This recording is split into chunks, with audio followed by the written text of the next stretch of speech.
Good brothers and sisters, how y'all doing? How y'all doing? How y'all doing? I know y'all saw the show, and I ain't even talked to y'all about memberships yet. Y'all already becoming members, man. Much respect to that. Let me bring Sweeney up. Sweeney, you back there hiding, man? Yeah, I'm over here, bro. Let me. You all right? Hold on. Cool. Let me give you a little just do. You know what I'm saying?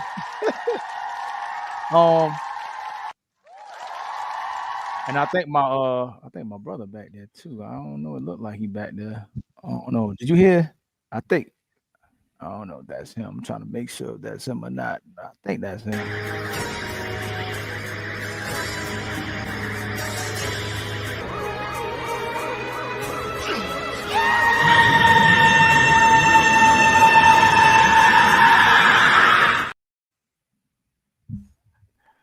What's going on, Fatty? Yo, what's up? No. Hey, Sweetie, I know you are sad and low energy because you knew you messed up. That's why you said. Oh, by the way, I know you Americans said not to compliment men on their looks, but I don't know what you did with your hair, but that shit actually looks pretty dope. So congratulations. I never saw you without the head, or without the durag. I don't know if you went to Turkey to do like something or whatever, but congratulations, bro. You are back. You are back. Who, you got a lady that does your hair, or obviously, right, Sweeney? Oh well, my hair ain't done. I just edged myself up today, but yeah, my wife retwists my hair though. I know it My ain't no hair you ain't let no retwist. dude twist it. This motherfucker, like he couldn't took.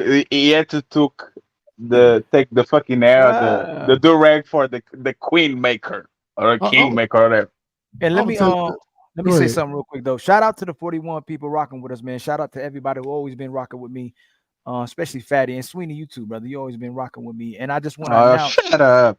there's three. We already got a couple members here. Hold on, real quick. Let me get my fingers right, some kind of way. Thank you, Adriana Nicole, for being a member. So much love to you, love to you. And then we got, let me see who else we got. I know I saw somebody. T.O., shout out to you, my brother. Shout out to you, man, for becoming a member. And then we got, I could have saw, did I see Big Bad Boo? I thought I saw Big Bad Boo. Yeah, he was big Red Bull. Okay. Where did they go? Like, is that the start? Okay, there it Yeah, goes. they're on the starter. And I'm gonna read the super chats as well too. Hey, shout out to the Mob Father, man. You gotta show respect to the Mob Father. You know about the Mob Father, Sweetie? Mm-mm. If he ain't in your chat yet, man, you gotta do better. When he come up in there, you know you becoming somebody. You know what I'm saying? Let me read these super chats real quick from the AP. The AP at Accountability Partner, $5 super chat, showing some love. Wish you had some more to dissect the girl. I know I could have. Sweetie said you got to get up out of here. Man, bro. Shout out to T.O. with the 199 super chat. Shout out to you, Yo. Shout out to you too, family. Shout out to you too. And then shout out to May for the $5 super chat. Salute the Ali panel in chat. Shout out to you too. And then I think I got a Cash App as well, man. From Dr. Nakumbe with the $5 super chat. Thank you as well too, my brother. Shout out to the doctor. I was trying to become a member, but I have to do it on the computer for some reason. See how you doing, Fatty. And then again, I was going to announce.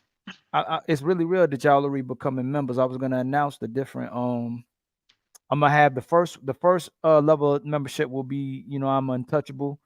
It'll have loyalty badges, members only live chats, member shout outs, and member only live chats. And then it'll be the Divine is $4.99. With us connected on social media, and you can just look it up. I don't want to hold up everybody because I want to get to the nitty gritty. And then you have the demiguide for $24.99, and then you got the guide body for $49.99, which I'll help real estate membership if you get to that membership. But let's get down to the business, man. Sweeney, my brother, we had a right there. You just had enough of it. It wasn't even that, bro. It was so. Look, all I did was laugh.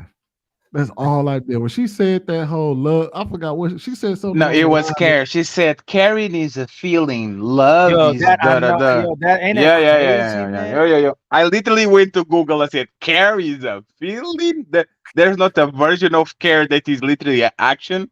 What the hell are you talking about?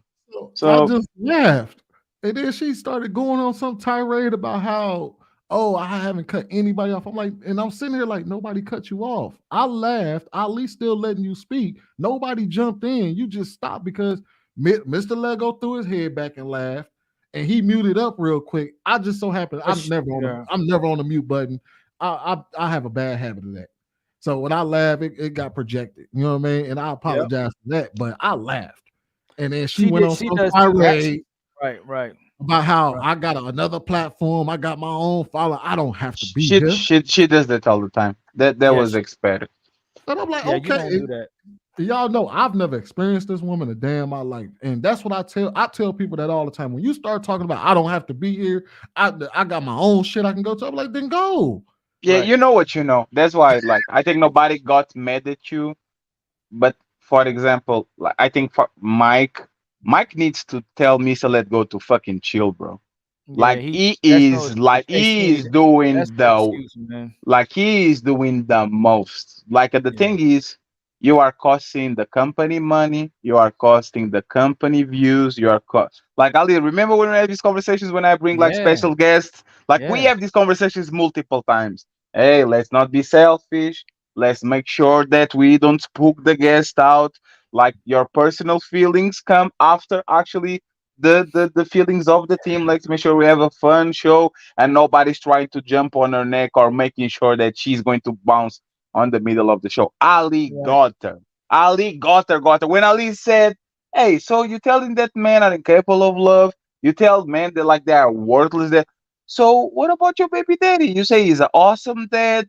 Ali, you forgot something. She called him my best friend, Yeah, I forgot about that. Yep, right? Like yep. you actually got her because now you're saying, hey, how can you actually tell all these women to become vagina leakers and leave these men alone and all that shit when you literally had a kid with somebody that you call best friend and an awesome dad?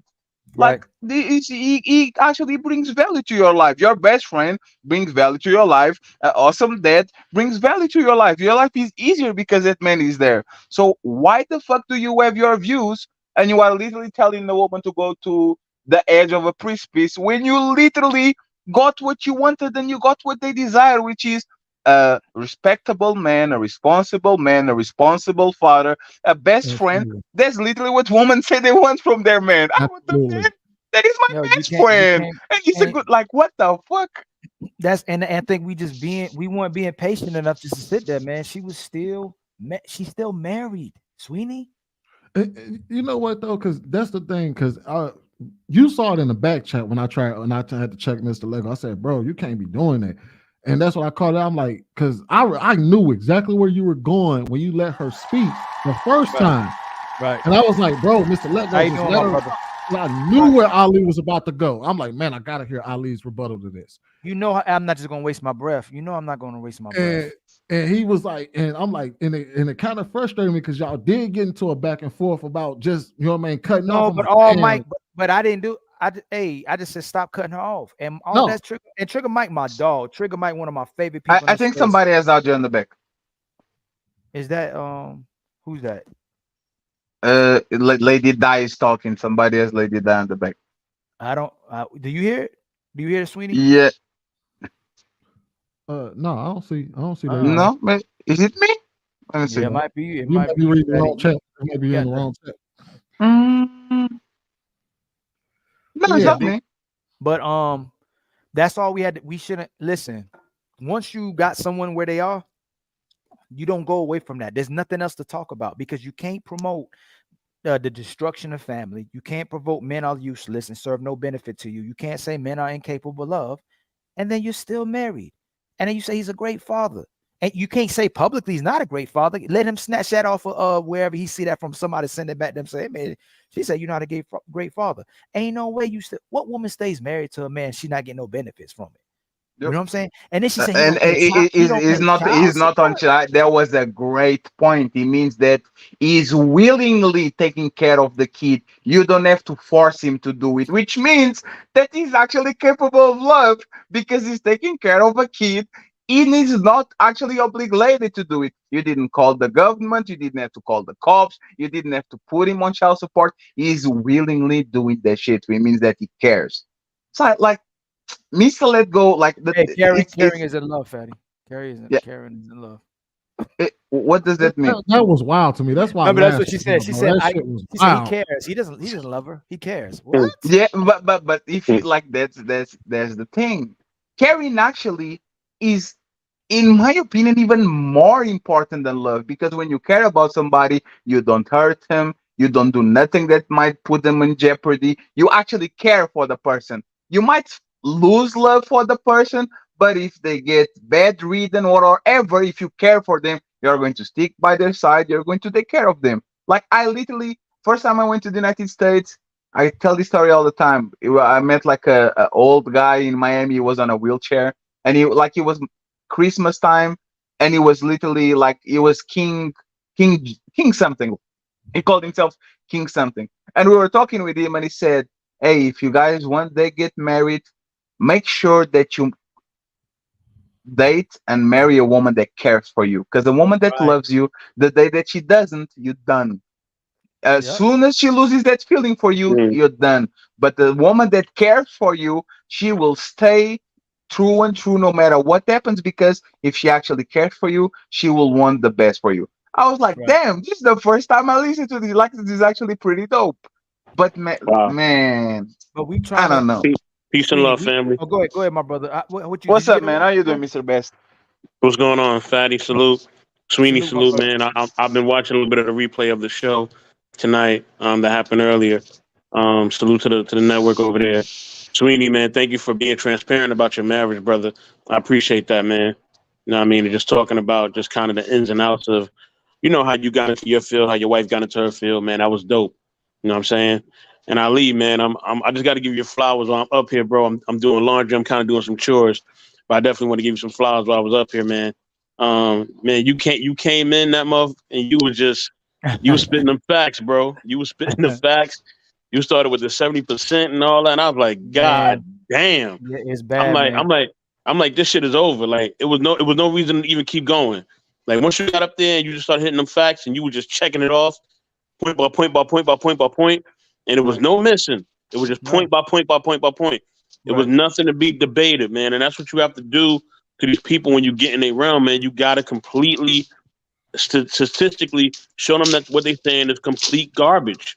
Because Right. they will continue to push this rhetoric, they will continue to push these things, and make people believe that we can't have healthy families, that we can't Right. have healthy relationships. And that's not true. Everybody's experience is anecdotal. You know what I'm saying? I've lived in three different places. I've lived in the East, I lived in the South, and I lived in the West Coast. Right. And each are different. They're not the same. The cultures are different. The people are different. Hell, they all eat different foods. You know what I'm saying? You out here in the West Coast, the only thing you can really find out here is a goddamn burrito. Any Right. time of the night. You know Right. what I mean? In the South, they don't really do the burritos like that in the South unless you're in Texas. You know what I'm saying? So, or maybe Louisiana. You know what I mean? But yeah, man. So it's just different no matter where you at. So at the end of the day, man, like, you know what I mean? Thanks for doing that, man. I'm gonna continue my chores. You know what I'm saying? I'm gonna drop down. I'm gonna continue to listen, man. But I'm gonna try to come back on if you're going later. Yes, sir. Thank you, my brother. Salute, y'all. Salute to you. But that's what they'll tell us the same thing, Sweeney. They're like, oh, having money don't make you a man. Being established don't make you a man. But then they'll take the exact thing we're doing and say they strong, independent, got the bag. They make their own money. They don't need no man. They don't need no marriage. And then they tell us that they're raising kids. If we're going, okay, money don't marry, and we're looking at the data, what's happening in the household, single mother households have destroyed our families, man. They It's just they simple as look at that. they look at feminine traits as weakness and masculine traits as strengths. Like, Right. is literally that. Like, if they can do it, is something interesting. But the way that you actually got in, because they were being a little bit patient. I don't know if they have like a track record. Like, it seemed like you were better prepared because you know our tendencies is like Jenny's going to try to bulldoze his way to the basket. You kind of understand their demeanor. So when you remember the don't ever ask questions to people that are having a conversation in bad faith. Sweeney at a certain point he got that shit. I literally say, "Oh shit, Sweeney got it." When Tina says, "No, no, no, no, no, stop, no, no, no, no, I have a no. Right. Let me give you Right. more context. Don't derail. Don't go to the left again. Don't side. We don't need you to go." Every time you ask her something, she goes on a fucking tangent, and that's what actually I think actually was irritating Sweeney, because he was like, "No, no need to tell us a story about a kid." Oh, she On trying like to do he's that every time. I'm like, she bro, does we that don't. every time, and that's why Ali got her, because she likes to go on these monologues. That's why you never can get her, because she likes to go on these monologues. I know.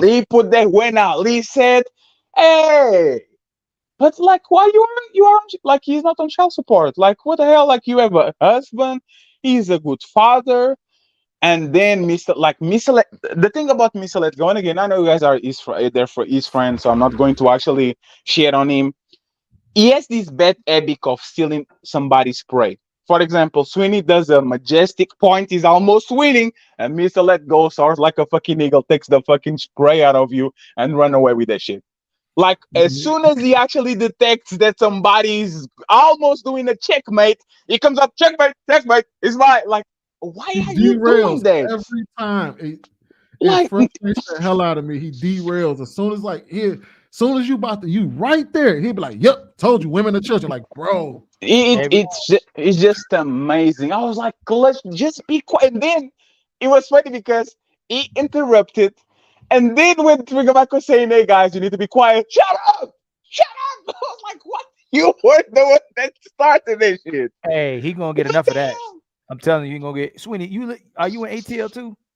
Nah, I'm in. Man, he gonna get enough of that. The fact that I'd expect Trigger might like to let him do that. I never nobody on my panel do something like that to anybody, man. You don't be talking to people like that. And that's what frustrated me the most when she tried to say that we weren't letting her speak. I'm like, man, two of the biggest advocates to let you speak was me and Ali, because we both telling Trigger, telling Mr. Lego, bro, let her finish. Let her finish.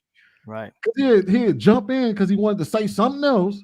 And I'm like, bro, just let her finish. I even had to do it for Chanel, and I also had to do it for Courage for Life because he felt the need to just jump in. I'm like, bro, if me and Curves is having a conversation, I don't need your ad-libbing.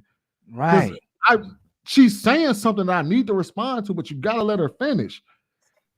Like, even with me, that's why I was like, me laughing, I react to things. But I don't, and if I'm gonna interrupt and you be like, oh man, I'm not done. Oh, my bad, go ahead, finish.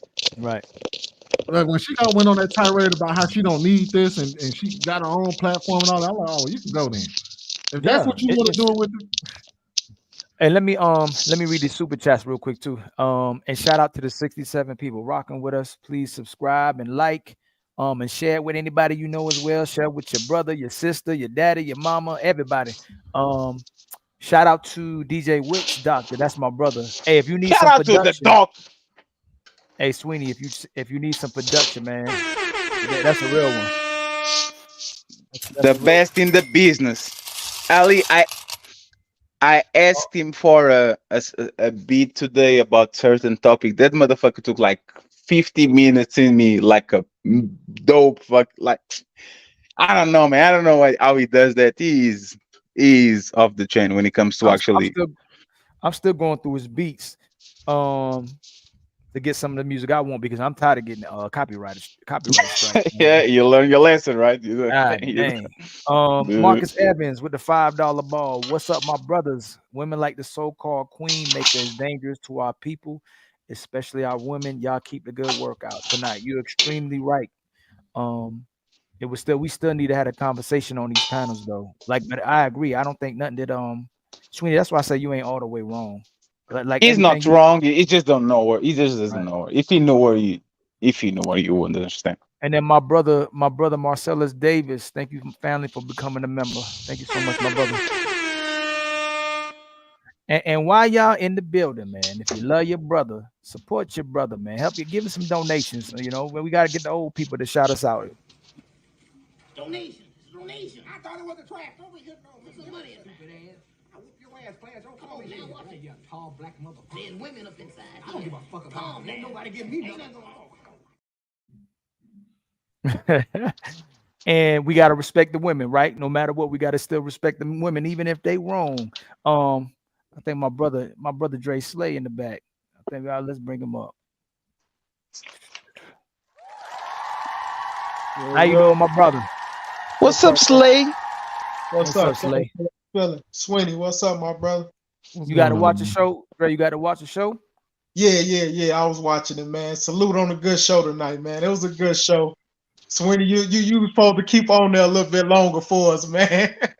Yeah, hey, look, I will tell y'all this. I got a very low tolerance for misandry, bro. When people get to talking that bullshit, I have a low tolerance. I didn't mind it until she started talking about how she didn't have to be there. That's when I was like, but that's her. That's her. I didn't know that was her still.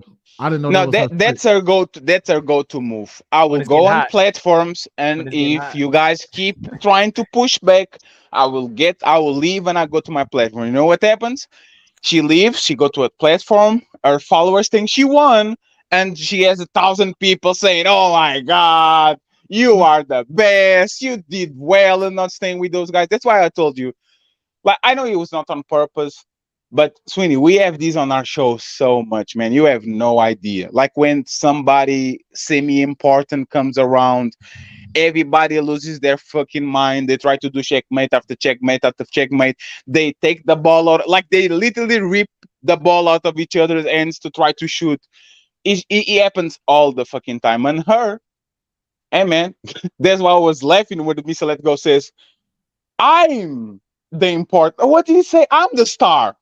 People don't come here to Hey, watch you. but I was like, are you serious, man? You are out of your goddamn. This lady literally bought 500 people out of nowhere, and you are saying, I'm the star. I'm like, what the Hey, fuck? I ain't gonna lie to you, boy. That chat was on one, bro. I was like, I ain't never. That shit was. Her followers don't play. Oh, That no. shit was wild. But you know I'm what? like, But you know what we have in common though? See, they don't like men to live with their mama, right? But they love married men. well, they was flaming. Hey, look, they was flaming She my married, ass up, bro. she's still married. They love her. They don't care that she married. How you sitting up there? And I go, oh, because they love married men too. They love married men. But it's wild that everything she promotes, everything she supports is the narrative that men have created. It's the philosophy that men have created. It's the theology that men have created. She don't quote no women. She don't talk about nothing that women created. Everything she talks about is what men endorse and what men have promoted since the beginning of time. All her information, whether she's talking about Maslow's hierarchy of needs or anything. Like Ali, anything. she's so dumb. She was like, people, woman, like men stole resources from woman. When was this? When was this? When women were like fishing and hunting and getting gold and mining. And said, "Give me that goddamn fish." When did that never happen? Right. What the hell are you talking about? She said that like woman once upon a time actually ruled the world. Like, what are you talking about? That's what I what asked the that hell? question for. I said, so when she said that the resources somebody just gave the resources to men, I'm like, okay, so if men and women are on equal footing, because that's basically how she was positioning it. She was positioning it as if at the beginning we were on equal footing. And then all of a sudden, some entity came out of nowhere and just gave all the power to men. And I was trying to get her to explain, like, if men and women were equal at that period in time, in regards to the resources on the planet, then why didn't the women get a hold of the resources? But Sweeney, get it? But Sweeney, that's exactly the point. You gotta, because she said the earth. So who took that shit out of the earth? And for some reason, everybody started to jump in again. And I was like, Mike, don't let her deflect. You don't be patient. Mike, just say, hey, that was not his question. Who took that shit from the earth? Mike was too passive today, bro. Like, enforce that shit. He asked you a question. I don't get it. Answer the question. Don't go, oh, once upon a time in, no, that is podcast, in 1997. We have to go to like 300 before Christ. That was a woman. Like, she always does that shit. All the fucking time. Hey, podcast, you in front of a fan? You can hear it. Yeah. They used to get me for that. Sound like you feeling good over there. At 3 a.m. in front of a fan? Jesus Christ. Man, there's people that love sitting in front of a fan. Podcast, you got to watch the show, family. Is it? Oh, he went to go change the fan. Did you get to watch the show? Yeah, some of it, not a lot. You know, I don't really stick around too much on the ratchet shit. But I did see that the numbers were super high. I'm like, what's going on over there? And so I jumped on real quick and I got a little taste of it. Unfortunately, I didn't get to see you. I saw you had came up because I had left for a minute. I came back when he got me some food. I saw you was up, but by that time I was getting back to my business. But I did want to say this though, bro. I did want to say, y'all might not be able to take this because it's coming from me, right? But I swear to God, bro. Y'all be not y'all. When I say y'all, I want you to understand. I don't mean Fatty. I don't mean Ali. I don't mean Sweeney. I don't mean Slay. I mean, when I say y'all, I'm talking about people on panels in general. Right. I'm just speaking Ebonics. But a lot of times let me say we we be losing debates a lot of times, even when a person is wrong, because of how we argue with them. And I think that's what y'all kind of pointing out right now, along Yeah, we with pointed that out. yeah, along with Fatty pointing out that Mike wasn't really doing a really good job at controlling the narrative and the pace of the conversation. But I'll give you one thing that stuck out to me specifically, and also as evidence that I was watching a little bit, right, Ali? That she made this one point about education, right? And when she was trying to drive the point home about education, what she said specifically was this. She said, I don't care if you're getting your education in the university or in the streets. Oh, right?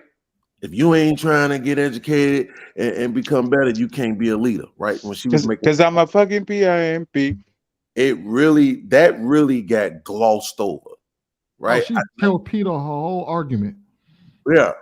Nobody really, that's what I'm saying. Nobody really be catching people when they be checkmate, right? Checkmate, when they be checkmating their own selves, because a lot of times people be so focused on what they think the person really mean, what they know the person has said before.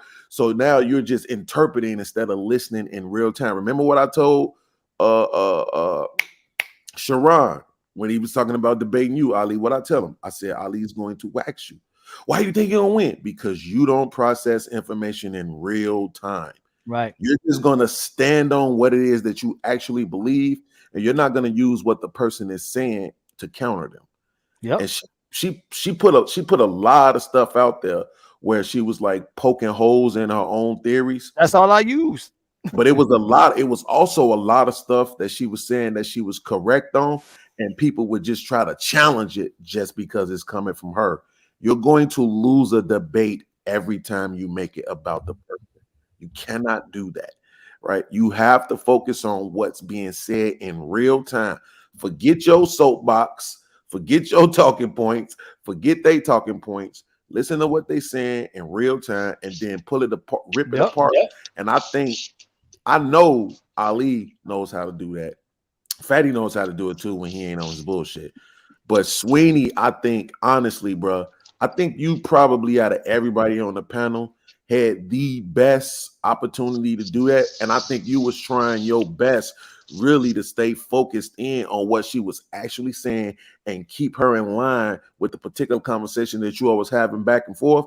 But like you said, it was so many other voices that was just ready to jump in. It was interrupting the flow. I really wish I could see a conversation with you and her back and forth. I know not only would it be a beautiful thing to see, but I know you would checkmate her. I know you would. That's what happened on that Napoleon Hill. Like they were discussing, oh, if the book is good or the book is bad, for you to describe like for you to take credibility out of her. Do you know Napoleon Hill is a fucking scammer? Do you actually know that? Because she was actually, like you guys were talking about it, don't attack the book. Like it might be a great book, but if you actually want to actually take credit out of her, point out that the motherfucker was a scammer. Now, like no matter what the motherfucker says, I'm sorry, motherfuckers. No matter what he says, now you know. Like now everybody knows that she's quoting a scammer, and now her credibility is kind of like on the rocks. But I don't know, for some reason they spend a lot of time like, oh, but these, but this that, but the book this, but this. I didn't understand that part, to be honest. Let me shot these super chats and super stickers real fast. Y'all, let me get these real quick.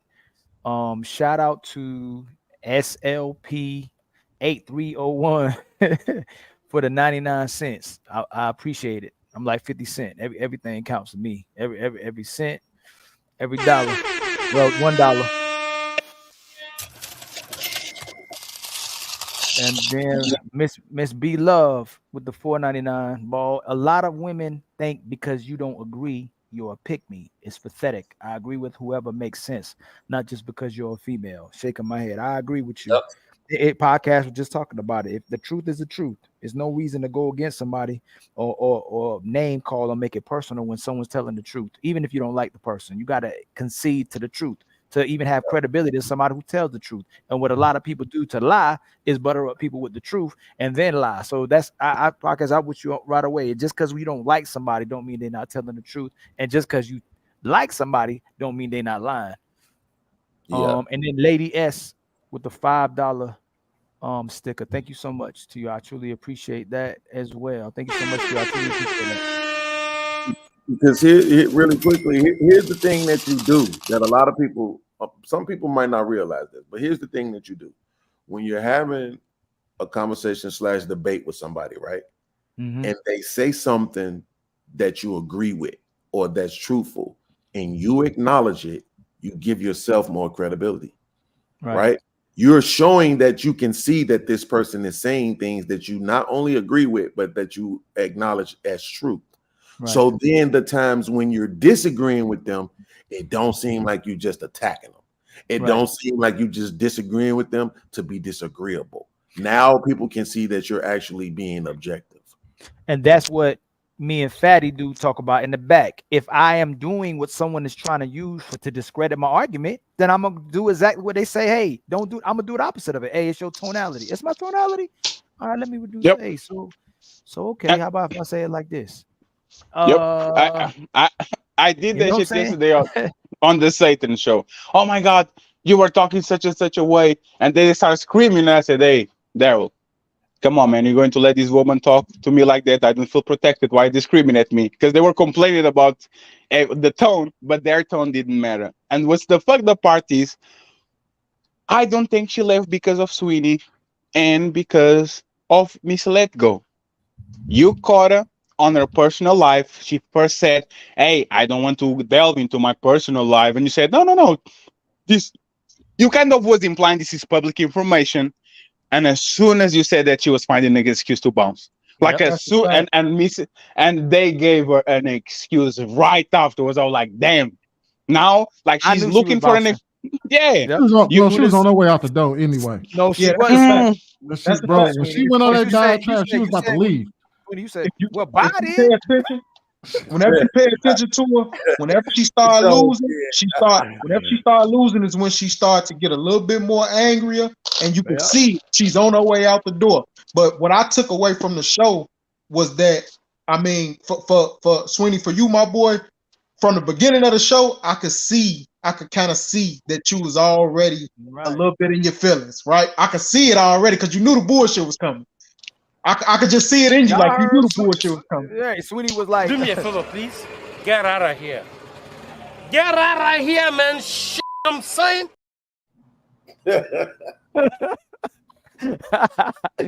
like, get out Go of here. get that bullshit off so you could tell right into it. Because you went straight in. From your first go, you went straight in on it. I said, damn, Sweeney, you were supposed to hide it a little bit, get her comfortable a little bit. Yep. Yeah, the man Sweeney went to got- the barber today. You know he's Sweeney like got- he's Sweeney going got to go for the kill. Sweeney But got doxed but isn't that like now I kind of like a few months ago I couldn't understand why we should be kind of tolerant when you have like an adversarial person in front of you. But like it seemed like the more that she talked, the more that she was burying herself. Yep. Like That's what I I was was, gonna say. She made it easy though. Like when you pay attention to it, it's really easy because like she'll make a point, but she'll kill her own point because she talked too damn much. yeah, she was making mistakes. I was like, Jesus Christ, woman, do you listen to yourself? Like, why not? Like, can't you just stop it on a? The best way for you to defeat if anybody is make them show. Like me and podcast, I think you were talking and Ali the other day about you only lose a debate not because somebody has more information than you when you actually are corrected, is when you contradict yourself. And she, like, now that we know her track record and we know what she actually says, she was contradicting herself so much. I was like, come on, man. Like, But come. like we said, a lot of people come on here. I mean, podcast was talking about a lot of people just come on here, want to hear themselves, hog the mic, do the spotlight instead of had an actual His ego. Yeah. His ego. Mr. Let Go was not. Mr. Let Go man. took a fucking beating from CTG. This man is not qualified to talk with this kind of woman. Yeah, He's not. He's not. But that's the thing. Today, I made the conclusion, and now I agree, like under 100%. Outside of these echo chambers and this bubble that these women are, they can survive on an open environment. If the men are actually patient enough to let them talk and to let them bury themselves, Cynthia G's, fucking well, like Priscilla, the other girl that started the Pif riot, Yanni. Like, did you notice that when we go to that platforms, we are blocked? Yeah. They try to silence us. They mute us all the time. They interrupt us, and then they come on our platforms. Nobody bans them. Nobody blocks them. They complain about being interrupted. We say, yeah, go ahead, it's fine. Like she Yeah. pulled that shit on. She pulled that shit on Aaron's show. She put that shit on Venus or Dell or whatever was the show. Oh, if you guys are going to interrupt me, I'm going to leave. Yeah. So you can go on another 8-minute monologue. Like what the hell? That show, sweetie, that show had the potential to go like so deep into stuff, man. That's what it might have got to 3,000. You don't know, 2.5, 3, because it was like everybody saw that's who the person was up there, and then we dissecting and then stay on the stuff we were trying to get It's viral potential. Like man, it potential to go extra most viral. people Yeah. do, they just be out there talking. But when you Yeah. men are incapable of love, you gotta. Do you have a baby? Yeah. How did daddy? Oh, he's a great father. Yep. We're And best that's the friends. thing. That's her biggest mistake. She talks in absolutes. All men are incapable of love. If you find one, you win. If you find one, you That's it. win. There's But right. what That's you it. want? But look, he's right there. Where else to go? But right there in your own house. Y'all still married, and you say he's a great father. That he's You connected sing. to you. I ain't gotta You go sing. nowhere else. You sing his praises, and then you go to your congregation and you say, "Fuck this man. They are all evil, and they can love." Like so. What about so you can have a good man on your life, but you depriving all these women of actually getting what you got, and now game on. And now we can have a conversation because now she's like to be defensive about like Saint Edacina did that shit to her. As soon as she starts to play, like, as she plays offense a lot, as soon as she starts to play defense, it's done. But hey, another opportunity lost. She probably going to be drifting. And right, you got to let the person prove themselves, and then Yeah. and that's the thing too, Sweeney. A lot of things we could do better too. Instead of pursuing, let the person defend what you just told them, because it looks like you're wrong when you're right when we over pursue. But if we go, hey, so is this what's going on in your relationship? And then that's it. Go ahead, and then let them talk. Yeah. Nah, you know what I'm saying? You let them prove it because you already got them. It's Yep. now. If we would all just been silent, she'd have to explain to us how does that make sense to push destroying families, pushing that men don't serve no benefit, pushing that men don't love kids or just incapable of love. Excuse me. And then you married, man. You know, and then why her followers don't ask that? It's the craziest thing to me. It's the craziest thing to me. Let me read these. Because they are not looking for logic. So don't test that from them. That's the one thing I was gonna say is that even because there wasn't the first, like, what you did wasn't the first time she was pushed into a corner during the show, and I think what's But my why would boy we leave that? Dre Sweeney, Slay said, why would we leave there? You know, no, why leave? Like, why leave that point? no, what you mean? Like, why leave that point? Start hitting their head just like we hit let go. Oh man, what are you coaching women to do? Like Fatty said, you coaching women never to grow up? Are you coaching women to get married? Are you telling them what they want to hear? So if you're coaching women to get away from men, you're coaching women to be gay, you're coaching women to rely on women, you're coaching women not to get married at all, and men are incapable of, what are you doing in your own household? Man, I think the thing is, the problem with that is it doesn't really even matter. Wow. Because I'm gonna explain why. They Because are radical followers. They will follow her no matter what. They probably already know what she has going on. They probably already know that she has. I'm talking about the show. I'm talking about the people watching. No, he's talking about the people. No, he's talking about the people watching. They are not going to change. They are not going to change their mind, Ali. Like you have to make a look bad. No, if they're in this space, a lot of times when people make kind of alter how they believe, we've seen it happen plenty of times. Fatty, we saw it on Saint in the Center.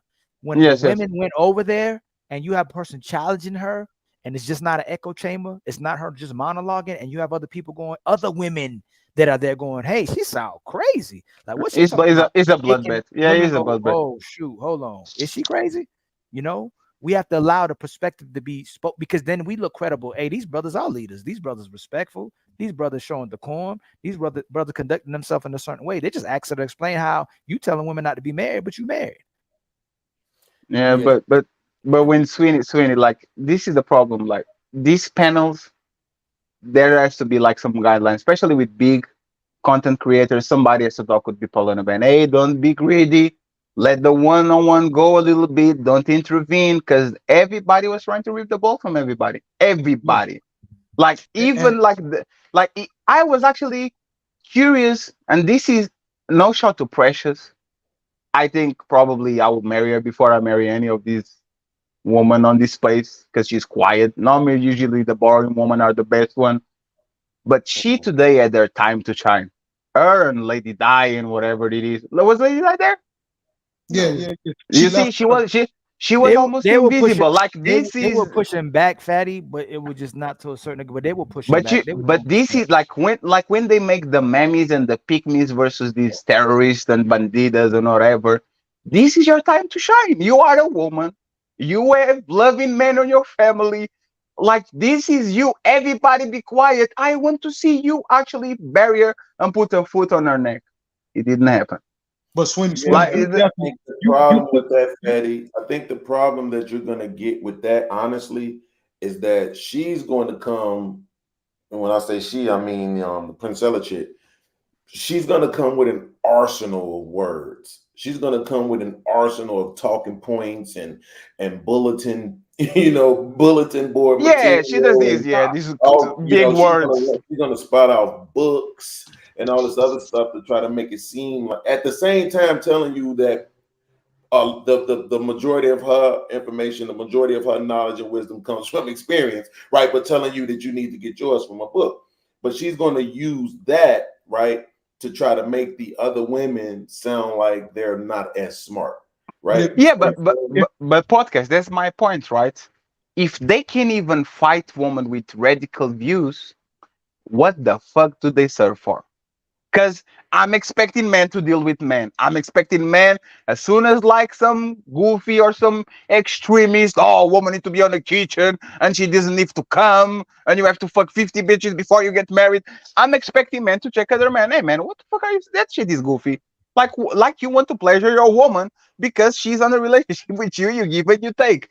But if women that are the face of look at this good woman, a respectful woman, and quiet woman. She knows her place. She knows her tone. If you can fight your mortal enemy, which is that radical woman that is trying to turn women lesbians and say that men are incapable of love and all that, and you have nothing, or you have very close to nothing to the point where I look at you and you are almost invisible, I actually have kind of a problem with that because that means that you are there to look pretty. You are a placeholder.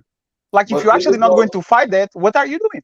But I but get think what about what podcast the is saying though. automatic pushback is going to be, right? Because what do we say to the women when we say, well, this how things are, and they say, well, I know, well, my friends, well, my this, my that. We immediately call it out as anecdotal, right? So Absolutely. whatever she says, if they say, well, my friend or my man or my father, it can just be called out as anecdotal. The only thing they really can do, specifically being in this space, is support the men. So if the men say something about what should be going on with the women, what has been going on with the women, they can say, yes, I concur. I have seen, I have done, I know of, right? But as far as challenging this radical chick, I don't really think they prepared to do No, it. And they to are your not. They point, are not prepared, but they should. That's the point. Look As at a matter of Marcus fact, Evans' comments. it- To be fair, wait, so wait, Lady wait. Di, Let me ask you this, Fatty. and I'm sorry for interrupting you, Sweeney. I apologize. Go ahead.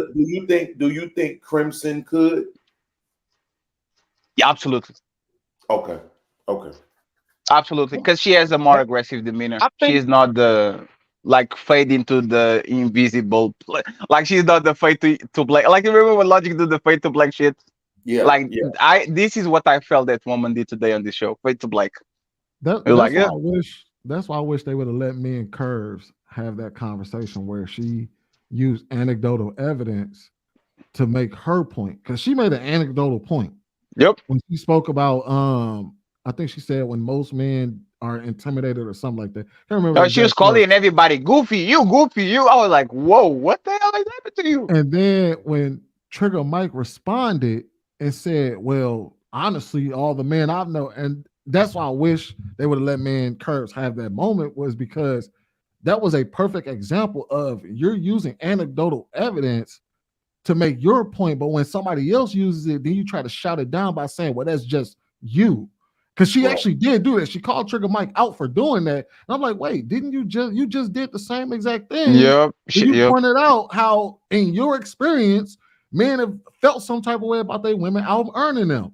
And I wasn't really arguing her point as far as her saying that these men feel this way. I was just saying, do you not recognize the hypocrisy in what you're doing? Yep, But you know, it's solipsism. I can use my personal experience to mold the world, but if you say my sister, my mother, you can do that. That's you're using some argument that it comes from a personal point of view. We're talking about generalizations. You do that all the time. What the hell? That's why she pushed back. Hey, I'm not gonna bring my public life in here. I wasn't trying to Yep. go. I didn't try to ask Yep, his yep, yep, name. yep. I didn't try to ask. No. You said all men are incapable You of said love. that in public, and Right. there's You all said it in men. Let's public. talk about the men in your life. Yeah, she messed up because she was, and this is how women mess up when they become prideful and then they tell on themselves. Charleston White got her in a position about being married, and she told on herself, "Well, hey, I'm still married now. How about that?" And everybody's like, "What?" Like you let people. She talk wrong about you. contradicted herself. She first Yep. used "I'm married" to defend her position as Yep. I'm not a baby mama, and Yep. then afterwards she said, "Hey, let's not use my personal life."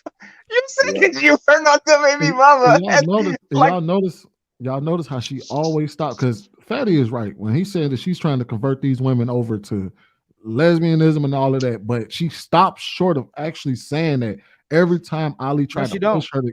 No, I'm talking Oh, about when we were on getting the there, show. yeah. When you on the was show. trying to push her to actually say, what exactly are you telling women to do? she's a pimp. What do you hope for them to do out of this? And every time she started No, to express, she I stopped won't short say. of I that. think she where a lot of people get to where they start hating their lives and the positions they've been in. They have to validate themselves by getting other people to do it as well too. So crackhead need another crackhead. Alcoholic need another alcoholic to hang out with. People who got identity issues need other people to align with. So when you get all these people that have these issues come together, you validate yourself. It ain't even about the Yep. bigger pie, bigger piece of. It's not about the community. It's about me. That's what a cult is. I need to get all these people to Oh support yeah, there's a my cult. ideology, not No. their own individual ideology of truth. I need people to support what I think. And Ali, you know, it's funny. I actually think she's smarter than CTG because Oh, she's she smart. like you know when the white Remember, supremacists. I told you that. Like, man, Ali, she's not smart. I'm like, no, I think she's No, a little no, smarter. like there's a difference between intelligent and smart. I think she's smart. I'm not sure if she's intelligent like that, right? And the thing is, she does one thing that is actually pretty intelligent. She uses, like, you know, those white supremacists that use dog whistles to say what they want to say. They never say "fuck these Negroes." Or they always talk like on a way where you can actually, like, people that follow her know what she's saying, but she kind of puts it out there, but she doesn't say it out loud. She's actually very smart on that. But isn't she a pimp? Because She book smart. she book talks like smart, a but she pimp. ain't She enough. moves like a pimp. She's trying to pimp woman. Like, But she it's literally fake. went live and got $300, like, immediately. I was like, Jesus Christ! I'm so proud of you. You did what? Did Bro, she do? She bro, she's didn't do selling a book for anything. Hey, $55, y'all, bro. She's hold on selling real a quick. book for Hold on real quick. $55. Hold on real quick, Sweeney. I'm gonna read the super chats and then you go, and then Dre Slay, I want you to come in too, and then podcast come in. Let me see. Again, SLP 830 8301 with the 999 super chat. I think women are hurting and looking for a safe place to land, and she provides it. Most of the male pods I have seen bash women with children. I have not seen your content yet. I disagree on that. I think majority of men, I think we keep going back to the way that with the delivery, not really trying to look at what men are talking about. We talk about the red pill and what they're conveying. Most people are addressing the bad behaviors of women. And when they're speaking, they will say that they're not talking about all women. If it doesn't apply, let it fly. If we're talking about baby mamas, it's women who are still moving in that energy where they don't give credit to the man or don't want to align with the man that they'll cooperate with. When people are talking about baby mamas, we're talking about women that are prioritizing themselves, their happiness, their narcissistic behaviors over the family. So please be aware of that as well too. We don't bash women. We love women. We respect women. Everybody on this panel loves women. Sometimes the message we convey may sound similar to that, but I'm being more mindful of how I'm speaking by talking to my brother right over here and I want to get way away from emotional and personal conversations so people know exactly what I'm talking about. The fact that we say these conversations demonstrates that we actually love women. If I'm not addressing our sisters by them opening their legs, having relationship with men that don't supposedly respect them, even though they're both consenting. But I'm just saying, if you're having sex with a man you consented, you can't blame him for that because you told us we don't control you. You control yourself. If you want to be a wife, you're gonna be a wife. If you want to be a baby mama, you're gonna be a baby mama. If you want to have sex, you're gonna have sex. But don't blame it on the man. What you have to be what you want to be instead of what you think you deserve, and that's for the man as well too. And this is why ace metaphor will always win. It's so easy to tell. No, you have the same value. Have 7 kids. It's fine. You got this. Yep. Like it's so easy to say that. Exactly. Mr. My brother, the Mandingo Coochie Whisperer. Jesus Christ. God damn. Jesus. Dang, brother. I'm that on the low. that's my stripper name. King Kunta became a member. Hey, shout out to you, my brother. I truly appreciate it.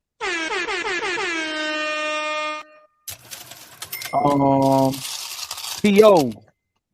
Mr. T.O., one of the Untouchables' greatest supporters, man, with the $2 ball, talk themselves into a coffin. Shout out to T.O. Every single time when you don't align with the truth, brother.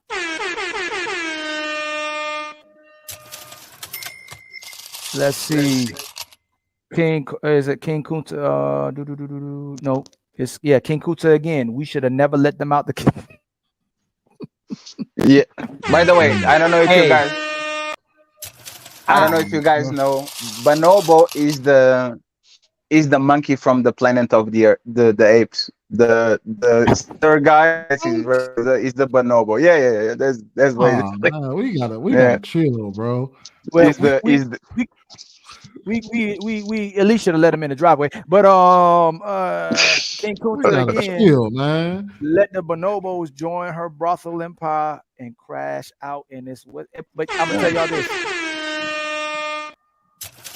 when the family feuds, we all lose, and there's no gender war. All of us gonna lose. If one of us ain't right, the other one gonna fail. If that other person, I'm not losing. No, you lose. I'm not losing at all. You're losing because you play the game. I really wanted to nail home what is her end goal for women, because if your end goal is to get away from men, fair. You can have that. If that's what you hope to lead your followers to, is to be completely absent of men, fair. But you can't say in this world that they don't need men, and that men only need women. That makes no sense. How do you procreate without us? Sweeney, misery. Go ahead, finish it for me. Loves company.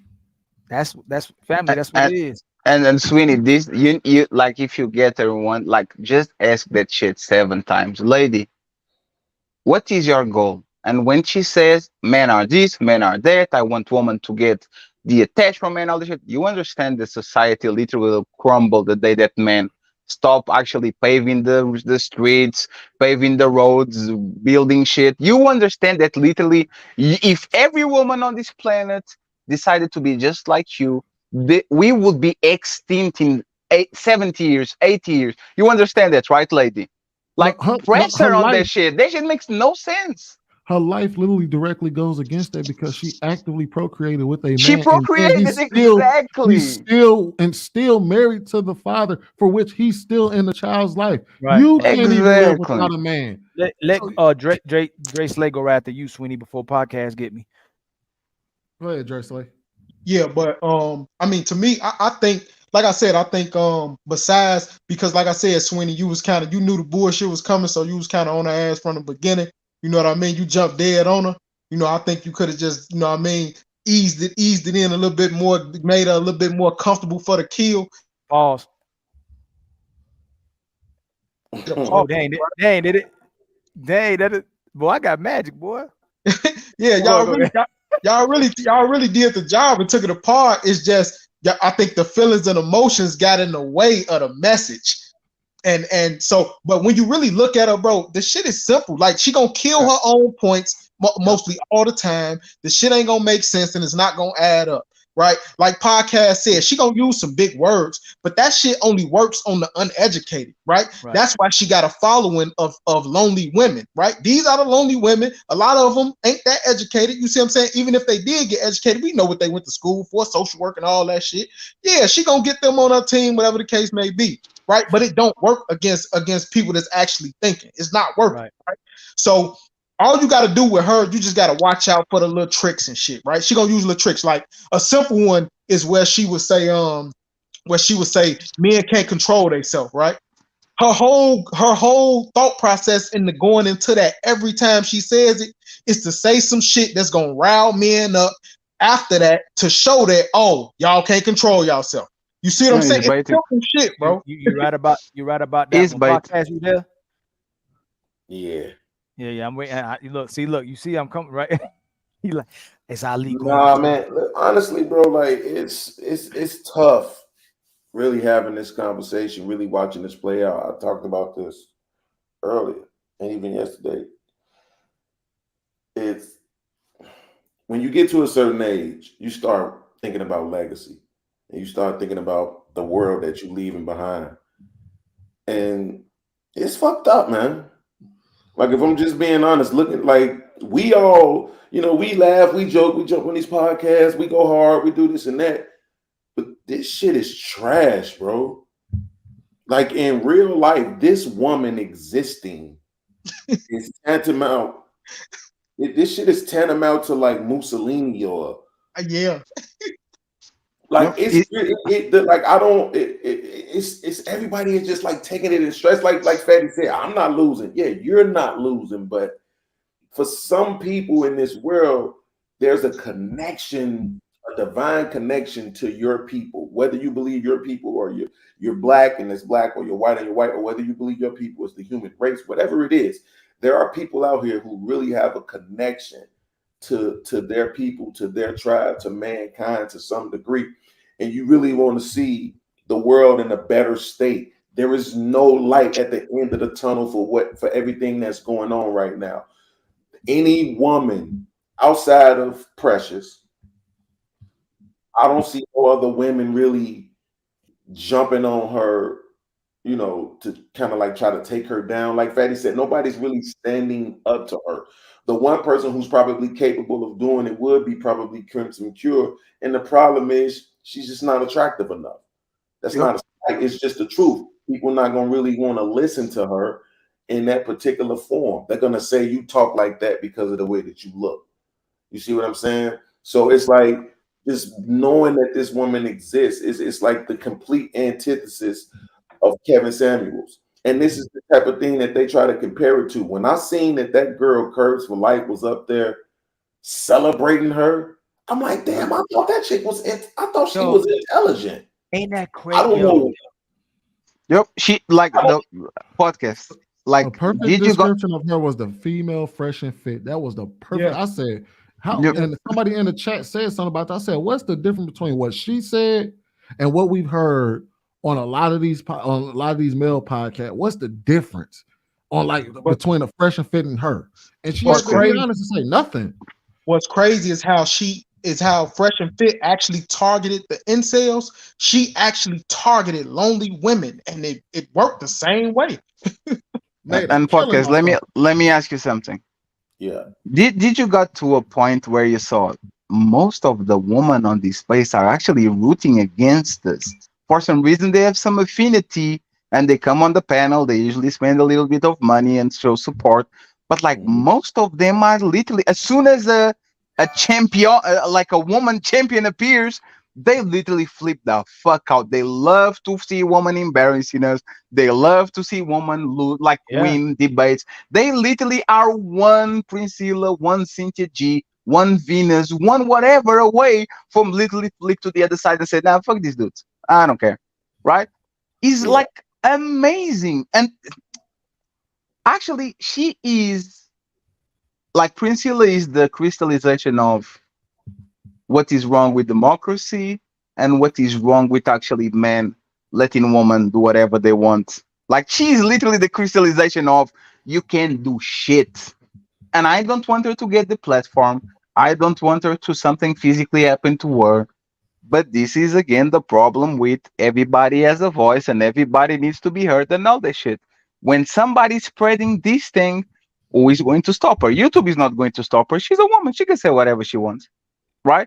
A man is not going to stop her. What is the man is going to do? A woman in mass are going to support her. Who actually can come across to her, tell her what she doesn't want to hear, and like give her a definitive loss to the point where she breaks like from her crowd and the cult is over. You can't take them from there. Like he's done. He's over. Either she says something really stupid, they get into trouble on the mainstream, and now the people from above come down to do whatever he wants. But the fact that a woman can say what she says, but a man says, I think woman should be at home watching the kids and cooking for me while I go to work. And that man gets the platform.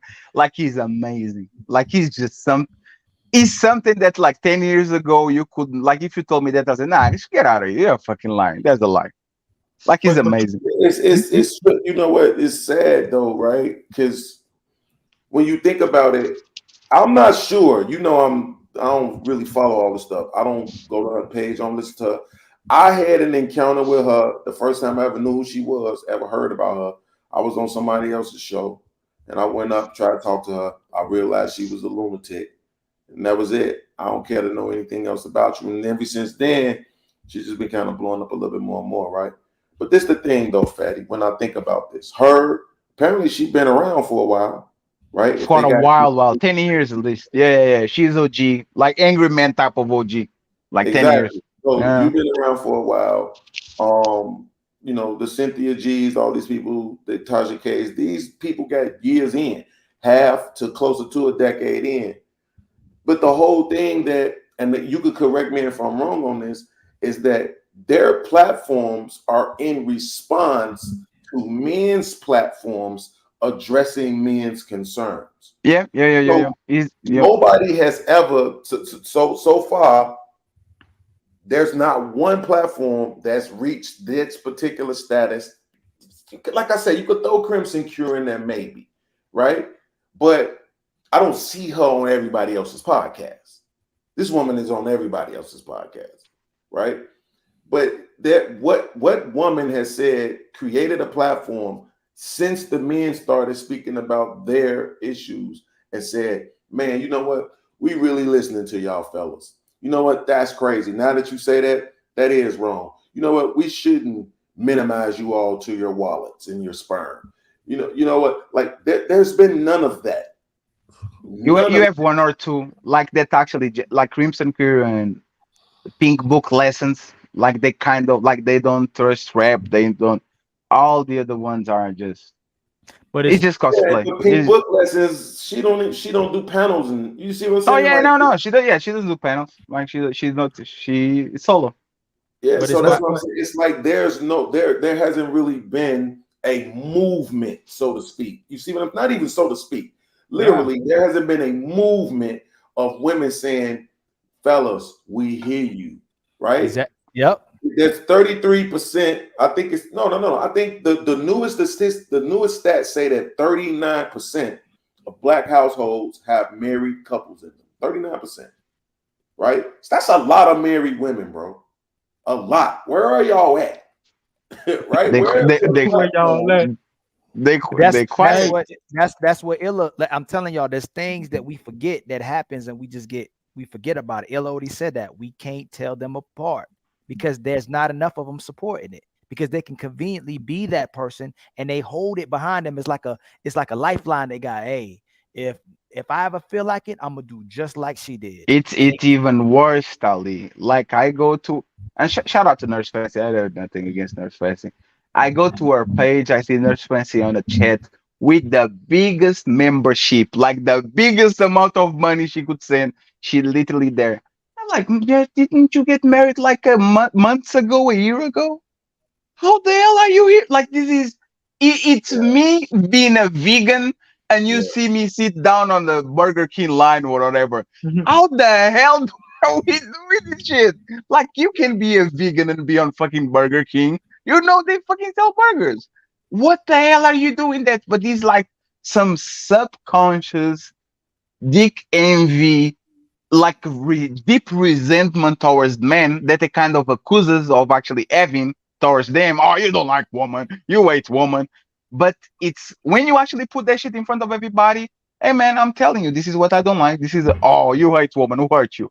But this is actually the club of Earth people. Like Earth following, you could, I guarantee you, you don't find like 10% of sane woman that didn't been to trauma, to their guy cheating on them, to the guy beating on them, to the guy put the kid on them and leave. You know for a fact, like Slay said, you know, I'm sorry, I have to do this. You know when Mr. Let Go is doing those like stadiums or whatever arenas, and then they painted the crowd, and you see 40-year-old out of shape, probably mother of one or two, like on the stand, that they all like a crowd. Is like we know who is your, like, you know, who is your crowd. We know for a fact who is the people that actually putting money on your pocket. And the thing is, do these women graduate? Do you guys think these women graduate from that like point of view and says, ah, I'm tired of waiting, man. I want to find somebody. I'm going to leave this resentment behind. Do you guys think No, they no, really but like graduate but from that shit?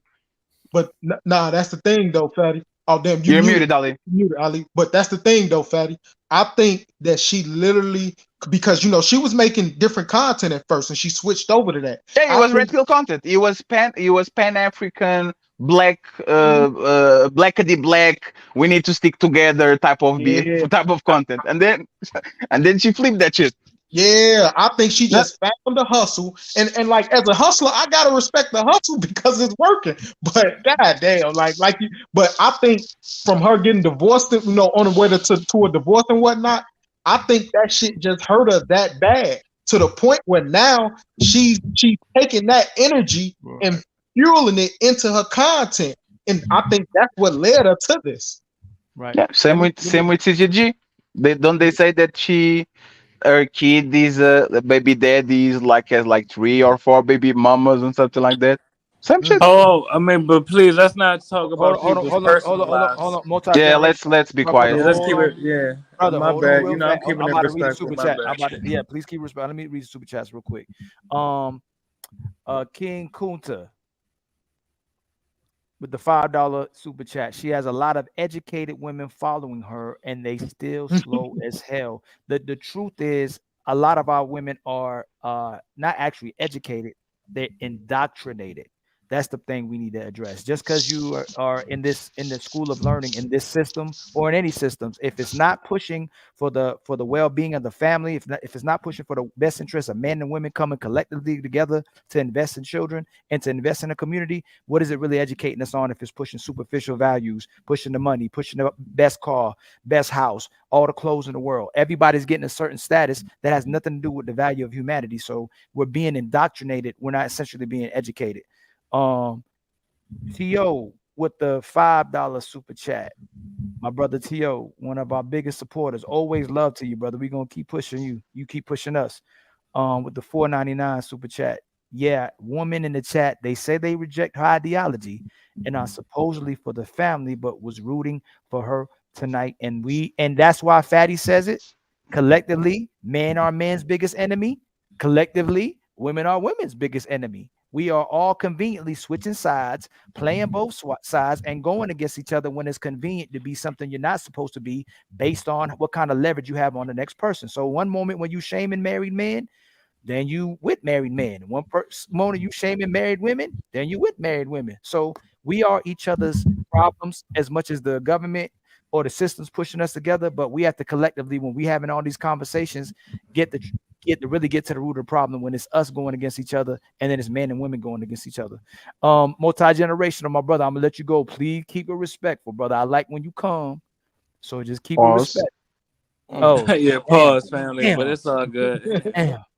My bad. No, really, I came to say, and this is a serious talk. We have to have this discussion as a community. Now, I see that within our spaces there is a, for lack of a better term, there's a black gender war. Now, the fact that Princella, and I'm only saying that name because I'm about to say something positive about her. Now, she just did a collaboration. She came on the panel Are y'all able to show who panel that was that she came on? Out. Lapeef? Yes, Yeah. I appreciated that because, and I mean what I'm about to say. It's imperative that the black manosphere and the, I don't know if you want to call them divestors, is Priscilla, would she be described as a divestor? Well, for No, lack of a better term, oh, you said no? she's Nah, not a she was. divester. I think she's Well, more wig town than anything. No, no, well, yeah. well, She I'll was just more say wig town. that's fair. That wig towel, that divestor sphere, it's imperative that they collaborate with the black manosphere because even though we disagree, the more we come into contact with each other, the more discussions we have, and the more that we, Be careful, our Ali. basis. Yeah. Who is that? I'm not. It's dark. Can you cam up? Intrigue Yeah, show your face, please. and a peace sign. Yeah, we need to see you. Said, be careful, Ali. Yeah, Let there's me wrap somebody on this the up. back. I'll wrap it up. This will be brief. The more that I'm sorry, Mulat. it's all We right. sorry, fam. No, it's all good. The more that our platforms come into contact with each other, even in the chat, I think this will lead to greater conversations that will lead to productive results in real life. So right now, it might have started with arguments, but I think eventually some positive fruit will come of this. But that's all I wanted to say. Hey, much Yeah, respect. I agree. I couldn't disagree Yes. I agree with you. more. Yeah, that's Yep. what I'm saying. Like, I couldn't disagree more, bro, because the thing about it is, look, at the risk of sounding emotional, like Uh-huh. it actually hurt me to say this shit out loud, bro. Like, women are fucking gone, bro. Like that, this shit is not nowhere nearby repairable at this point. Nowhere near. I remember I heard this guy talking once before. He called it the Eve something, because he talked about how Eve, she had the perfect life, pretty much. You know what I'm saying? At that time, everything was perfect, and yet she was still tempted. Right? What did the devil tempt? He tempted her ego. It was her ego. Being in her position was not good enough for her.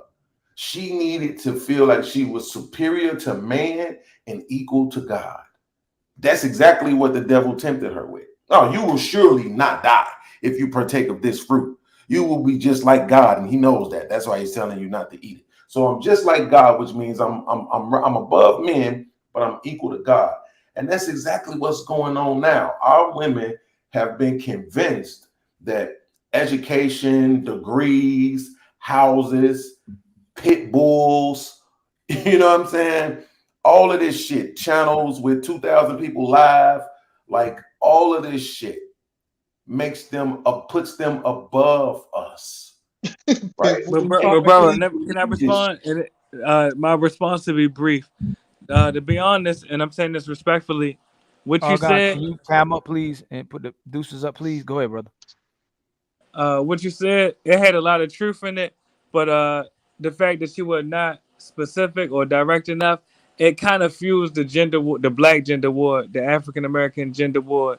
My point is, yes, many of the women fit exactly your description, but we got to focus on not only the ones that don't fit your description, but the ones that are willing to change, because we got to realize that there are also toxic men, toxic African American men that are also a detriment to our community as well. So we can't get caught up in the finger pointing. That's the only Do you point I want to wanted to include make. them? Do you want to include them? Because this is the problem, right? If you have a rotting peach, a rotting apple, you don't put them together with the good apples. You take the shit away because you know if you leave that shit on the same bucket, the shit will spread. You have to cut the tumor out of actually the organ, like No, the I agree. healthy organ and the tumor need to be separated. This woman spreads lesbianism. This woman has a level of vitriol. Like, do you like? This is the difference between man and woman, in my opinion, on this case. Exactly. We kind of either shame these people, we try to say, hey man, you have school shoe tendencies, you are an incel, you put a ton of names to these people to say, hey man up, become a better man, work on yourself, or either stay away from society and leave us the fuck alone. The thing is, you look at the other side of the aisle, the level of vitriol not that black woman, that woman overall on the West F towards their men is unbelievable. It's like, you know, when like black people say, man, we were slaves for 400 years, I am entitled to this shit. And people say, that's kind of fair. Like women convinced themselves that they were oppressed, not suppressed, oppressed. They believe truly that they, like the white woman, oh, there was white man. You were on the car. Like Dave Chappelle said, you were on the ice. You just didn't like your cut. Like That's black why, woman, oh my God, the black men, we were slaves, we were colonized, we didn't for 500 years, we didn't have a chance literally to do nothing about you. We were oppressed. So where the fuck does this comes from? Like when did we actually had power over you and says, no, you stay over there. We're not treating you with respect, we're not giving you nothing. When was this time in Hold Israel? on, but When? Fatty, you just said that's it though, actually, brother. And I'll say this, then I'll mute up. Matter of fact, I'm gonna drop that after this. And thanks for having me up, brother. Actually, I think you answered your question, brother. It's a natural reaction for many women of African descent to have at least a little animosity to men of African descent because we were colonized for 500 years. You understand what I'm saying? They may, and I'm not saying all, many of them may look at us in a negative way because we were not able to successfully decolonize ourselves for 500 years. Why did we allow ourselves to be colonized for 500 years and enslaved for 500 years? That's something that we have to take atonement for.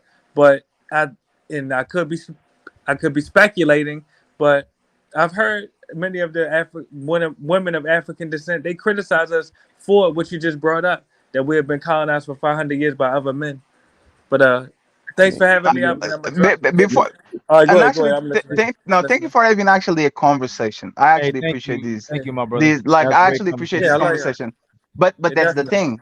Why don't they follow the same logic? Why are not they mad at white woman? Why are not that men as black woman? Because you allowed to be conquered. Because the logic doesn't, like, if you are going No, to that's use a the good logic point. that Good I'm point. mad because you guys allowed yourselves to be dominated by white men with bigger chips and bigger weapons and all that shit, I can Uh-huh. do the same. Instead of actually being mad at men, why are you not mad at your sisters for not actually fighting back? And especially Yes, white woman for selling you guys and everybody to feminism and put everybody on the same bucket yes, and literally take your rights and or give you rights so they can put you on the work and now you're yeah. miserable because you have to work for 45 years. Like, why are you No, not that's mad at them? You see that's what a I'm great saying? point. No, actually, I brought that point up before as far as the lack of many of the women of African descent refusing to at least address the female police officers that are locking up our children. So yeah, that you brought up a great point, and I agree. But thanks You again know, for having me up. I'm address. Oh, were you about to address me? Somebody was about to address me before I I'll, dropped I'm it. not. I'm not necessarily addressing you. But I am responding to what you said, but not in rebuttal.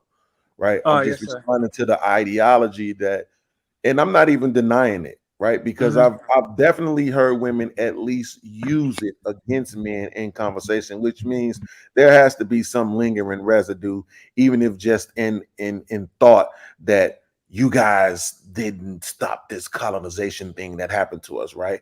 But then Yes, at the same time, you're going to link up with the colonizers, yes, they right? do. Yeah, Facts. yeah. And at the Facts. same Now you time, may know the reason though, because they may see them as stronger than us. I But really that do gotta drop down, but much love, family. I'm still listening. here's podcast. all That's the a that's Thank a you, my brother. great point. Oh, you guys were defeated by then. Let me grab the end of the white woman, the white police officer, the white judge, the white government, the white president, so I can But get what I want. What the fuck? honestly though, fellas, like I spoke on this yesterday too, just based almost the same to the same extent. But I was speaking on it yesterday too. Like when we really look at it, right, as black men, from the time we came into this country, if black women saw us bow to slavery, right, and then the next generation of black women, they watched us bow to Jim Crow, right, and then the next generation of black women, they watched us bow to segregation, right? Then the next generation of black women, they watch us bow to the welfare system. Like at some point, right, the trust of those women at some point they're gonna look at us like, okay, can we trust you to lead us where we need to go? Right? I mean, just what y'all say about that? I've made that point as it pertains to when I'm dealing with what I call, I've coined conservative douchebags, which is usually people who, if one of the versions of a conservative douchebag are these black conservative people who never want to discuss white people's atrocities against black people in any form of fashion, right? Even just in context of what may be going on with black people. So I understand the ideology behind what you're saying, but I think it's kind of a, I don't want to say a gross mischaracterization, but I think it's a mischaracterization of what happened, because just because they don't talk about it a lot, bro, there was a lot of slave rebellions. A lot. Of course. Right. So it wasn't, wait, so you can't necessarily say, oh, we bowed down to slavery. No. Some people had to cooperate, right? But there was a lot of slave rebellions on this continent and others, right? And then even when you start bringing in Jim Crow and civil rights, it wasn't no bowing down. The only bowing was like the battle rap bows, right? When they shooting people, bow, right?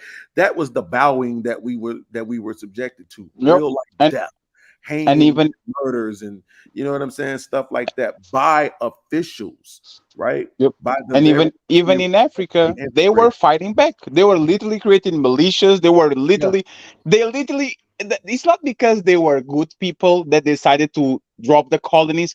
They couldn't control them anymore. Like Africa had so many people, but like Brazil, they had to fight for their freedom. Most of the countries actually that were occupied, it was not a, oh, you are such a bad people. Let me no, they actually had to fight for it. The United States had a particular story, but for most countries it was not like, oh, here we go, take it. That shit didn't happen. So somebody said this on the show, I don't know who said that. I think this has nothing to do with black love. I think this has nothing to do with families. They think it has to do with control. And I think women right now, like, they are addicted to control to a point where they rather have a kid with a guy that they will never see again, because they can control that kid 100%. But as soon as you put another man on the same house as her, and now she has to actually either share decision making or be liable or be responsible for somebody, I don't think they can handle actually not having 97% of control on about what they do. So actually, I think that's for the most problem. It's just a level of control that women want to have that is not compatible with the most men. Hey, Sweetie, can I ask you a question? What's up? Did you ever know? Because I read this stat, bro. It kind of blew my mind. Do you ever hear how people say, you know, that black people, you're only 13% of the population, but you make up this much percentage of the crime or this much percentage of the jails, right?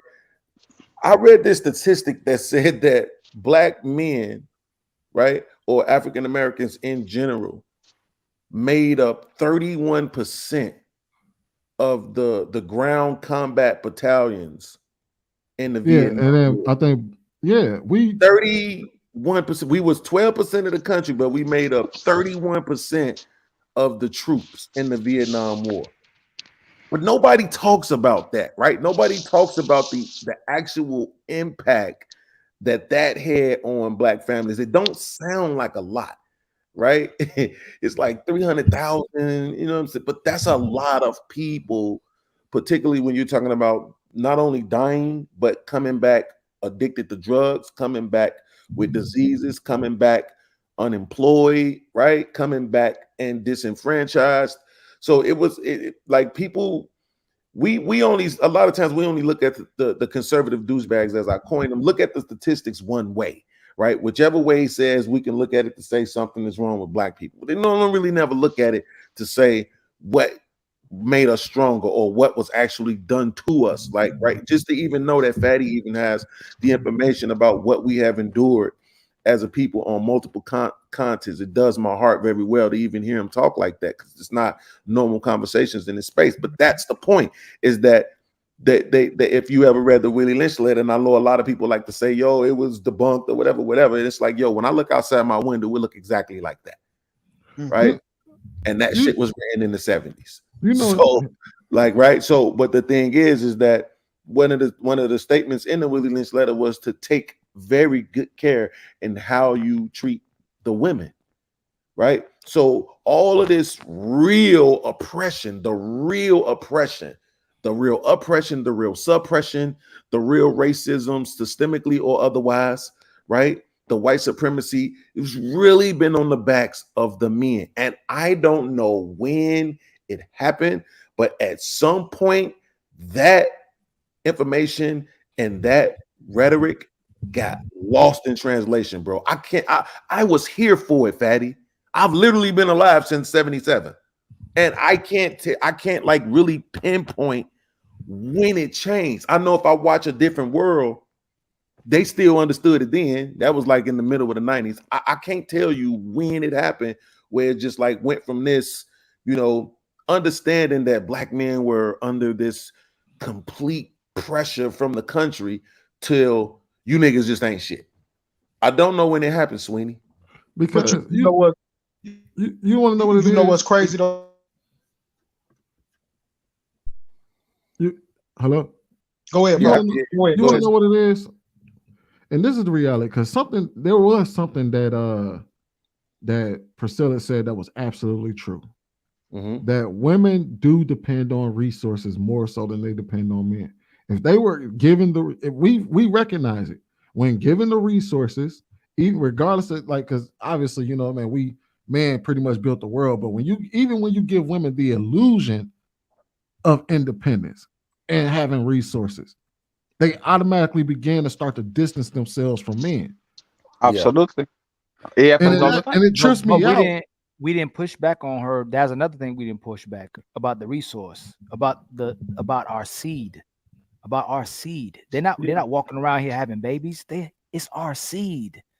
Like that's what I'm gonna say, bro. We have to put our seed. That's the creation of humanity. There's no greater resource than that. Yeah, but she can turn around the shit, Ali. Like That's fine. I think I'm saying when she's saying we need to do this and do that Make for sure you legacy. keep your point, Sweeney. It's still this sperm. That sperm. Podcast gonna get me. All I'm saying is the fact that we're not valued for the fact that life comes from us into women and it goes through women. It's the craziest thing in the world. That's big. That's a fact. That's actually a great point. That's a fact, bro. I can't believe that women don't want babies. I can't believe that, bro. Yeah, but hold on, Ali. Hold on, Sweetie. I want you to jump back in, Sweetie, because I want to know where you was going. But Ali, that's the point. It used to be used to be a time where the babies was considered the dudes. You having his kids, and it still is. I agree with you 100%. And it still is if you are powerful enough. If you are a random man that's her baby, you know what? But if we collectively having these panels, you see, I got the same emotion you got about this situation. If we collectively take motion and go, that's my kid, and we make the movement of going that this judge don't answer for you had a kid with me. You ain't have a kid with that judge. You ain't have a kid with that feminist woman. You had a kid with me. So if we're gonna make a law and fight for something, if you have my child, you under my coverage now and authority. Yeah, but that's not your son. That's the United States of America son. That's not their son too. The thing, right, is that you are put on this world to pay taxes, not to be Ali's son or Sweeney's son. And Sweeney, I'm sorry for actually interrupting you. Yeah, my like bad too, the point that actually I wanted you to make was, and correct me if you're not going to say that, when men get money, the first thing they do is look around to take care of their parents, try to take care of their kids, try to have a wife, do a better life. When women get money, they run away from that shit, bro. As soon as they can get released from the pressure of working and I get this money and shit, strong and independent. Leave me the fuck alone. Can I tell y'all real quick? Hold on, let's Sweeney rock before he forget his point. But here's the dark side of it. Here's the dark side of it all. And here's the jacked up part that men have to encounter. We gave women their independence, right? Mm-hmm. We gave it to them. We said, they asked for it. They said, we want to be able to do this. Fine, you can have it. They distance themselves from us. But they get tired and then they look to us and say, in order for you to deal with me, you have to take me out of survival mode. Yep. What's killing? But here's the trip and this is why I wanted to land at. I read a post that told that where women talked about how they want to be taken out of survival mode in order for them to be able to pair bond with a man and submit to a man.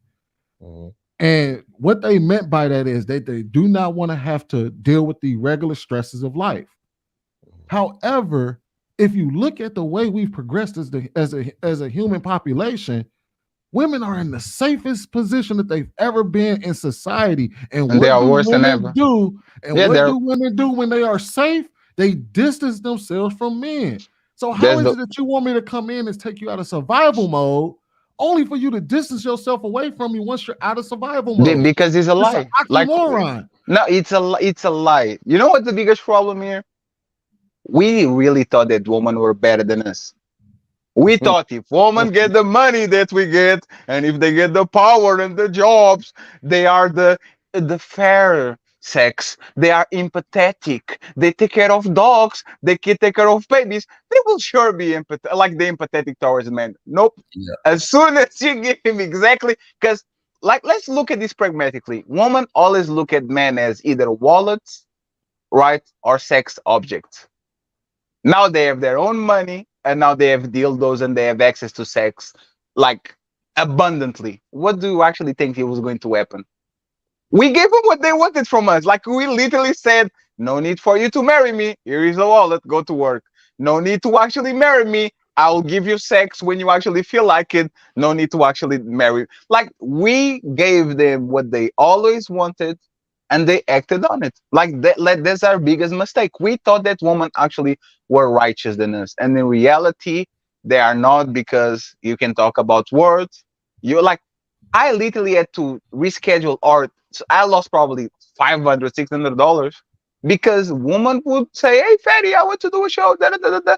2 days in a row, flake 1 hour before, flake 1 hour and 40 minutes before. Why do you want to be the center of attention? Why do you want to be put on the thumbnail? Why do you actually want this shit? And then all of a sudden, you change your mind and you do whatever you want to do. No, like, good excuse, no, not like. It's just that we, for some reason, we were sold this lie. And for a giant amount of men still on this world, if you are going to ask them, hey man, who do you think is actually has more honor, man or woman, or like cheats more, or it's irresponsible towards their kids and don't want to be parents? Who do you think? For most part, women and men are going to say, yeah, women actually are better than men. They enjoy more being a mom. They enjoy more like be. No, that's a lie. Fatty. Either we are tight or they are way worse than us. There's no way. I've been And saying if I had to apologize for anything about what I did on Lapeef's Let's Talk tonight, it's that thing that he just said when he talked about how hard it is to get women on these. I know how hard it is, how difficult it is to get them to come up and honor the fact that they want to come up and get them to actually be on these panels, because it's very difficult to get people like Priscilla on panels like this. Because they really don't come. If you go to TikTok, if you go to their YouTube or anything, and kind of Ali kind of spoke to that, they will shut off the stitch, they will shut off duet, they will shut off the comments, and it would literally be an echo chamber, and they're completely satisfied with that. But and when we say, and that's the one thing that I can say, damn, I did drop the ball, was that we finally got one in this space for real. You didn't mean and it to, was bro. like, damn. I know you didn't mean to. Let me read T.O. super chat real quick, and shout out to the 79 people rocking with us. Please hit that subscribe button and that like button. My brother T.O. says with the $4.99 super chat, women acquire power, control, and not letting go. Now they're power junkies, want more and more, using victimhood to keep it, weaponizing men to protect them. Yeah. You know, it's funny. Like today, I listened to a guy like the guy that I reviewed today, Alexander Grace. That man is a fucking genius, and he actually explained like the hypergamy, like how he got out of control. Because like for hundreds of thousands a year, that shit had a roof. It had a cap on. Your village has 70 people. You can go above that. If you date the best guy, he's the best guy. There's nothing to be had, and All of a sudden, because of social media, you took the fucking lead out of everything. Now there's always somebody up and up and up and up and up. You can always get somebody better. Even if you get Jeff Bezos, you're looking for Leonardo DiCaprio, and if you get DiCaprio, you're looking for fucking Will Smith. Like, he went from I want to cuff the butcher from my city because he's handsome and he's the best man around, to I can do better. I can do better. I can do better. I can do better. Like, it gets to the point where I can't even blame women like that. Because I would be looking like, imagine if you had like 70 dates and 70, hey, Ferry, do you want to come on a podcast? I'll flake too. I know I can go there. Like that motherfucker Ferry is a dummy. I will say no. Or I'll say yes, I will flake, and then the next day he's going to accept me anyway. So it's fine. Right? Oh, I'm going to date Ali, but if I kind of don't like him, I'm going to try the Sweeney, and if I don't like him, I'm going to slay. Like, I don't, I can't empathize with women because I don't understand the paradox of choice. I don't understand how would my brain function if I had like infinite ammo on everything I did in my life. Like, I can't understand. That probably would be a piece of shit too, but I don't know. But the truth is this though. It's still more of a fantasy than it is reality form. The choice itself is still more of an illusion. Yeah, it's illusion. Yeah, it's illusion. Yeah. You see what I'm saying? Because man, I'm gonna be honest with y'all. In the last month or so, and I ain't even realize I was doing it at first. But in the last month or so, I started clicking follow on more Instagrams. Because prior to, I was only following like 5 people, and none of them was no booty models. And then I just started clicking more and more and more and more. Follow. And the more you click, the more they show up, and more. Yeah, my phone was just like extra boring. You know what I'm saying? So it's like I just started clicking. And then I've been talking about this the last couple of days, exactly what you was just hitting on, Fatty, which is we keep trying to tell, not we, I ain't saying we this time. Niggas in the manosphere, red pill space keep trying control to yourself. Control yourself. Look at that booty. Look at that booty. Look at that booty. Oh my God, look at this. I know exactly what you're talking about. Right. But and then look, but this is the other part. We keep trying to tell the women you're gonna end up alone. I gotta tell you, I don't think they are.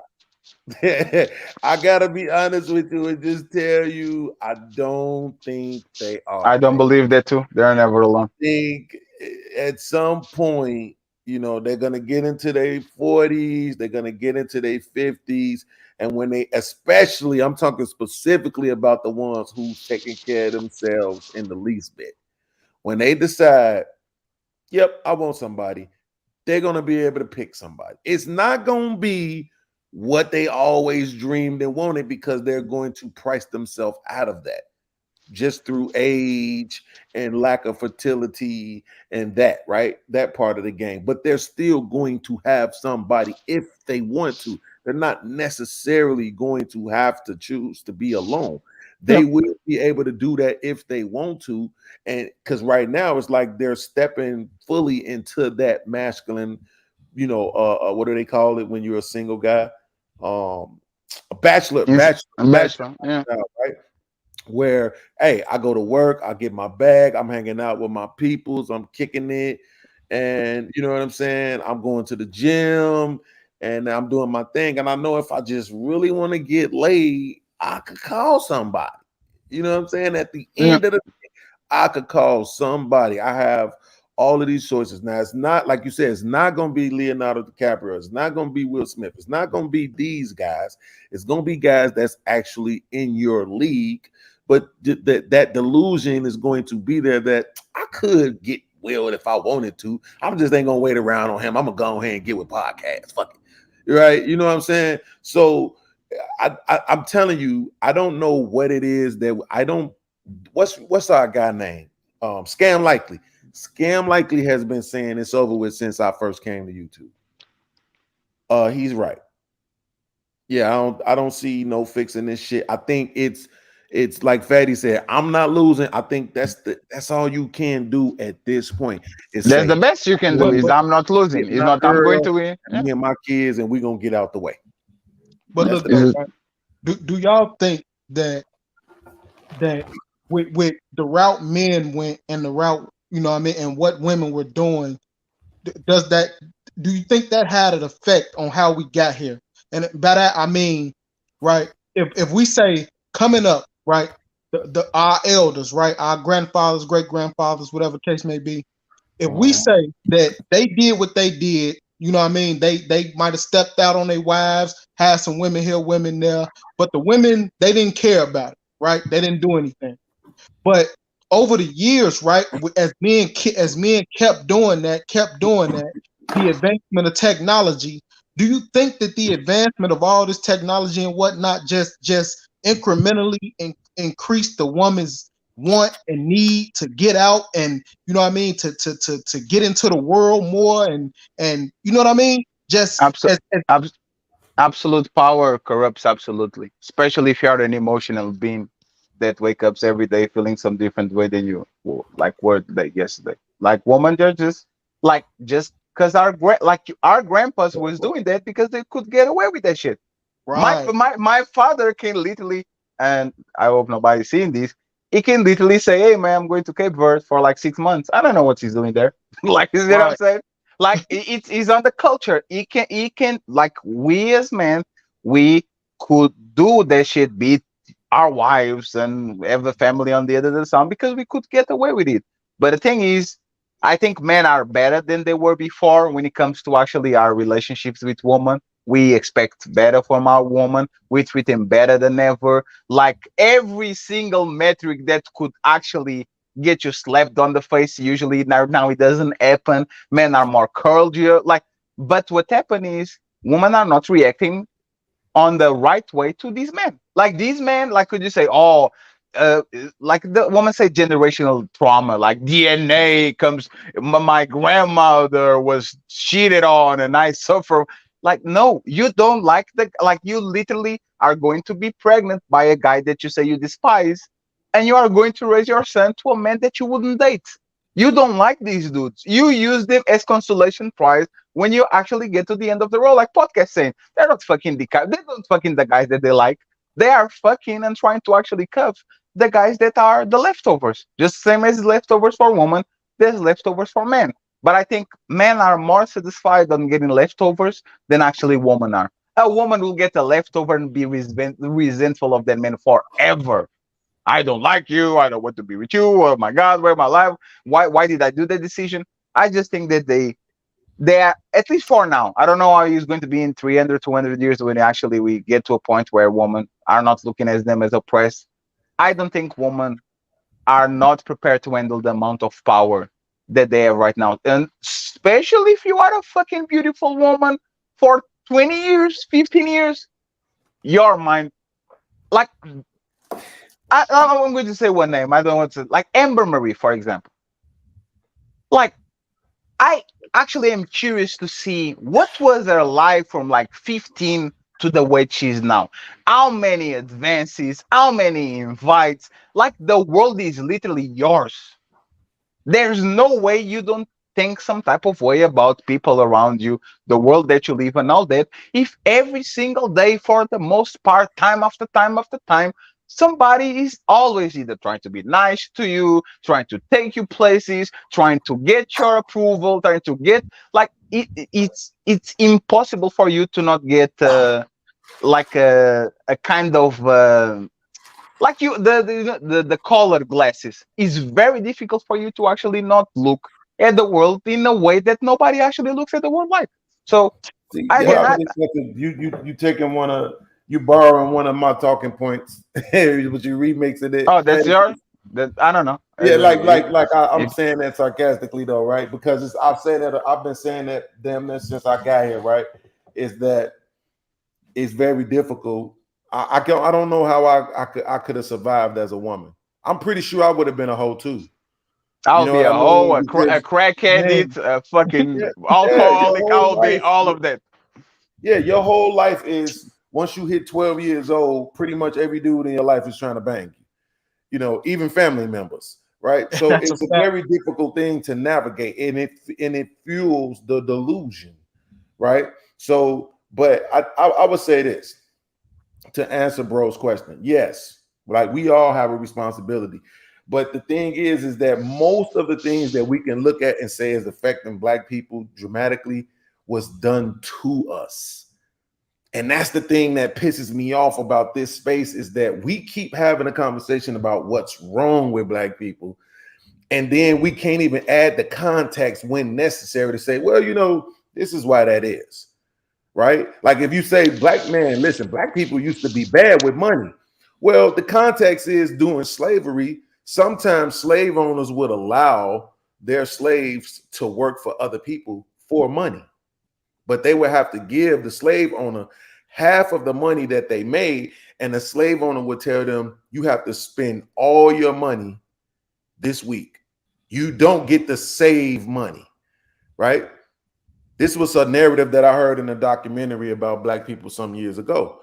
And I was like, that's really blew my mind, right? So to the point where they would just buy whatever, liquor, whatever, just borrow money every weekend, because even though they were being allowed to make it, they weren't being allowed to keep it. And that created, you know what I'm saying, this unhealthy relationship with money for a lot of people, not all slaves, not all black people, but, you know, just for a demographic of people. And then that becomes habitual. And then you also pass that down to your children. Right. And so, it becomes systematic. So it's like we're culpable, but most of this stuff was done to us. Like I say this, Slay, I believe, and this, I can't prove this, but I believe, let's say before the white man got here, let's say it was 1 million black men here, and it was like 1.7 million women, black women here, right? So you say about 200,000 of those women were hoes, right? This is always going to be hoes in every society, right? The quote unquote throwaways. And then from those men, probably about a good 800 to 900,000 of those guys was them guys. They was married and they could have multiple wives because they could take care of them. And then some of the other guys just had one wives. And then you had your guys, 100,000 of them that really wasn't married or nothing. And they trifled with the whores, right? So the point is that those women would have been okay with polygamy. You see what I'm saying? But then when you have somebody else come over and colonize and say, push the monogamy thing on you, push that whole narrative, bring this religion with you, and you're only supposed to be with one woman and beat that into you. You know what I'm saying? As a part of their colonization, over time, that's going to change how the people think. They're going to accept that doctrine. You have to, in order for you to survive it. It's only going to be so long where you're pretending like you're cooperating with the doctrine and with the slave master and with the colonizer, right? And to a point where you really are that thing that they want you to be. I remember hearing a saying where they said, a slave master once said, if I have to keep you in chains, you're not really my slave. You really my slave once I can take the chains off of you. And I know you ain't going nowhere. Right. Yep. You see what I'm saying? So that's what I mean. At some point, you not just pretending like you okay. You really are okay. And you accept it and whatever it is. Just like now, we got a few people out here that try to pretend like they making noise when something happened to black people. But we see who those people really was, aka BLM. Mm-hmm. You see what I'm saying? They really showed their true colors of who they really was. In the general sense, 99% of us ain't doing nothing about nothing that's happening to black people directly, including me. So I'm not dissing us. I'm saying most of the things that we can talk about black people, bro, it happened to us. And I think part of the reason why we're not going to be able to overcome it is because we don't want to deal with that part of it. We just want to get to the bag. We want to get to the bag, vote for Trump. You know what I'm saying? And that's it. Yeah, but that's what I was going to get to, as far as like now we kind of in a system where we teach all of our youth, and you know what I mean, all of our offspring now, get some money and run away from your people, right? That's all we teach you. So it's like, how do we build a community if we teaching all of our people to get the money and run away from the community? You see what I'm saying? But Well, that's there's a why lot of people who trying to push for. There's a lot of people who's trying to push for. I'll just say it the simplest way I can. They're trying to push to eliminate race because they think that's the answer, and it might be. It might actually be the answer. We might not necessarily need race. I think culture can suffice, right? The Portuguese have a culture, the Haitians have a culture, the Jamaicans have a culture, the Puerto Ricans have a culture, UK has a culture. Everybody has culture that is not necessarily tied in with their race. So I don't know if it's necessarily a bad thing to try to push towards that extension of the idea of race. It's complicated because white It Americans. is What is the culture of white Americans? You see what I'm Right. saying? Right? consumerism. Yeah, but you see what I'm saying? Consumerism and Like capitalism. the United States are a weird country because most countries actually have their origins. You can go 1,000 years before and you can say, oh, Portuguese were doing this and we're fighting that. With Americans, it's like a bunch of like either slaves, rejects from Europe, like people that wouldn't fit nowhere. They all got together. And now their culture is what? Like shooting, go to the gun range on dates, I don't know, for the celebrate the 4th of July. Like it's very difficult to pinpoint American culture in any spectrum of actually, like if they're Asian, if they're like, if you're not talking about the natives, what is, for example, American culture? Like what it does if you ask a white person, what is your culture? And Yeah. you can say Irish, you can say I'm Italian. Like, tell me, you as American, what is your culture? I think most white people wouldn't like actually be able to explain that. I think black people on the United States at least can't figure out because they had like the struggle for a lot of people actually put them on a situation where they had to develop things to cope, like music, street culture, habits Art. between them. That's it. Yeah, arts. Like I think that's why, for example, now the black people in the United States are the coolest people on the world. They set Yeah. trends. They set the music is popping. They set what to wear. For culture itself, like is very very strange. But you are not going to have a clear answer. Not for black people, but it's not their fault because white people in the United States, I don't think they could tell you what their culture is too. So it is complicated. That's a good point. That's actually a really good point.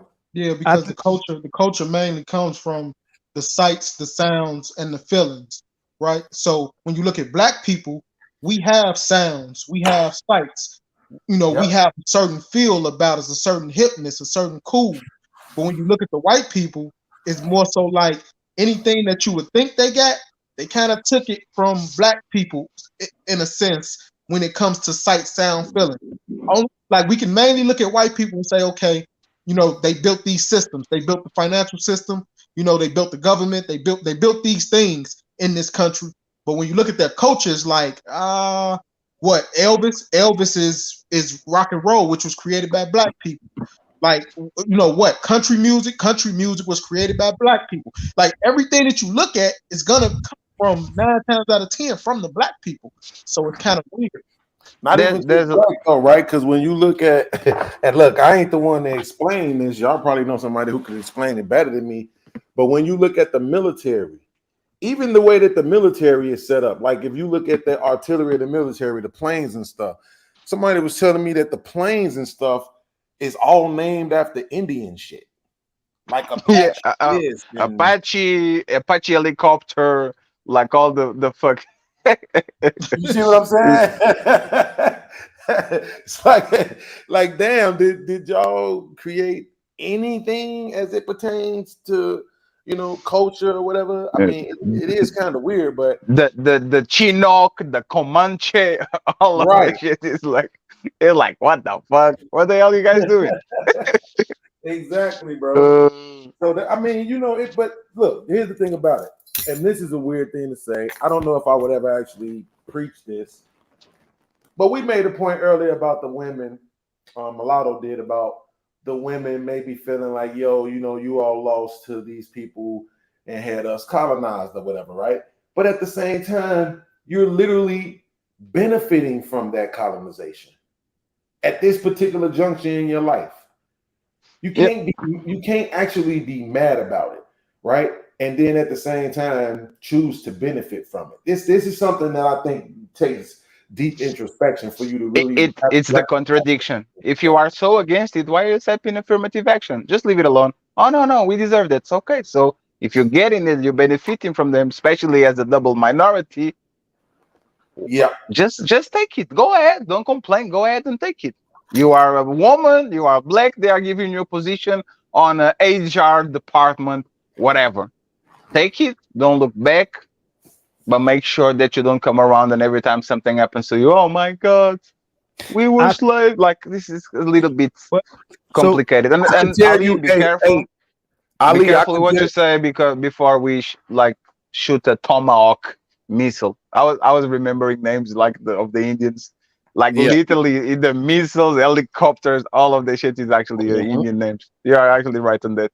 Go ahead, Hey, Ali. I'm sorry. Ali, I can tell you real quick. I can tell you when I dropped off. I dropped off from the show tonight right after y'all played that Tyler Perry video. Mm. I honestly just did. I ain't gonna even lie. I was going to get my food anyway. I didn't get on there. I didn't even get on there yet.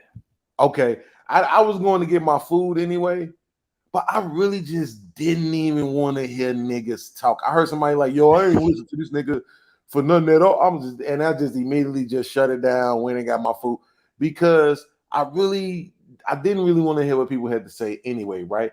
Because to his point, if it's making sense, right? If you're women out here and you're literally getting the things that you asked for from society, right? Which is equality. You get to work any job I watch. Every time I watch the show Chicago Fire and I see those female firefighters, I cringe. I cringe just a little bit because I'm like, you're gonna run in there, it's gonna be a 200-something pound man in there. You ain't gonna even be able to pull his ass out. But you got the job though, right? You got the job and you get paid the same and all of that. But for some reason, you actually believe that you working this job, making that money, you should not have the same financial responsibilities as a man who makes that much money.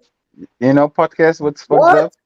It falls back to what I said a couple of minutes. We thought they were better than us, bro. Oh, Yeah, she's that was going to the thing. make 70,000. Now she's going to be more reasonable and Right. split the bills and all this. Nope. She makes 70,000. Now she's looking for a man that makes 71. What the fuck? Exactly. You're like, what the hell? Like, it's supposed to be easier now. You get 70, I get 70, whatever, 140. We live a beautiful life. It is what it is. But no, it's literally you take an obstacle out of their way and they put one even bigger on yours. Like Yep. what? Like I took that shit out of your way so you can Yep. fly, and now you're saying, why don't you fly with me? Why don't you fly higher than me? Fly.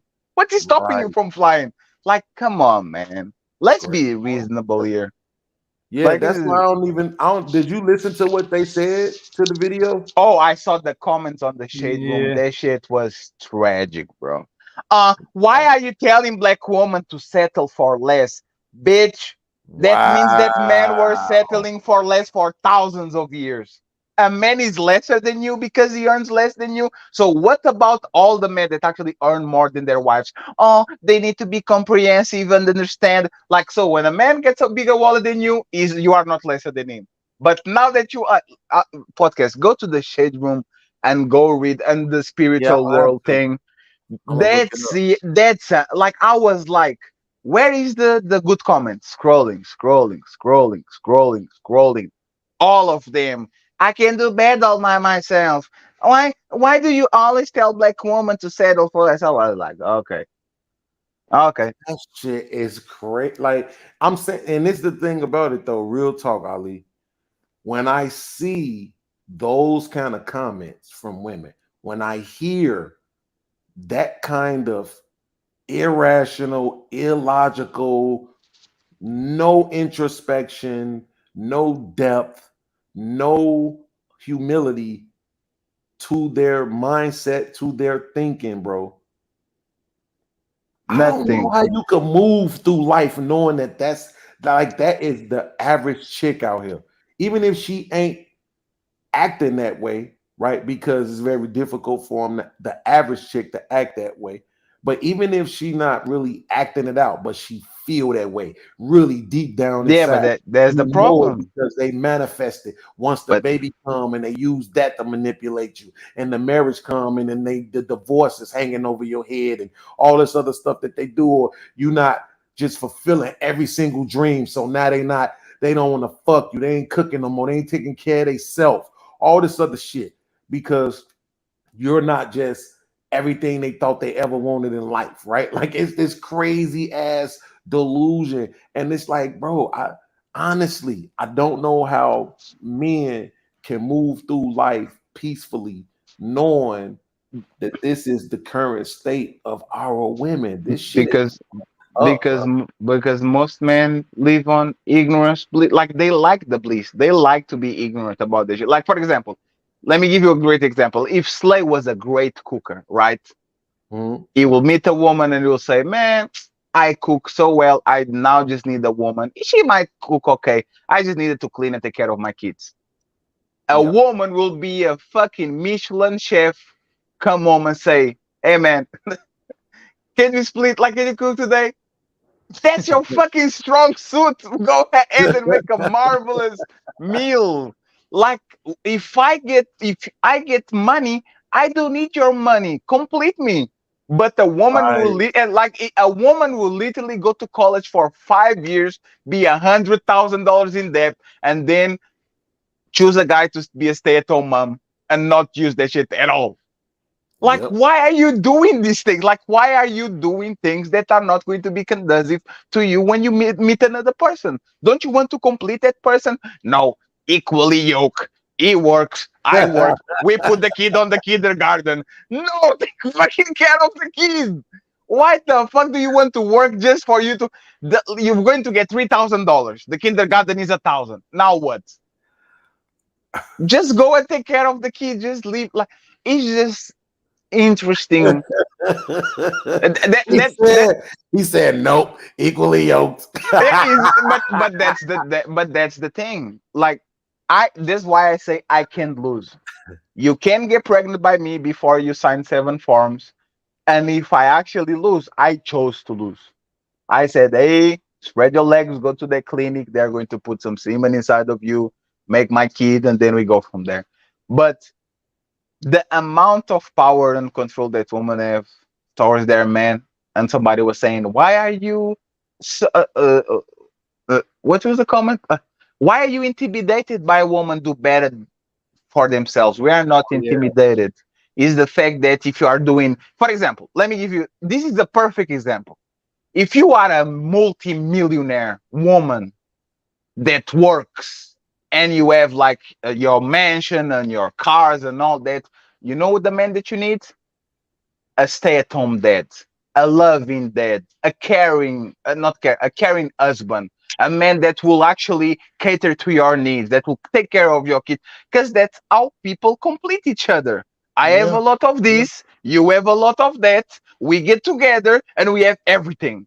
it's But for facts. some reason, as soon as they actually excel, instead of wanting for somebody for a pool boy that is very good, like mowing the lawn and taking care of the house and making sure her life is easier, and she always eats very well, is a good cook and all that shit, they want the person exactly like them. And now what? You married with your version, a male version of you. And Yeah, now you're complaining because, oh my God, the kids are always crying. Oh my God, I have to go to work and come home and prepare dinner. Oh my, like it doesn't make sense. Like, like if you are not going to be able to change the roles and you are working for yourself to meet exactly the same guy that you are going to meet if you were broke and you didn't have nothing, why are you doing the things that you're doing? And the answer is, I don't Right, know, ego, like right. just to get like acclimated. Oh, she's a self-made woman. Okay, so who are you taking care of? Nobody. How are you a boss bitch without taking care of nobody? Because I know men, as soon as they get actually money, if they are called bosses, they have a lot of people under him. They're taking care of the kids, the mama, they're financing the friends, business, all that shit. How can you be a boss babe and you have no employees, you have no people that you take care of it, you have nothing. I You don't know know. what? Does Oprah still have Let me seven? read this super chats real fast, so people don't get on me. Um, Dub Will with the 4.99 super chat. White American culture is black American culture. True. Yeah. Culture reheated. Um, yo, our brother T.O. With the 4.99 super chat. But look, you see, Oprah ain't married her boyfriend in like 20 I years. literally just asked if Oprah still had seven. I literally just asked She that. ain't giving that nigga No. half of that billion. And Rihanna will never marry fucking ASAP Rocky too, and everybody's going to be clapping about it. Oh my god, you shouldn't do that, Riri. Don't They take ain't that. working That's a off half bad of the deal. billion. Yep, yep. But if Jay Z was doing the same thing to Rihanna, oh, she's playing him. Look at how Didi did. How is the name of the girl called? The one that got impregnated by the personal trainer. Didi Tom was Brady's dating. wife. Oh, I thought Yeah, Didi was dating a woman for 10 years, never put a ring on it, and then she got fed up and did whatever Yeah, she Miss wanted to do. Cassie. Yeah, and the girl on the View, the Asian girl that said that was dating a guy for 10 years. I don't want to have a kid. And then there was a rapper that started liking her, and she had the kid like 1 year after she met him. I Yeah. don't know the name of the guy. What's the name of the guy? let me ask y'all something real quick. That's it. It's same thing with a man. If a man go the opposite way, right? Can he ever come back mentally? Forget us, even just us saying something. If a man go the opposite way, and I'm saying he goes years, and I'm almost sure they think like this. A dude be like, dang, I want to come back. Do you think in his mind, once he went that far, he can never come back from that? Can you ask that again? Like what? That You, So a you far mean in guy the terms of opposite what? way, as in the gay. opposite way. You So saying that so far in terms of so what? we are okay. So us as brothers, if we knew this dude was gay, would we ever let him come back? Hell no. No, he's So gay. It's so not do you my think it's not my position to say whether or not he can, but the first question that you asked, I'll be in honest with his you, own mind, and it's very difficult for us to even ponder that question because we're not gay. Yeah, but you can So we no, unfuck you can't can even somebody. still answer that. no, you That's can the thing. you, That podcast. That's the thing. You can unfuck somebody. Like if a woman says, "I'm not lesbian. I just have experience on college." If you actually are in some way attracted to woman, you indulge on that shit. I'm sorry. You might not doing it now, but you are a bisexual. That's what you are. Let's not. Yeah, but Let's his not. question no was no his like question even was going can you deeper, come back? like I'm even wondering going what like podcast. If somebody has a certain experience, like even if we can empathize, and I ain't talking about all the way to that empathy. What I'm saying is that there's certain experiences people can have that may be hard for them to come back from mentally. So huh? what I mean by that is this: the way the women encounter the world has to be different than we encounter the world. They have to sustain their virtue. They have to Virtue. sustain their chastity. If they go through the things we go through, it ruins them. And not only that, when they finally process what a woman is, it's like, dang, I already went this far. It's hard to come back from that. They're Everybody not. knows my reputation, and it's like, you know what? All it's just like this: if Dre my best friend in the world and I violate my brother, not in that kind of way. I mean, I violated you. And then because I'm so prideful that what I did to you, I'm just gonna go all the way out with it. I was like, they already did So this. I might just keep going and don't come so back from it because I can't live with it.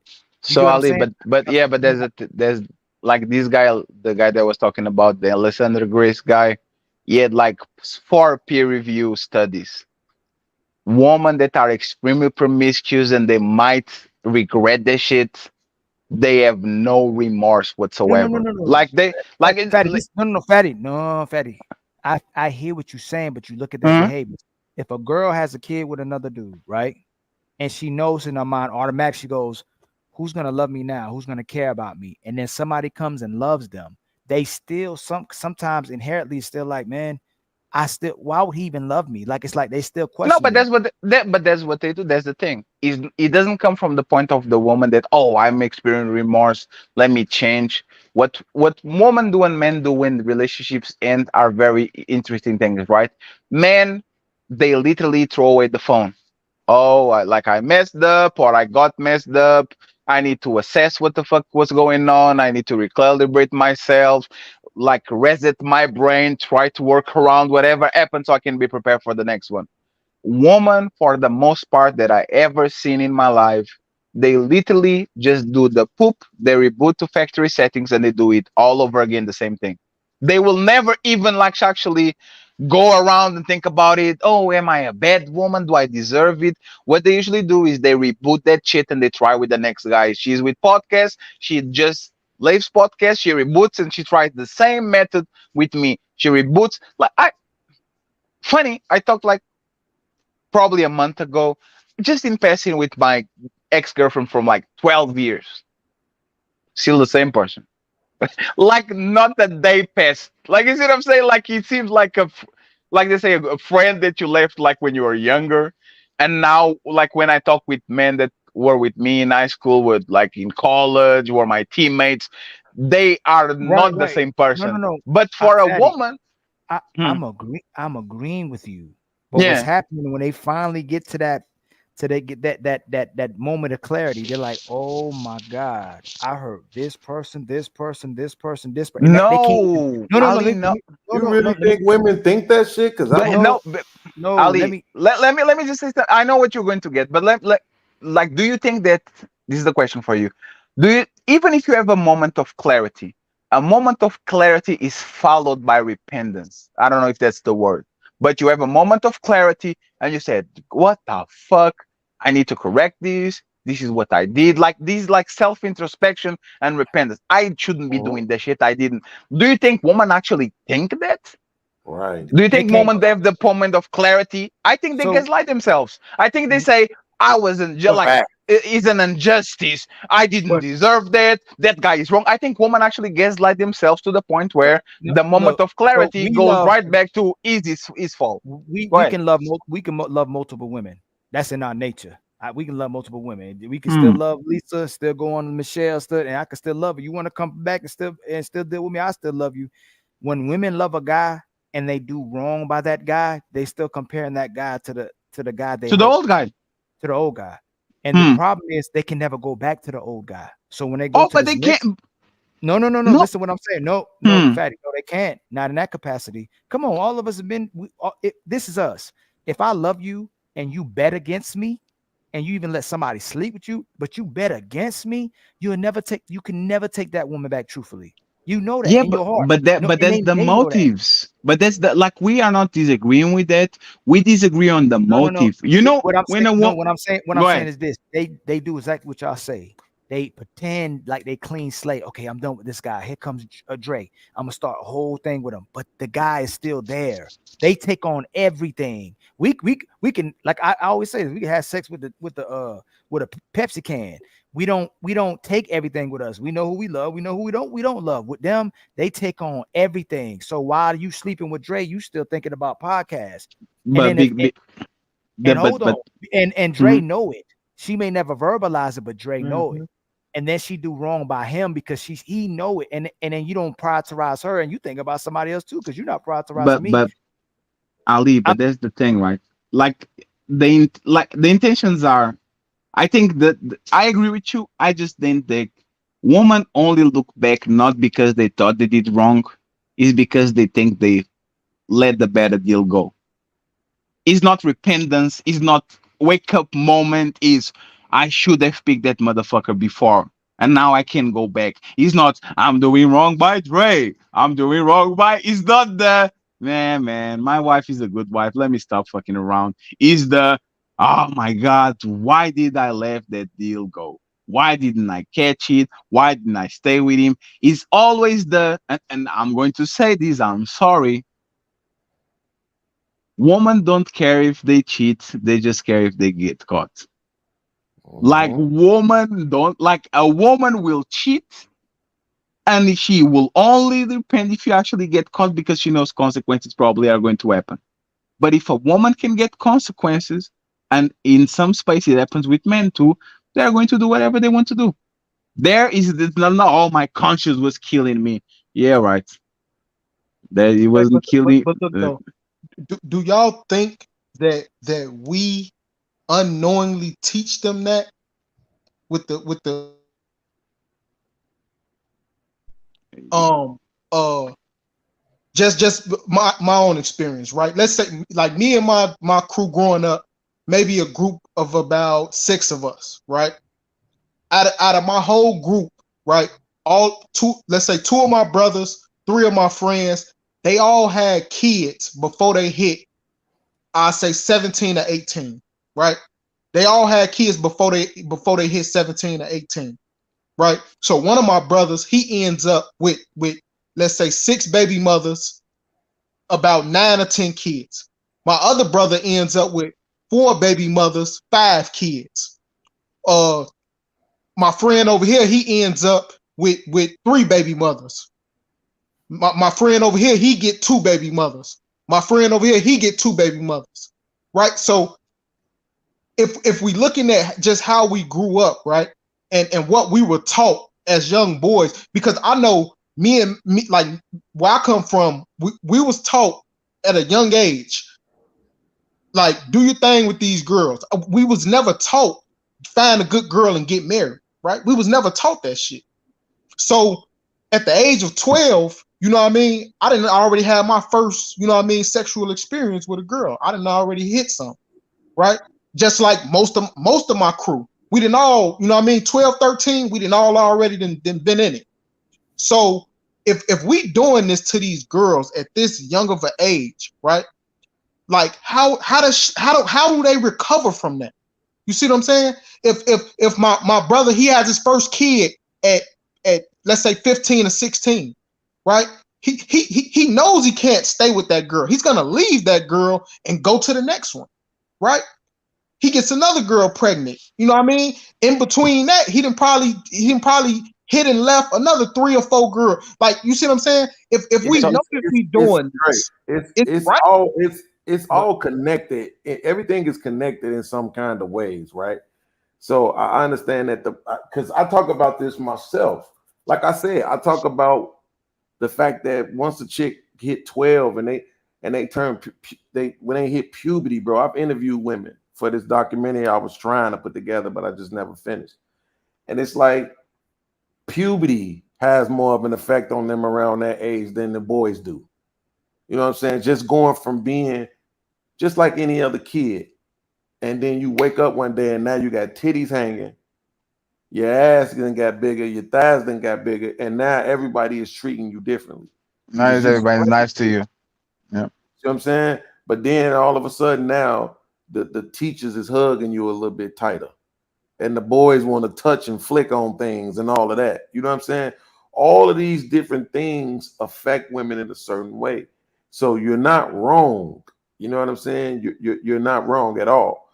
The problem is that we once lived in a society where women endured all of those different things and they still didn't hate men. Now, the problem, the really the confusing thing, not even the problem, but the confusing thing right now, especially for me, is was this really what the women always were? And they just couldn't really manifest it. They couldn't exemplify it because of the fact that they were technically under the rule of man at that time.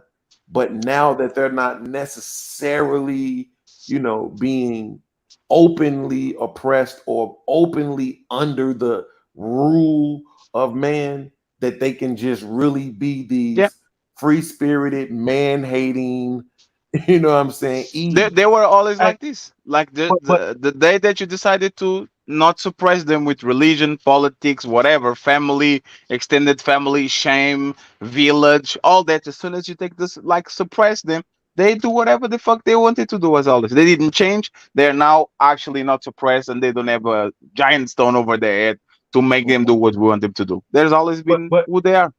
But this what I'm saying, right? To Ali's point where he's saying like, like basically can the girl recover?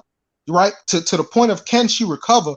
I'm saying if at a young age, right, we're doing this, and I can admit that all of these girls I seen, you know what I mean, from girls I had to girls that all my brothers had to what the guys had, I can honestly say that most of these girls wanted to be with us. Most of these girls actually, you know what I mean? They to a certain extent, they wanted to be with us. Can I ask you a question, Slay? And we knew we didn't want to be with them, right? We knew what we wanted from them. Can I ask you a question, Slay? During that time when you guys were young and all that, would that be good guys around them, nice guys around them, man, the guys that actually didn't get all the play and all the shit, so they wanted to do right by a woman, they fell in love, they had that puppy love? Were those guys around you guys? You say who were the guys that Like, actually? let me give you an example, right? When I from the ninth grade to the 12th grade, I always had the same class. And I was on a group of 4 guys that literally would just run around and get all the women. Like more on the air of kissy kissy, sit on my lap and all that shit.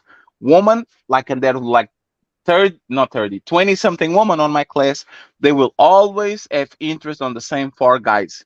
And the other 15 guys, the nice guys, the guys that actually liked them, the guy that actually showed interest, the guy that was sim for them, the guy that told them, oh, I will take care of you and you'll be my girlfriend, they will never look at them ever.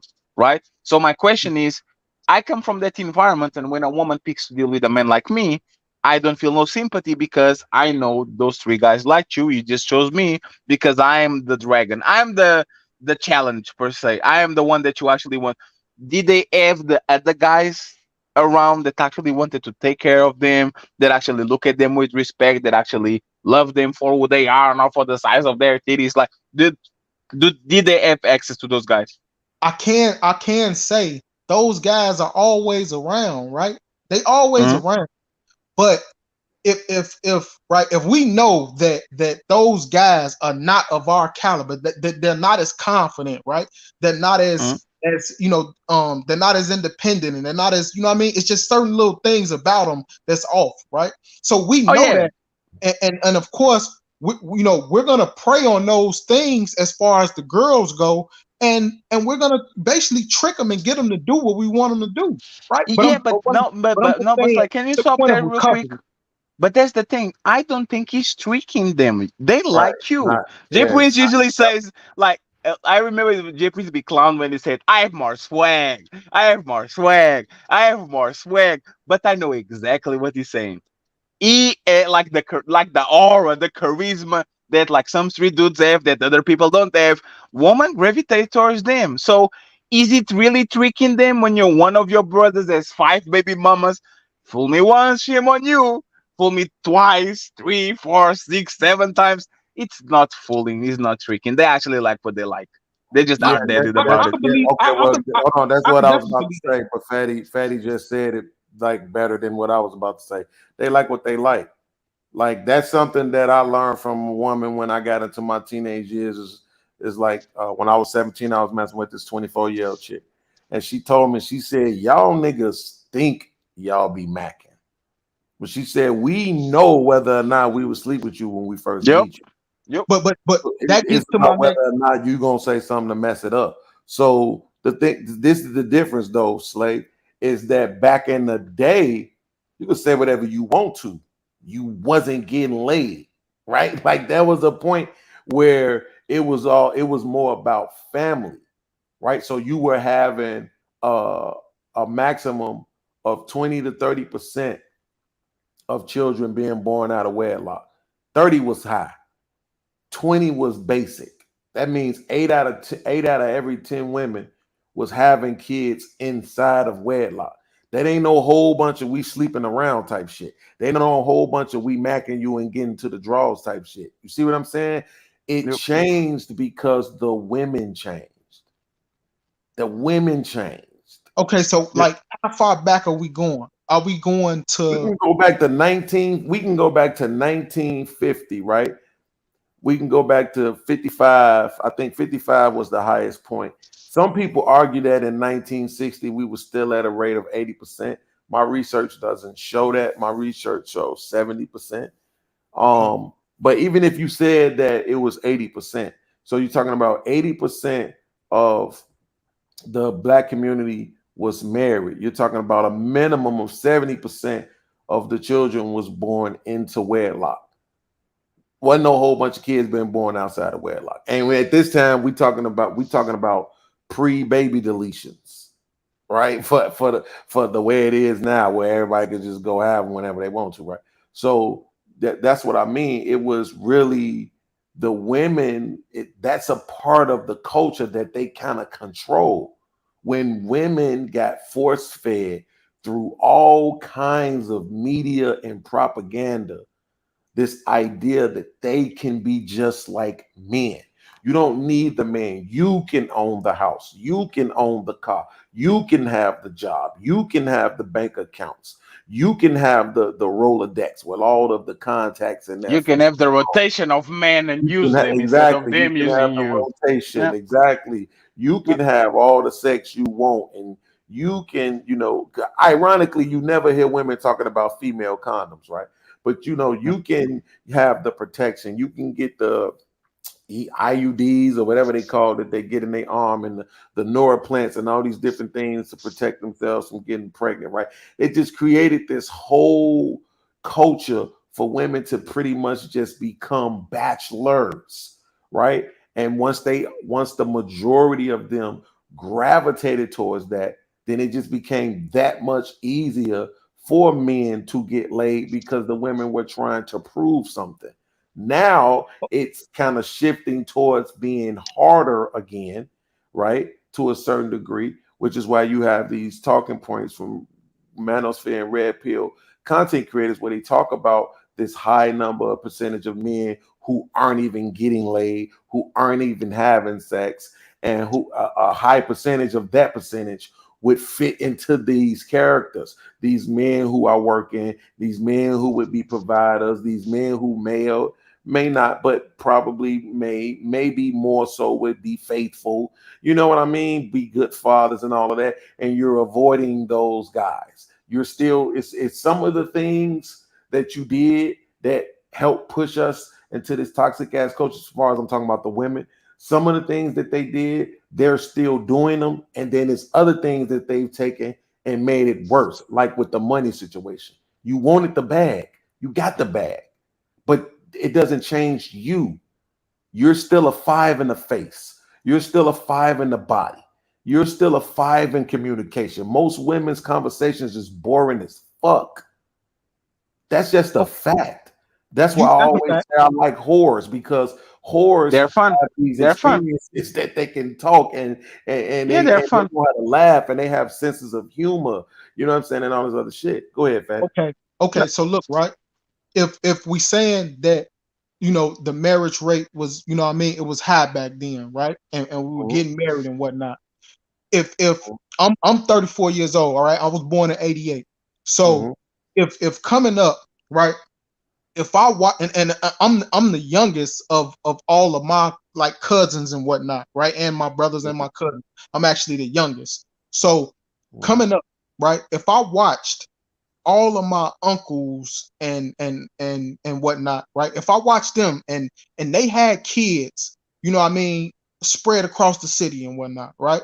If they did it, they weren't married and whatnot, right? If I'm seeing that from them, I'm saying, like, when did the teaching change where black families stop teaching, oh, go find a girl, get married, have kids in wedlock? When did that teaching change? At the end of the 60s. So what happened in the 60s, they started pushing this thing called free love. And it got really, really bad for a little second there. There's a lot of syphilis going on, and things like that. But towards the end of the 70s, what you see in the 60s with the marriage rate from 1960 to 1983, you see the marriage rate in the black community pretty much drop 1% for every year, right? So by the time you get from 1960 to 1983, the marriage rate is down like in between 23, 24, 25%, because it's dropping like 1.1% every year. So the numbers is going down. That would be considerably slowly, right? But that's the reason why it hit so hard once you got to the 80s and you came out of the Vietnam War, you coming out of the civil rights movement, you going through the 70s where they're removing the vocational training from the schools. A lot of the jobs started departing from the inner cities and going out into these far-reaching suburbs where black people didn't reside at the time, or they were shipping them overseas. So now where you were able to catch a bus to get to work or even walk to work, now you don't even have that local job there.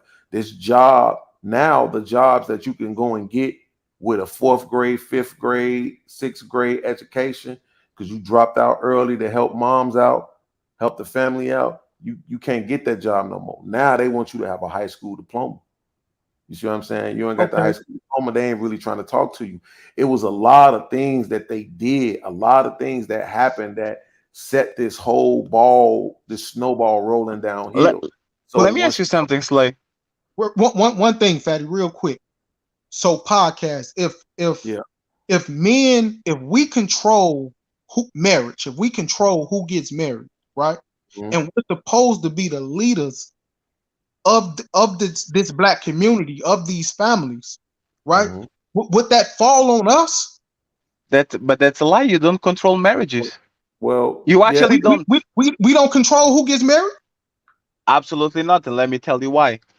Most men actually are pushed to get married.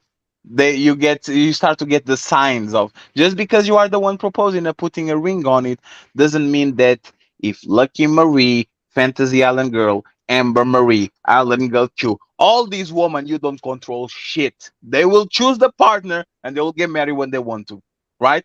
And this is for the average woman too. She just doesn't like the options that she has. But the myth that woman men control marriage, in my opinion, is a lie, because just the top percent men actually that have the run of the peak of the litter, they are the ones that control marriage. The average man, if they're like, imagine this, right? And this is why women are trendsetters. If women together say tomorrow, you're not fucking if you don't get a ring, you know what will be happening? All the men will be getting married. All of them, without exception. Oh, I can't fuck anymore. Let me go get married. So the question is, who is actually controlling marriages? Are women or are men? The answer is woman. The thing is, women are just not walking side to side with each other. They're actually try to game the system, so they can have more say on it. I just wanted to say one thing real quick. When you are 1 year older than me, right? You are from 88. Yeah. What would be like a high body count when you were on high school or on age college, 20 something? What would be a high body count for a man? That everybody would, like, if you said my body count is 13, wouldn't everybody celebrate that? Oh shit, you are a player, you are a playboy, you have a body count of 13, you are the man. Wouldn't that actually? Of course, So, like that shit don't matter for men, of course. Okay, but my question is, why right now, if a man says the body count of him is 12, is looked as a average or below average guy, and for you to be considered way like the stallion, you have to say 40, 50, 70, 80, 90? Why is that? Why do you think that changed? I mean, I don't really know. Like I ain't gonna lie. Like growing up, I never like we was just never taught that like body count. Like we never looked at No, just yeah, but you know, like the captain of the football team, he got all the women out. Like we have those guys that are like out of this world. But for like when I was growing up, if like I remember having in college and somebody would have been like conversating or something, and somebody asked my body count, and I said 13, and they said, "Oh my God, Freddy's a hoe, da da da da da, he's a playboy and all that shit." And now, if I say 13, nobody blinks an eye. What changed was women started fucking. They didn't start fucking. Now there's there's sport fucking. They fucking for sports. So what happened is, like with the influx of sex, what happened to this amount of people actually having relationships, kids, and all that is that before, like we talk a few hours before, the hoes, everybody knew what the hoes are. Oh, Jessica does blowjobs if you actually take her home. That is now the average woman is promiscuous. The average woman engages in casual sex. The average woman has Tinder. The average woman has Instagram. The average woman had a couple of one night stands. The average woman might have a random trend, not average woman, but like let's say 20% of women might have a train run on them, and they were not hoes. They were Oh, it's just way more than regular 20%. women that went to college and wanted to have fun. You see what I'm saying? So It Yeah. became to the point where promiscuity and sex got so out there that now you can literally pick and choose between the winners and losers when it comes to men. That man fuck 70 woman, he's a winner. That man doesn't fuck nobody, he's a loser. When it comes to woman, you can't pick a side who is the hoe and who is the nice girl, who is the I want to get, like, you can't. It's impossible. Like, Ali, Hold remember on, that? Fatty. Oh, go ahead, go ahead. My memory, my memory is bad. That's fine. I want to say this before I forget. 3 things, really. One, Fatty, it's way more than 20% that have been with multiple dudes at the same time. Oh, Way. I'm being nice and generous. Yeah, you are. It's way more than, and we ain't even just talking about the college ones. We talking about in the hood. You know what I'm saying? Like way more chicks that have been with 2 dudes or more at the same time. Or one dude came in the room and then another dude came in the room. Like way more than 20%. That's first of all. Second of all, I think you actually made a good point because I could speak. See, this is the thing about it. I could speak to Dre's question from the perspective of men providing the access to marriage, right? Through proposals, right? So I can speak to that. But before I do that, I want to acknowledge that Fatty made a great point about women actually being the ones in control of the access. And here's another reason why. Here's another piece of evidence why. Whether we want to believe them or not, let's just say we take them at their word. Kevin Samuels interviewed thousands of women, bro. And it seemed like every last one of them motherfuckers would say, were you ever married? Nope, but I was engaged 3 times. Engagement queens. He literally coined the term engagement queens. Right? Every single one of them was engaged 2 times or 3 times. So all of these women was engaged, but they never got married. That would mean that it's a whole bunch of men out here who actually taking the time, buying rings, proposing to women and everything, and the women are they saying yes, but eventually they still end up saying no, right? So, and they always say they the ones who left the relationships too. You see what I'm saying? So that kind of minimizes men's control over the marriage game, to Fatty's point. It's Right? cosplay. But even if we just look at it from the standpoint of men having the access to marriage, the thing is this, bro, is that at the end of the day, if I can get the sex without marrying you, I'm going to do that, right? Like it is what it is. So once they provided that access, of course, men were going to do that. Not to mention at the same time, because here's the thing, not to mention at the same time, even like you stated, you necessarily didn't even want to be with the women that you were having sex with. You understood exactly what that was, and so did they. In all honesty, they understood exactly what it was too. They make you think that it's about being with them, but it's really not. That's just something that they're doing. I got tricked. Oh my god, I can't believe he did that. Yo, you know it. Yeah, he that did shit that with you know it. Like I ain't gonna Yeah, lie. that shit is contentious. I ain't gonna lie. Being honest, bro. It, I done watched a lot of broken hearts. Like really though, right? Now we know that a lot of them is just they really they really hoes and whatnot. But I done seen a lot of broken hearts, bro. Like for real. Well, but see, this is the thing about it. Broken, like let's just be honest, broken hearts come from lies, though. Yep. Right? So Broken hearts it's like from who? if you're Because saying broken. Go if ahead. I'm you're sorry. saying if you're saying when you say broken heart, right, that automatically implies that the dude is saying things in order to get the vagina. Like, yeah, you the only one for me. I want to be with you, girl. It's gonna be you and me. Like niggas, because some people do. I know I did, right? Well, You would get with a chick and plan the that's what I'm getting whole at, future Parker. with the chick. You see what I'm saying? Yeah, And but you that plan a whole future with this chick and put all this stuff in her head. And then once you start tangling with her, if you tangle with her one time or twice and then don't tangle with her no more, or you only call her when you're trying to tangle, and she also then realizes that it's more than just her, yeah, that can lead to those kind of broken hearts. But here's the thing, bro, it's still always was some guy or some guys that she was saying no to. You see what I'm saying? Right, That's right. But see, always there but for the women. but podcast, look, right. This is what I'm getting at. Wait. I'm No, getting at. no. I want you to understand the point before you move forward. There was Yeah, all those guys always existed. Of yeah. The course. point, the point Right? that he So wants to drive through is the fact that, like you said, oh, me and my cousins, we had like, if you walk with wolves, you are a wolf too. You know it, and they know it. It's like you having a girl that has their best friends are strippers and hoes. You know, is a high probability of her being a hoe. Are you getting a broken heart for a good woman that actually pretended she was a good woman, and she now actually breaking your heart because she going against what she showed you all the time? Or you're breaking out, you're getting your heart broken by a prostitute, right? yeah. Those two are very different, and this is what women tell you.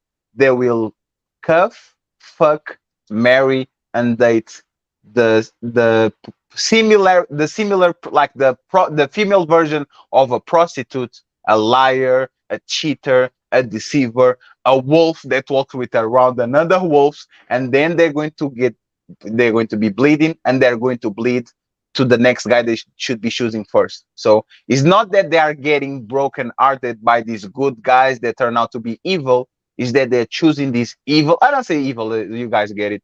It's not that they're choosing the wolf, and then when they start bleeding, now they say, "Oh my God, I got my heart broken by Slay." But you know Slay. You know who Slay walks around. You know his brother has 6 baby mamas. His another brother has 5 baby mamas. You know he's out there. So you chose actually to get inside of the lair of the wolf, and now you are pretending like you didn't know that he was a wolf before. So I I get some sympathy when you are young and you can discern between a good person and a bad person.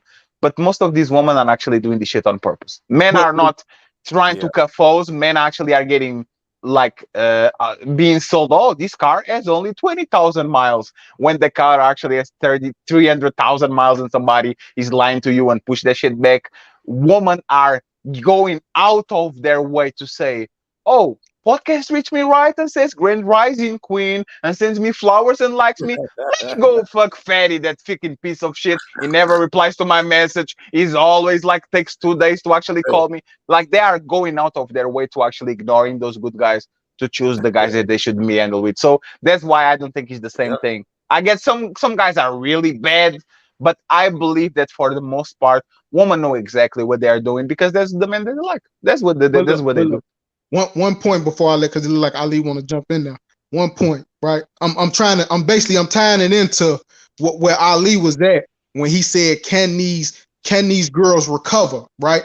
I'm basically saying, like, if we came up, right, if somewhere along the lines marriage wasn't taught anymore, right? Somewhere along the lines in black families, they stopped teaching marriage, right? I know my elders, they never told me find a girl and find a good girl, get married to her and whatnot. I was never told that, right? Mhm. I was always told the same thing. You know what I mean? You do your thing. You know what I mean? You get as many as you can, woo off the bank, right? And I was taught the game. You know what I mean? I was taught the game. You tell them what they want to hear. You know what I mean? You tell them what they want to hear, you get what you're looking for, right? So I'm saying that if at a young age, right? If at a young age we taught this and we going out and we implementing this and we getting these results, right? Now, of course, the girls, right? The girls, they might not be getting taught to, you know what I mean, marriage either, because the black family is breaking down. So they might not be getting taught marriage either, right? But if we're getting to them this early, right? And we running through them, right? At what point does that have an effect on their mind as to where maybe they thinking, they feel like, okay, this is how it is. These men don't want me, right? Even the guy that's over there in the corner, and yeah, he might look like a good guy, but if I want this other guy, and this guy doesn't want me, and I want this other guy, and this guy doesn't want me, right? At what point does it get to their mind, and it just becomes the norm, where it's like, oh no, this is how it is, right? Men want this from us. You know what I mean? We have our situations with men, and we give them that from us. Just you know what I mean? Just at what point does it become that?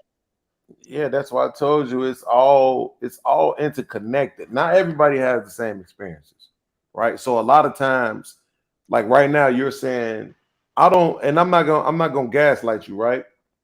But even when you say, yo, we was taught to do this, I just don't believe that. I don't believe nobody ever set you down. Was like, all right, listen, Dre, I need you to go out here and fuck as many bitches as you can, bro. Get Hey, hey, ready hey, for this hey, whole. hold on, Like this is what hold, life is hold on. about, right?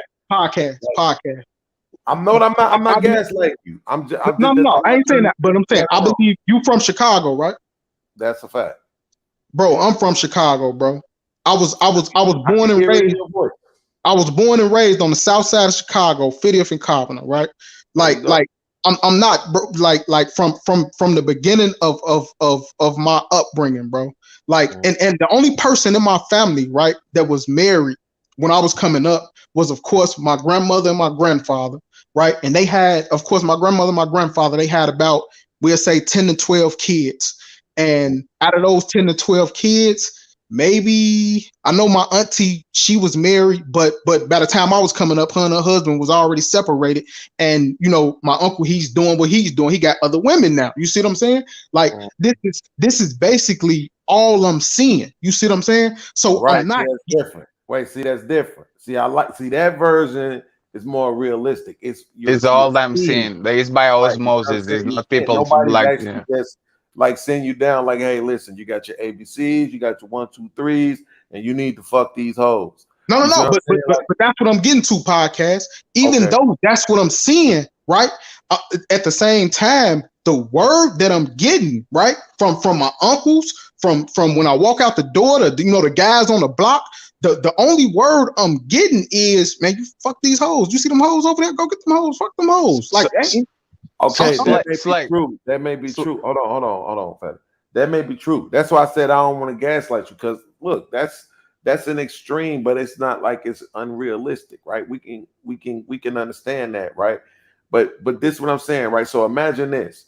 Imagine another person that his experience ain't like that. Nobody's telling him, go fuck these hoes.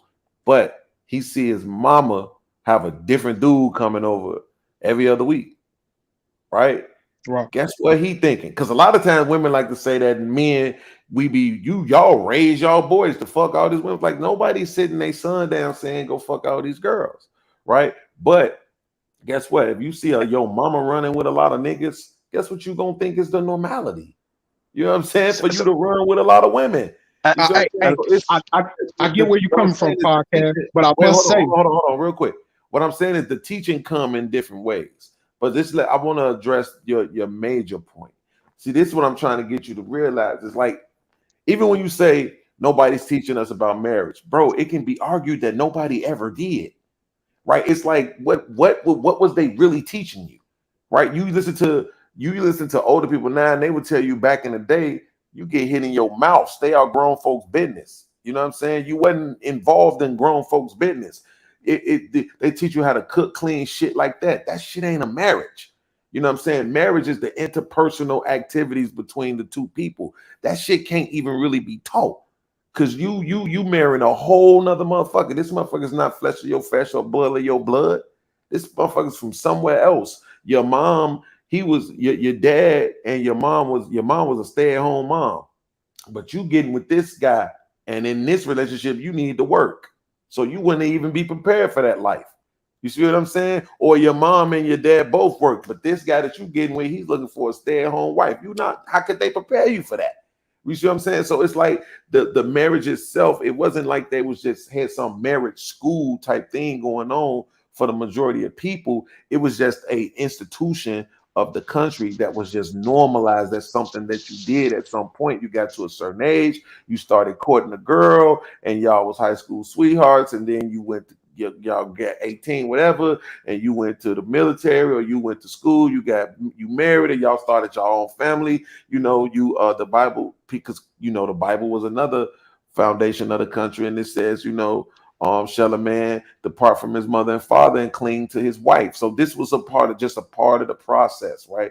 But again, we can argue that the thing that was really holding the marriages together was the fact that the women didn't have all this goddamn freedom.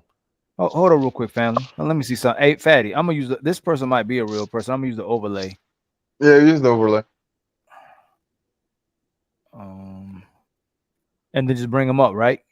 Yeah, bring him up and leave the overlay. We're just talking, so it's fine. Okay. Arg, can you say something? Hello? Hello, hello.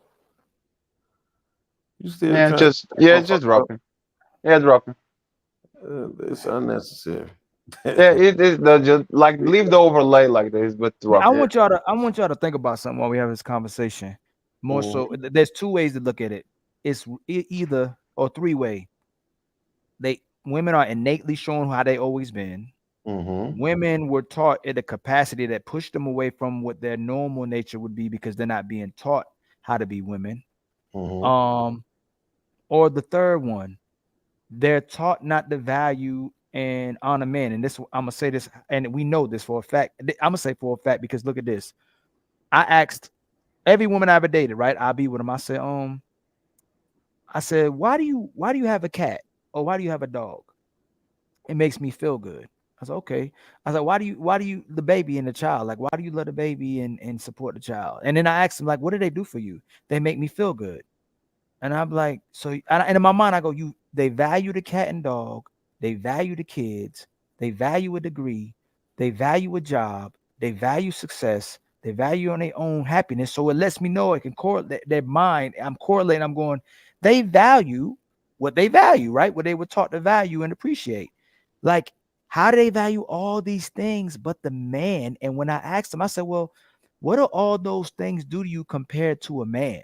Like a man can literally podcast. You could literally be by a woman and be a bum, but the fact that a man see you next to her is more valuable than the child next to her, more valuable than the kids next to her, more valuable than that degree, more valuable than that than a job or a career. Like literally you being next to her. Do you get what I'm saying? Yeah, Like no but matter. but do you make her feel good? You answer your own question. No. Listen what I'm saying against Go Fatty. ahead. She's making the baby and the animal make her. She put that in her mind. They make me feel good because she made decisions to have to work for them. It ain't like they're working I for her. don't think so, Ali. Fatty, This is hold the on. Fatty, like, no, hold on. You know are how you that's sure about proven? that? Yeah, No, you know how why? that's Go proven? ahead. You know how a lot of women hate being mothers. They always want to take constant Oh no, breaks. no, I agree with you, but When but they doing data right. They like the data. I meant to show some other data. It shows that men love being fathers more than women love being mothers today. Like and yeah. they love being in the role. So So if they're taking on the responsibility, they really hate going to work. They really hate having the cat and dog too. They don't like the responsibility of it. They don't want to have the kid. It's all the facade. They like so I'll take that back too and say they maybe don't even value that. but Everything is the illusion of making themselves feel good. They still don't feel good with any of it. So that's why people always say, "What makes a woman happy?" so there's the thing, Ali, and this is something that somebody told me, and I never forget. Women look at everything around them like a pair of shoes and a bag. Does this makes me look good? Right? They look at the man. Does this man next to me makes me look good? Does this kid next to me make me look good? There's me being a good mother makes me look good. I said Like you the see what I'm saying? facade, the Is facade. is But performative for most Fatty, like parts. if we're really solution based, right? They're never still happy. That's why we'll still be like, man, she's Because that's their still not. nature. Yeah, but there's their No, I don't. But I don't. uh, So this is where I come to. you I can don't think. curb. Go So ahead. I'm sorry. if we were working for like us, if we stay single men that don't work for anything, not all of us single, and we just deal. Fatty, me, you had a conversation about this. And also, if we're just dealing in the capacity of sex with women, ultimately we're not fulfilled. If we're just working for a status and we really don't have a true connection with a woman, men aren't fulfilled and they're not fulfilled. So if you have something that's on top of us, conditioning us to compete with each other and not essentially building families or even know what each other are, we don't know how to value each other anymore. Like I don't see people like my elders anymore. I don't see women like how my grandmother was, how my grandfather was. And then how can we get people to see that if they never seen it? Because when I work with the kids, I'm trying to get this kid to believe in love. I'm trying to get teenagers to believe in love. I'm trying to get adults to believe in love, but they've never seen the light at the end of the tunnel. Yeah. If they never seen it, what are they even fighting for? They don't know But what that Ali, looks like. that's the thing. A successful man on a relationship is a man that can suppress the true nature of his woman. That's the most successful man. A man that actually can suppress our emotional outbursts, or I'm not happy, I'm bored. The man that actually can suppress the shit is actually the winner. But the thing is, for example, look at Slay example. He said, "Oh, everybody around me was telling me to fuck. Oh, my uncles was having like fucking multiple women, and my aunties knew about it. So you are telling me that all these women that were on the same environment as you No, didn't no, get the no, no. memo? This is You what see I'm what I'm saying. saying? I Like, see what you're but you saying. see what I'm saying? Like, I see what you're saying. But he's not, most men, he's not. it's Let me most, just say it's this, most. right? Okay, go ahead. You are like, there's somebody that said, oh, what? Like they listed all the women are impulsive, women are emotional, women do this and women do that and women do that and women do that. And you know what's funny? This is not the flaws. This is actually the features. You see what I'm saying? Like this is But actually the features of the car. It's not the no, flaws. You point it out as a flaw, but the reality is those are actually the features of the car. So it's I truly believe that's who they are. And you can But kind of go ahead.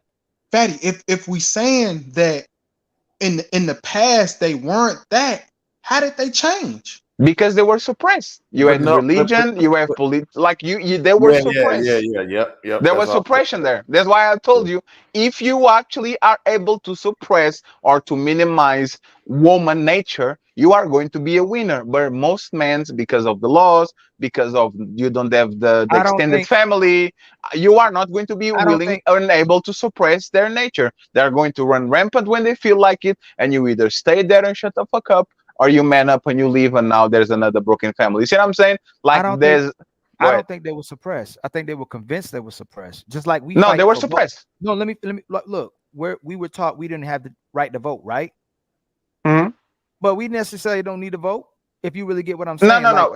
no, I think no, you're no, there's a bad no, no. analogy, Ali. What? No, no, no. I'm not. What? Oh, well, it can be a bad Voting, analogy. voting is not a No, no, no. basic, like it's not a need. It can You see what I'm it can saying? be it can be a bad analogy, but this is what I'm trying to say. We ended up working Yes. for a country that we wasn't supposed to work for. We ended up trying to vote for a position that's corrupt. No matter who we put in office, they're always going to be corrupt. But they're teaching us that hey, you're going to let them take your vote away from you. So we're fighting for that. They implemented race, so we're fighting for something that we really not. But they're teaching you that hey, you're missing out. Like you're black. Don't let them take the blackness They away are from you. teaching you, they are Look, teaching look, you look, that you look. were They're taking your oppressed, not identity. suppressed. Hold on, look. They're taking your identity away. Love is love. You should be able to be gay. You should be able to be who you want to be. They're teaching you to fight for something that means nothing. That's what I'm trying to say. So if you're teaching them that they were suppressed, who wants to go to work? Honestly, No, Dre, you want but Ali, but that I actually get your point, but that's the thing. There's a difference between oppress and suppress. Oppress is actually I'm putting a foot on your neck. no, no, no, no. I'm Fatty, just go real ahead. fast. When you have a Hmm? conversation with them and they get to that 34 and podcast, you correct me wrong if I'm wrong, Dre too. When women start getting older, all that stuff they fighting for, they don't want it anymore. They're tired. They don't want to be, they don't want to go to work. They don't want to be no CEO. They don't want to run no business. They don't want to make no hard decisions. They've been convinced to want to be those things that they can't even really stand. Yeah. Yeah, but they look at it as oppression. This is what I'm saying, That's right? what But I agree. yeah, like they are But they're brainwashing taught to to think look they at it like were that. oppressed. But like when I say suppressing is, for Mhm. example, when you put something very heavy on somebody so they can actually explode, right? So they don't have the strength actually to do whatever they want to do. Let me give you an example. It's like We a are, straight jacket. yeah, straight jacket. We are savages as men. If tomorrow all the lights went off and all the fucking shit stopped, you know what men will do? Men will fuck up the fucking universe. Men will go at war. Men will fight each other. Men will kill each other. That's what men do. What happened to men? Society suppress our Mhm. basic instincts to actually arm everybody so we can live on a peaceful place. This is what The I'm So, same asking. way, you see Dre, what wait, I'm let hold me on, saying? ask Ali. Let me say this this real quick. Ali, let podcast me say real this quick. real quick. Let me ask you real fast, y'all. And no homo too. Do y'all ever think like you're like, yo, if I was a woman, I could get these dudes to do whatever I want them to do. Do y'all ever Absolutely. think like that? Absolutely. Yeah, absolutely. Yeah, but see, this is the thing. Like I was saying earlier, from the mindset of a gay person, it's very difficult for me to ponder what that's No, no, like. no, no. I Podcast, I would. understand. I understand. I No, no, understand. no. Yeah, I'm trying to get you not think about the gay He's part. saying I'm if I trying to was yeah, a yeah. woman, yeah, I if know. I if was you a was I woman, want yeah. like you were understand the like, yo, question that like you this is what I asked mean. me. A woman can be like podcast. I love you so much. I need you in my life. Like I can't live without you. The way you painted that cabinet, the way you just went out there and worked for me and came back, I love you so much. I can't live without you. It'll make me go 10 times harder for the person. Like there's certain ways they can speak to us that would inspire us or motivate us to do everything for them. You come back home, she cooked a good meal, be like, dang, hey, what you want? Like, you know what I'm saying? Like the thing, you know how, like, but they want, and it ain't that they weren't taught, because they weren't taught, but they don't even care about learning because they weren't taught to be interested in us. They weren't taught to value us. So real quick. This is the thing that I think, and and this is, of course, it's anecdotal, right? It's anecdotal, but I'm gonna still say it because it's valid. To Fatty's point, when I'm just sitting here in my head and I'm thinking, okay, let me look at the relationships that I know that have lasted. Bro, I gotta be honest. I don't know no modern ass relationships that have lasted. The two off the top of my head, my auntie Peaches and my cousin Rakaya, they both super religious ass. Yes, it's oppression, religious, like the religious beliefs and all that. Super evangelist minister type women. You see what I'm saying? Embedded. I'm with you 100. I'm with you 100. You know what? Me and my dad, we sat down here with my mama months ago, and I said, Ma, how many of your friends were actually good women? And we were like, we just sat here for a while, and we're like, dang, they all left their husband. Their husband did everything they could, break their backs. And then we go, how many good men did you know? Almost all of them. You know what I'm saying? They all destroyed their relationships. They all destroyed the relationships with their children, with these men, but they all came together and created this little sisterhood where everybody's validating each other, like making the same decisions. But it's like, and it's, by the way, my mom's different culture too, because people think it's just in America. They're not realizing it's going global. This is like global issue that's happening where women are losing the value of men. So it's being taught. They did come from a certain culture where they loved and valued men. I got that as a mother. I got that as aunties. I got that. I spoke to my aunt when black women started going to school. I was like, auntie, why y'all ain't leave the men?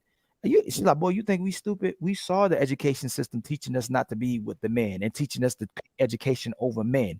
And we ain't about to pick no education over our men. We're gonna pick the men over this. And I'll still go to school, but I'm not giving up my man. The same thing the Mexican woman over here renovating the house with her man. You know what I'm saying? That's what I'm saying. The argument can be made that they never really. Can you come up real quick, KP? The value, they never really value men. They value they never develop. Yeah, exactly. Provided. You see what I'm saying? Yes, hold on real quick. They said they fixed the audio issue. Hold on. All they really did. Argon, can you speak? Argon. Yo, can you hear me? Is that Argon or KP? No, it's KP. It's KP. Now I was trying to hear this Argon person. They keep trying to come up here. They said did you fix your? Okay, hold on. You muted. You unmuted. Can you speak, Argon? Do you saw their face? I'll ask for a peace sign, please. No, if they don't have it, I don't see no cam. Can you cam up? If there's no camera, just no line. Don't do it. Yeah, we ain't about to. Ain't about to happen. It's not worthy, Ali. That's not worth it for you to just. Yeah. So look. So this is what I'm saying, right? Because it was a bunch of things that happened, right? But the truth of the matter is, the only thing that they had to really do, right, to get women to actually devalue men, forget all of the other stuff. We just talking about the way that they view men. The only thing they had to do to get women to devalue men was to offer them the things that men were providing for them. You see what I'm saying? That's all it took. So now it's like, even like when you was using the analogy about the kids and the cats and shit, it's like, bro, I know it blew my mind. You thought about it. I know you processed it too, right? You processed the same thing. Look, it blew my mind when I started listening to Kevin Samuels and I started realizing, like, hold up, I know females in their 30s that own houses and fucking pit bulls. No husband, no kids, never been married. You know what I'm saying? Don't forget whatever like kind of career that they got, and they really like living this lifestyle. And it started blowing my mind, like, damn, they really are making these kind of choices at this point, right? And so that's what I'm saying. The valuing of the man became, wait a minute, this thing that you are offering me, I can do that for myself. So what more can you provide for me? That becomes the attitude where like men are being treated like they're some kind of fucking genies out the bottle. Like Yeah. dude, they supposed to just rub on you and then they get to make 3 wishes. Right. You see Let what I'm me saying? let me read the super chats real quick, man. To again with the 9.99 super chat. Women addicted to validation and will get it any way they can and do anything possible to avoid remorse, which is caused by accountability through the forces of shame, without people justifying their wrongdoings. Thank you so much, brother, for that super chat. And then he dropped another one. My brother T.O. with the 4.99 super chat. Where you think protecting them from themselves came from? They've been like this. So Yeah, that's the thing. so That's what Fatty was saying. You Is know So what? that that's what I was gonna we say. created things, right, to get them to a place of But cooperation. but Now they society don't created an want it identity, anymore. but they created a new identity for them. They would have never thought like I said, No, I'm it not did saying no, y'all Ali. wrong. No, Hold on, that I'm hold on. telling you, I don't think Fatty we do. podcast. I'm not saying y'all wrong. I'm processing like y'all process. I'm not saying y'all might be. I'm contemplating that because that's the latter. They're who they like this, and this is why men use physical force. This is why yeah. men kept things in But let me order ask you a but look, question. because they were Ali. borderline. But one second, so let me ask you a question then, Ali. When tell me one time in history where a woman didn't look at men as like tools. When Mhm, when did they look when they didn't look at them like tools? mhm. Yes. Tell me one Like time in history where a woman wouldn't say, I need that man, I want that man because he makes my life easier, he makes me feel this way, like he's going to produce good kids, he's going to take care of. Like, tell me one time in history where a woman didn't look at men like tools. like I said, like what I saw when I was growing up, and they had the options and go. I know Ali, you're think you're being no, no, romantic no, now. no. I'm not. Even our mothers, even our mothers look at our dads like he's So going to so make my life No, no, no, easier. no. He's hold on. going Hey, to, you see what I'm saying? The Ali, women, let me ask him a the quick women question, in my Ali. family meant men in certain circumstances, and they stayed loyal to them. Those men, they could have picked some other men. They stayed loyal to No, their. no, no, but I got you. But wouldn't like did their lives get harder, harsher, better, easier? Like did they get advantages of associating with your dad, your uncle? Yeah, but That's they why it were, didn't. but they were loyal. They never quit. That's the difference. No, Like but that's my point. Fatty, if a A woman was woman will dealing be with you, loyal. if No, she was if, dealing with if you for 5 years and said, I'm going to the next guy, I get you on that. But these women back then, they stayed with their husbands. They no, but stayed that with. but that's exactly what I'm saying. It's Like not the, about that staying or was the leaving. point. The reason for them to actually choose the man was always as a tool. This man will bring any kind of benefit to my life, even if my vagina feels good when he's inside of it, right?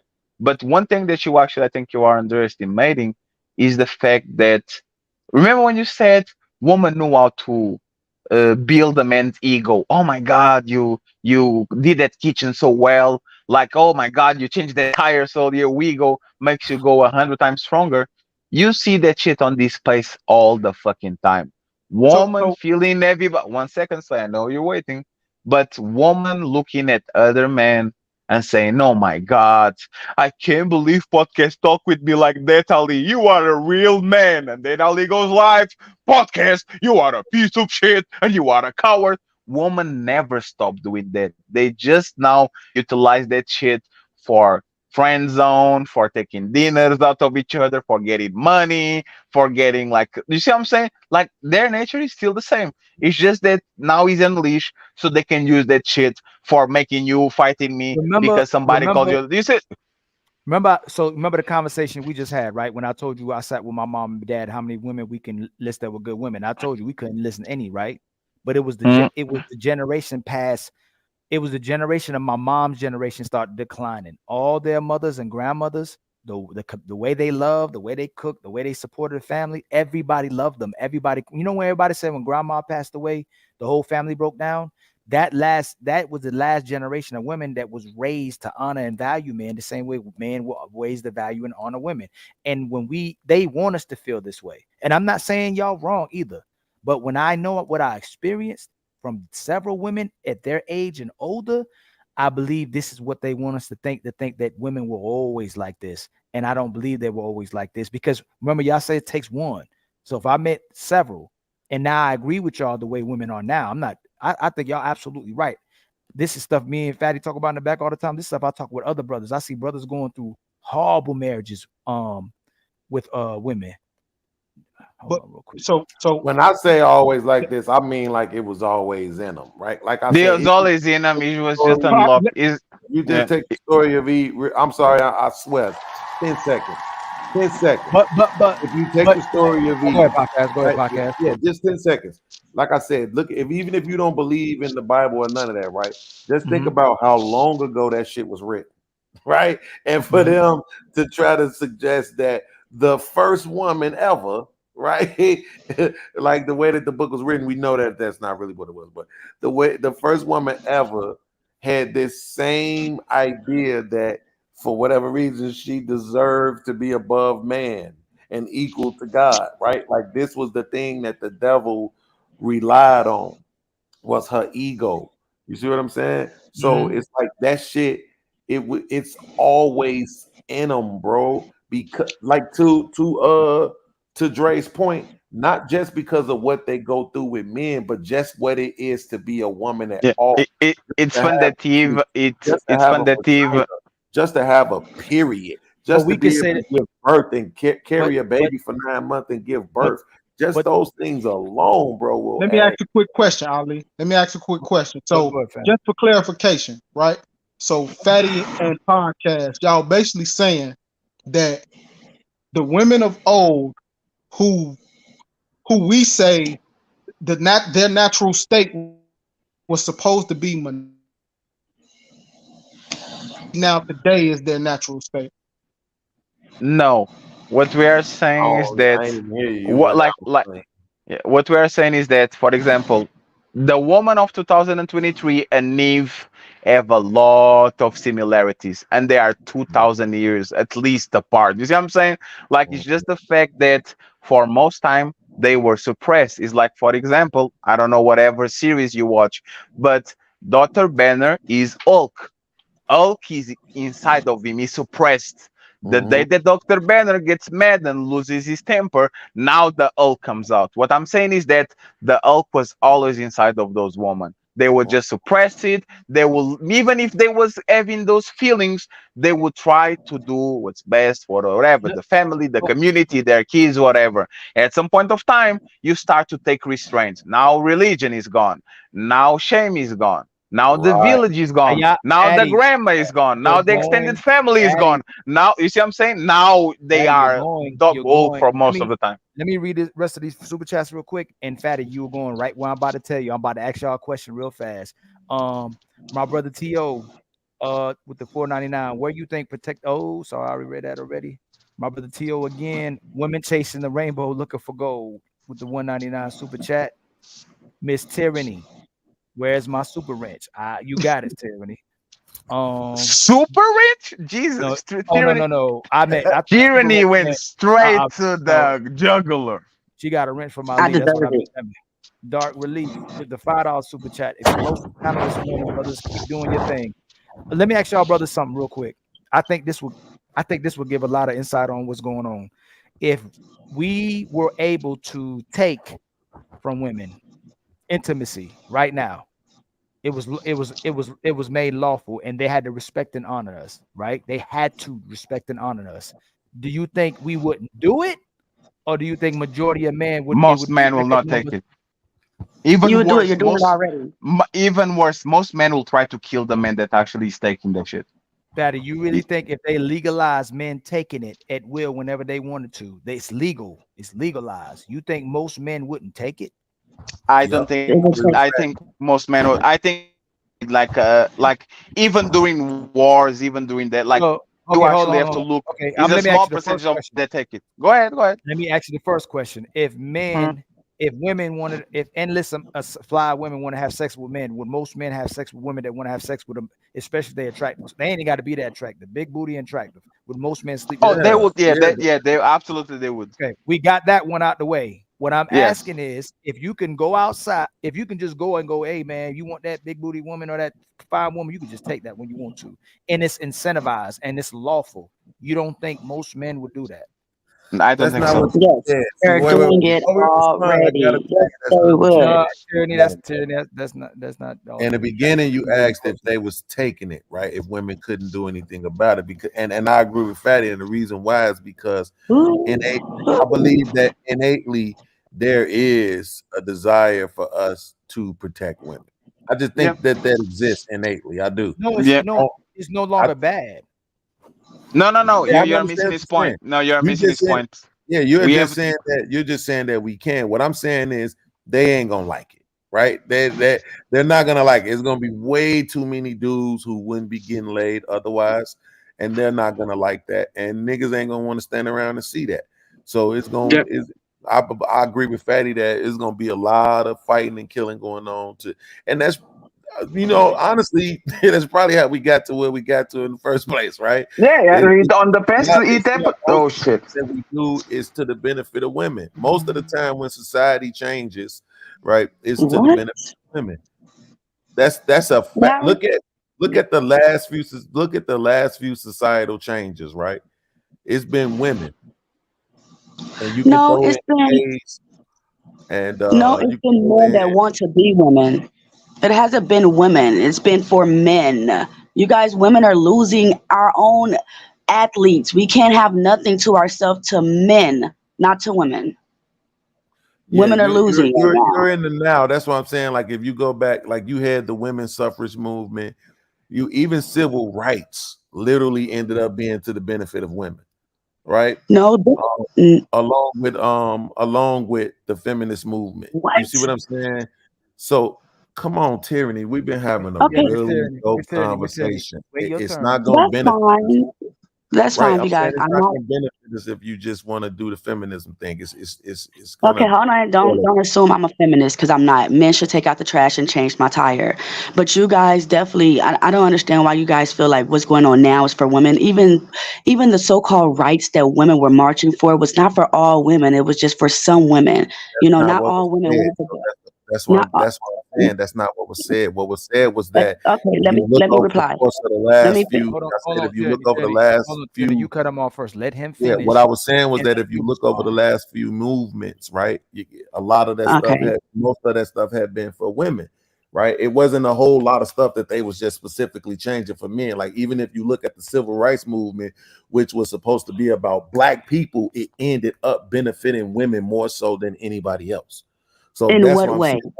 A lot well, because a lot of a lot of the stuff that we got from the civil rights movement ended up being government assistance and set asides. And Okay. do you know black women that black women? I don't remember what a ranking is at. I could look it up real quick. But as far as even their employment by the government is, I think it's more black women employed by the government than it is black men.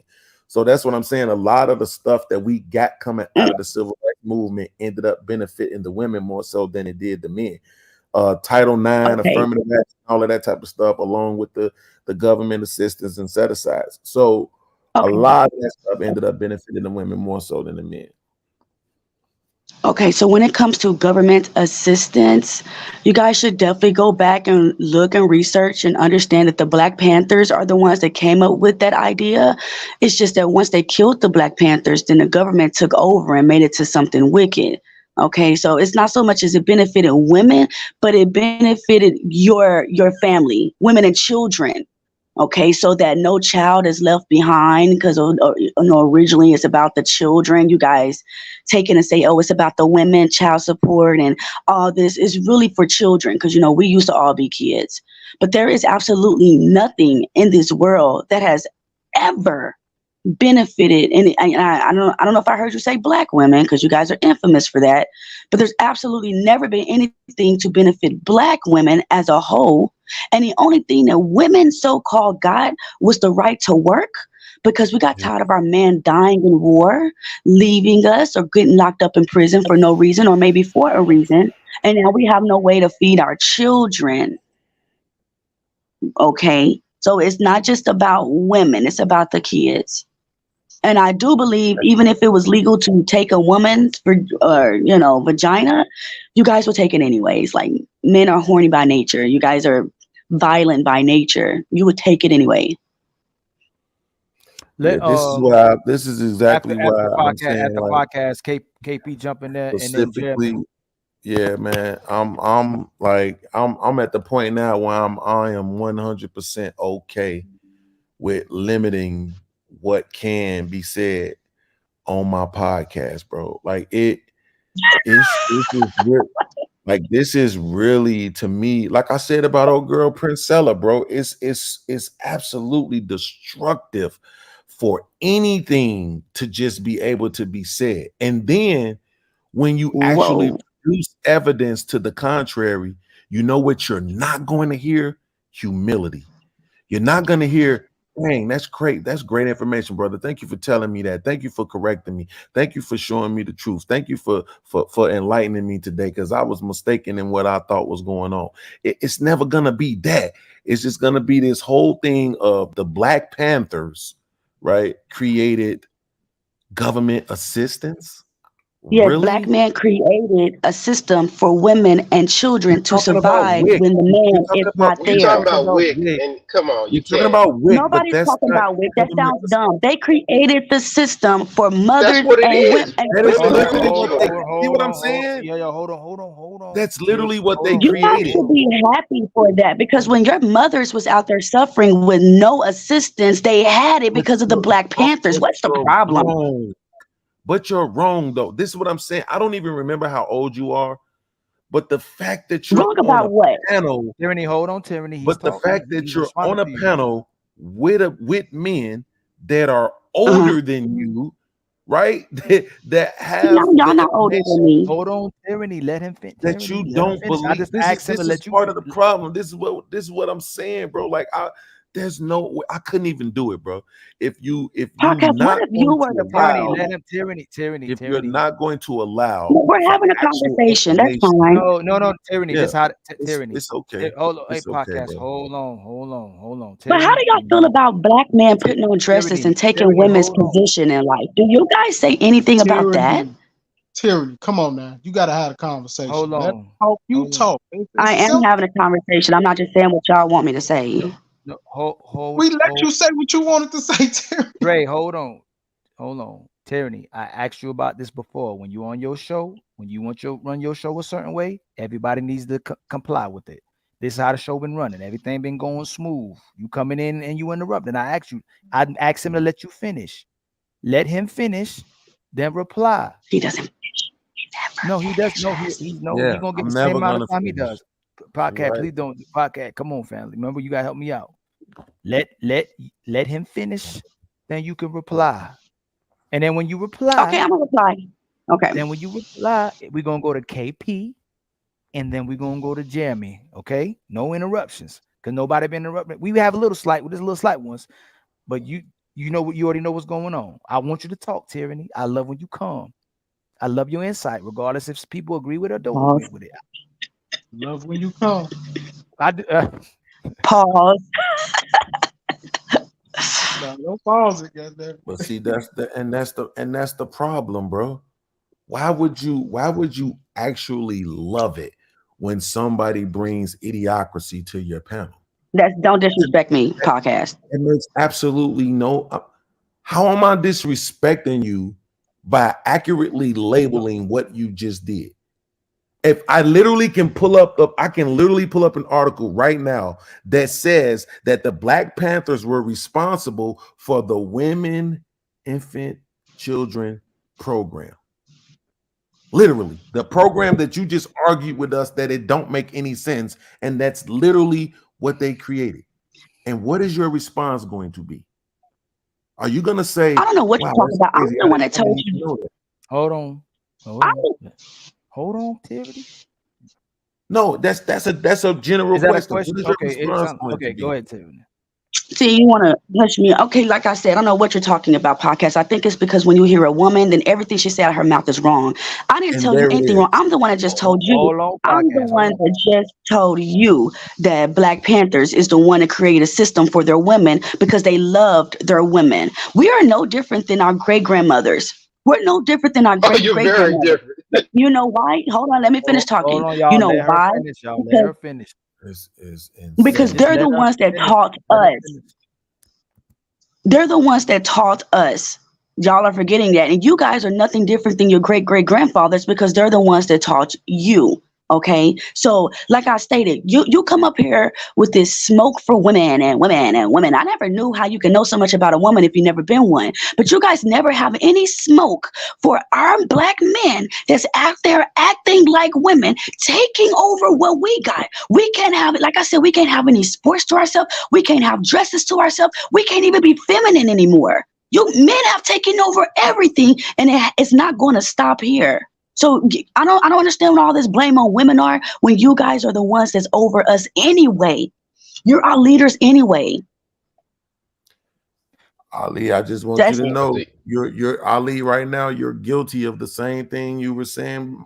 Trigger How? Mike was guilty No, I of. was Wow. not. She stopped, and then we allowed her to No, talk.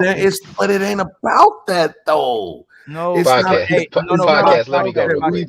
AKP, we've hold on, literally hold been on. having a very informative conversation, bro. Right, and as What's long being interjected into the conversation right now is absolute A idiotic. grenade. no, but hold on. Don't This ain't no. disrespect me like I Hold just on, told y'all. you. Hold on, podcast. All due respect, family. She could be the worst person in history. She could be completely wrong. This is not an echo chamber. This is where people push back. People, she has a right to say what she want to say, and we show that we don't have a one track mind. Like information has to be challenged. If she chooses challenge the information, she has every right to. Family, this is what it's for. This is what conversation's for. I don't want no echo chamber. Do I align with a lot of your thoughts? Of course I do. But all information has to be challenged, even though it may not have to always be talked about at certain times. But no matter what, this is what my platform is for.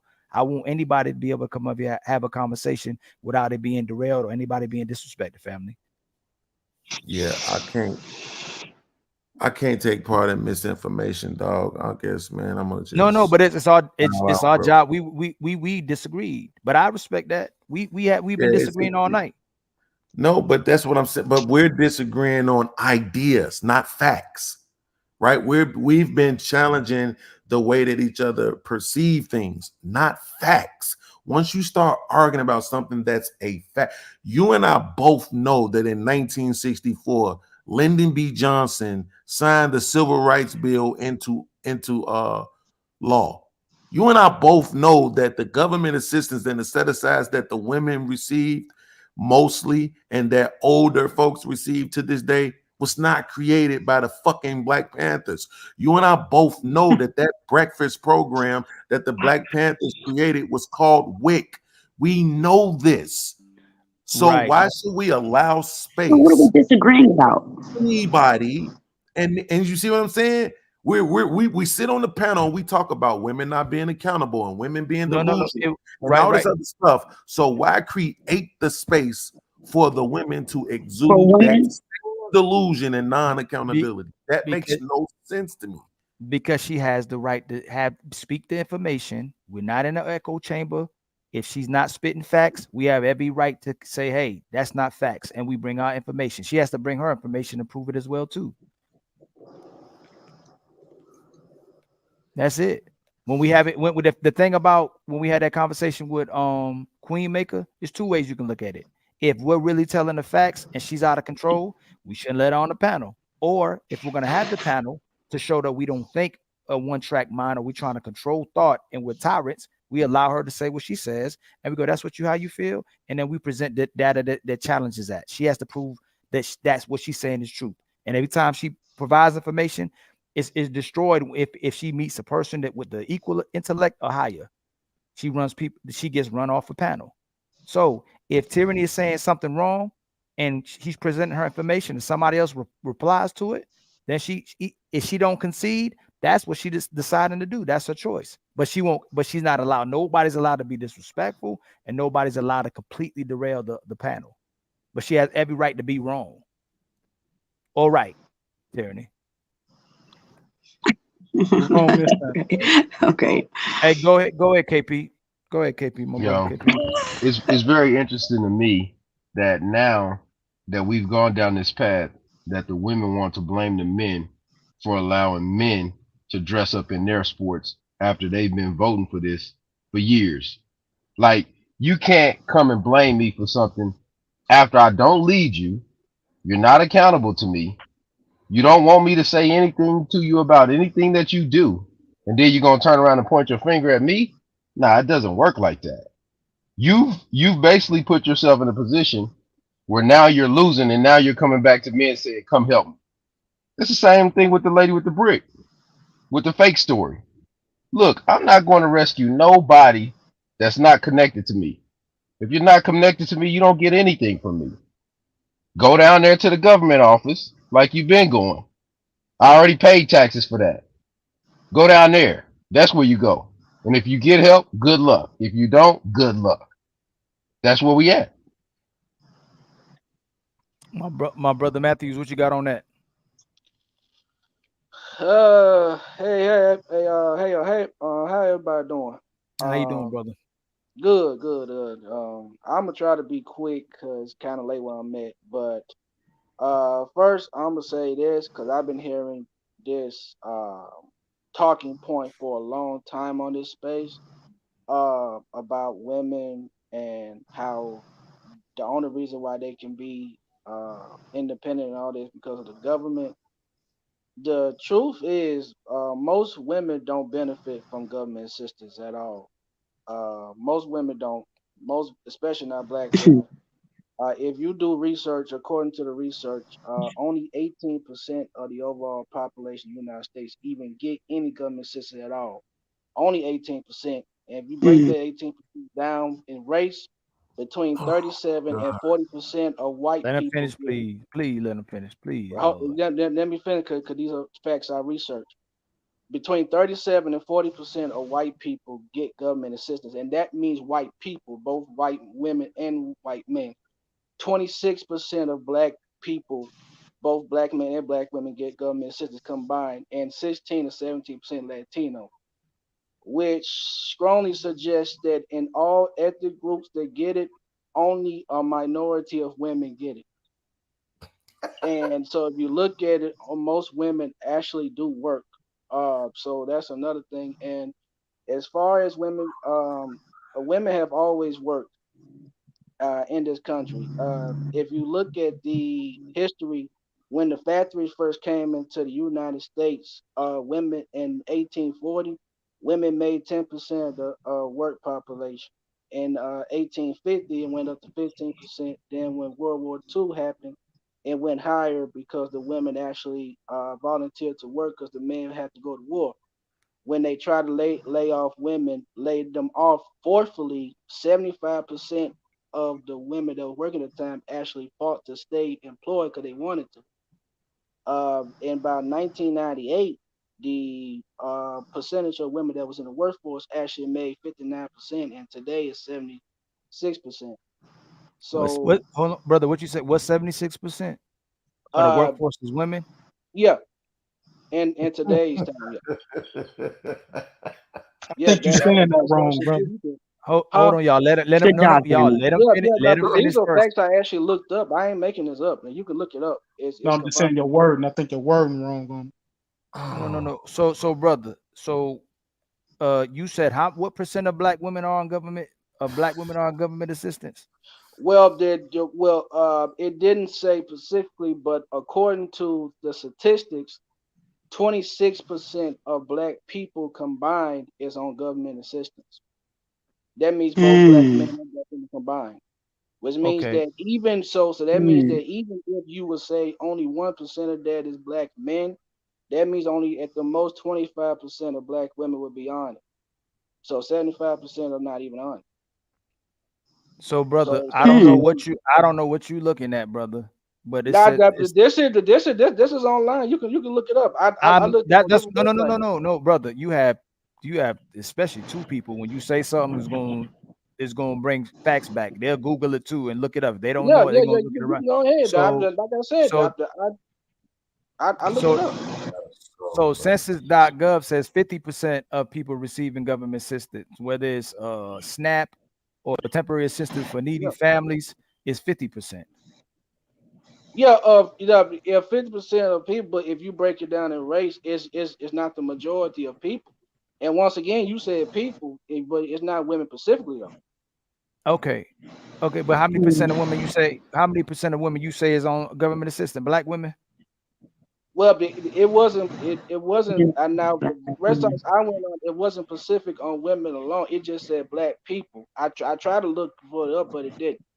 But even if you would break it down, I mean, 26% of black people. If you say 1%, that would only mean 25% at the most would be on it.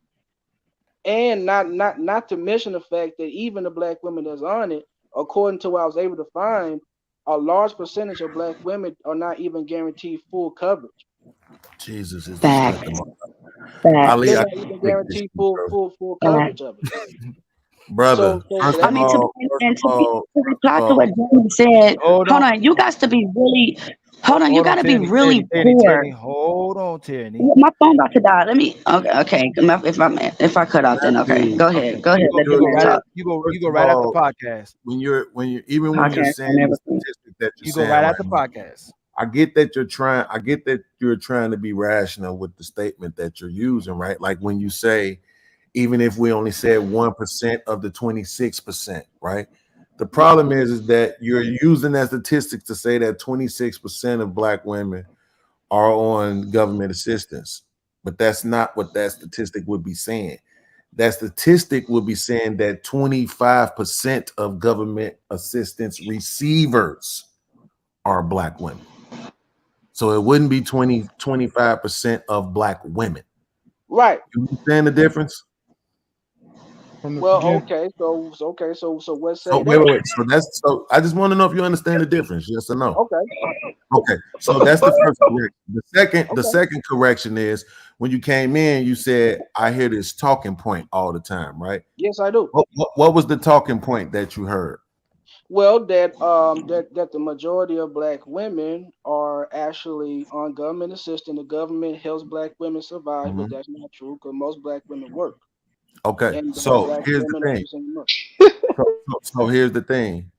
Is there any amount of money that you would be willing to bet that you did not hear that on this show today?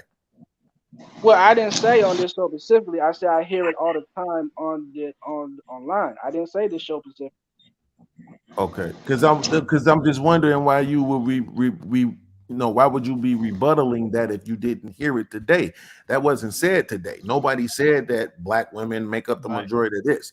What was actually said was that the set asides that came from the government after the initiation of the Civil Rights Amendment and government assistance, that it benefited the women more so than it did the men as it pertains to black men and black women.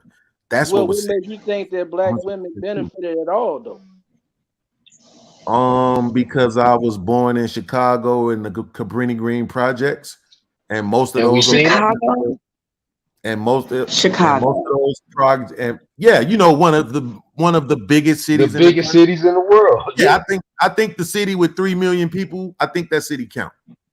I think it does. Yeah, but Okay, y'all, but you here's guys the aren't doing problem. nothing down there. I Like, you live guys in the aren't doing South. shit. Like, violence. Which has what to do, Please. wait, hold on, Matthews, hold on, Matt. Tyranny. Hold on, don't worry about it. Tyranny, which has what to do with the What? conversation we're having right now. You sitting here trying to use where you're from, which is freaking Chicago. It might be one of the biggest, but it's also one of the freaking poorest when it comes to black people. Like, if you got out of Chicago and see, black people are actually out there working. Black women are getting degrees and making it work for their kids. And in order to get government assistant, little podcast, you have to be freaking dirt poor. You have to be dirt poor in order to get any type of assistance. Okay, so Most it's of not them that I women can are just walk my poor. beautiful You mouth guys don't off. understand that? Let her It's finish, not y'all. that. Let her It's finish, not y'all. that. Let her please let her finish. Hold on, Please let her finish. And then Be cool. answer. And It's not. please let her. It's not Tyranny, that. wait, hold on. Hold on. Let me just finish. let me just say this. Let me just say my. I'm not taking the mic from you. I'm just asking you a question. So, Tyranny, what you're suggesting is that black women don't get government assistance. What I'm suggesting is black women have to be super poor in order to get government assistance. It's not something you could just walk in and get. Super poor black women. It's not many super poor black women where I'm from. Are there any? There's poor black everything. There's poor black everything. Poor black women, poor black men, poor white women, poor white men. Tyranny. Wait, so those are the women that we're talking about, and it's literally that simple. Okay, and like Jeremy stated, it's only at the most, because he didn't say only women. At the most, it's 25%. Hold on. Please. Hold on. Because you're not. Hold on. Because you're listening to respond. No, you have. Let me finish. Let me finish. That's how we have a conversation. Let him finish. You go right back. No, he didn't let me finish. He didn't let me finish. He just cut me off. He just cut me off. Because tyranny. No, there's no because. Give me the same respect that you want. Let me finish. Let me finish. You know what a respectable conversation is? Is when somebody says something and it's when you don't cut me off. To understand, not to respond. Okay, so like I stated, if it's only 26% of black women that are the poor ones, that's what we're talking about. That's all that matters. Nobody said what that's percentage. Fine, but what you're hold on, y'all. But what you're not taking into account, hold on. Ali, I promise you. Podcast, please hold on. Podcast. Let her finish, please. Just let her finish. You go. Just let her please concede and let her finish. And no one's interrupting no more. We're not interrupting like that. Let's have activity. Please acknowledge we've been having a nice flow of the conversation. Like absolutely. Okay, so when you're done, he's gonna speak. Nobody should interrupt. All right, you got it. Okay. Like I'm stating, podcast is so focused on black women instead of realizing that out of 100% of black women, only. Let's just cut it in half. We're not going to give us the whole 26%. Only 13% of us are on some type of assistance. That is beautiful. When the world is created to be against black people alone, and we're still able to stand with assistance or without, where is our applaud on the back, little podcast? Like, I'm not understanding. You don't understand. In order for me to get assistance, the father has to not be in the home. The father has to have left the children. And I have to be the only provider for the children. So it's like you're looking down on women, on victims. You're looking down on victims. This is the problem, Ali, with this. My phone's about to die, Ali. I'll be back. Okay. This is exactly my issue with this, bro. It's because then you allow people to spew rhetoric, bro. And then they personalize it. And it's not actually true. And then guess what? It might be people watching this show that don't know who the podcast is, but they're fucking feminists. So they're listening to this retarded woman paint this narrative about me that is absolutely not true. This conversation wasn't even about black women. Right, but we wasn't talking about black women at all. The only thing, you're right, podcast. You let her finish, so I know you ain't gonna cut me off. No, but you call her retarded. Cause she is. No, but we can't call her retarded, family. Not on here. That's exactly what we just experienced. That's not. Look, wait, Ali. That's not me being disingenuous, bro. No. But can we just not name call, family? You've been doing great. I understand exactly where you coming from. She's saying things that we did not say. What word do you want me to use to describe what we just experienced? Not something better than that. You could use better words. Podcast. No, I don't. Podcast. Just behavioral challenge. Behavioral challenge. Wait. Time out for 1 second, bro. Think about this. Hold on, bro. Please listen. Think about this. I have to beg right now to get through my sentence. The man is telling me what not to say, but he let that broad say whatever she wanted to say about me. He let her paint that net. He let her paint that bogus picture. No, she didn't call you a name. And you didn't check her at all. And now you telling me what not to call her. Please don't do that. She didn't call you a name. It don't matter. She lied, bro. She painted a bogus picture of me, Ali. How? No, nobody thinks you're bogus. Who? Hey, bro, how do you know what everybody in the chat thinks you don't know? Because I'm looking at the chat and I'm looking at my brothers up here. Bro, stop it, bro. I'm not gonna let podcast. She's one thing I'm not one gonna do. Hold on. Can you trust me on one thing, please, brother? I'm not going to let nobody come here and pay the narrative on you. She has the right to think what she thinks as long as she don't disrespect you. But I'm not going to let nobody pay no narrative. I don't do that, bro. On my channel, if somebody's saying something about you, I could be all the way into it with you. If somebody's saying something about you that I know ain't true, I stop them. And I check. No, bro, that's not true. He didn't say that. No, he don't do that. No, you ain't gonna do that. You're not gonna mischaracterize people on my channel. That's why I said let her finish. Well, you already answering it. No one up here said any of that. So none of us matter, bro. I'm just saying, like this. I don't. We this is a problem. Like even right now, bro. We could sit back and we could watch somebody else do a show, and we could point out what's wrong with it, and we can agree. And then now I'm watching your show, bro, and I'm telling you what's wrong, and you don't want to listen. This is insane, bro. Whatever words you want to plug in there. I used idiocracy. That was a problem. I was trying to be nice. It is what it is. I'm not finna float through an encyclopedia to find words to try to describe what I'm going through when the word comes directly to my mind, what it is. I'm not being disrespectful by using a word that articulates exactly what we just experienced, bro. Nobody was even talking about black women. The only thing that came up about black women was that it was that they benefited from the civil rights more so than black men did. That is just a fact. Nobody said 90% of black women are out here on disability or getting government. Nobody said none of that. Right, but she's talking about men as a whole. She wasn't just pointing at you. She was talking about men as a whole. Why bring that into this conversation? Because she has the right to have that conversation, Beans. No, she has the right. Okay, you got it, bro. You got it, bro. You got it. The fact that you're doing this is absolutely insane. No, what am I doing? Tell me what I'm doing. What am I doing wrong by her verbalizing what she want to verbalize? As long as she's not disrespecting. You know I'm going to catch you on this. The very next time that I hear you check somebody for bringing something into the conversation that it didn't have nothing to do with, I'm going to remind you of this. I am because I'm not going to forget. But you beat me to it. All I was going to tell is no one on the panel said that. You beat me to it. You kept going right back with her. I asked you to trust me. I want to show. No, I asked you. No. I can't say something she hasn't done all the way yet. Once she gets it all the way out, I go, hey, I understand how you feeling about what you're talking about. No one on the panel said that. Oh, she did that shit everywhere she go. It's immediately jump on the panel and let me be a feminist. Right. It's ignorant to conversations, bro. But she has the right to do that podcast. Let it go, bro, so we can move on with the conversation, bro. Over here. If she ever even hit the link on my channel, I swear I'm calling the police. You going for 8? I'm calling the police. If I'm on your channel and you say Ali, this is how we do it here. Am I gonna go? No, that's not how we gonna do it. Why are you letting this happen, bro? Do you think I'm gonna do that? You can't call Trigger Mike out no more though. You got to leave. How can I not call? No. How can I not call Trigger Mike out? Because you're doing the same thing, bro. Okay, hold on real quick. Pause right there. Hey, Dre, did she disrespect you? No. She didn't disrespect me. Why you going to disrespect? Okay. No, hold on. It is about no. But she has the right to try to derail. This is a conversation. Come on, podcast. You believe this, bro? Chill, podcast, chill. She came to throw her grenade. That's what she came to do. I knew what it was. Come on, man. You know me better than that. She has the right to speak. Chill, bro. Even if she's wrong. You got a right to speak. Let's move on with the conversation.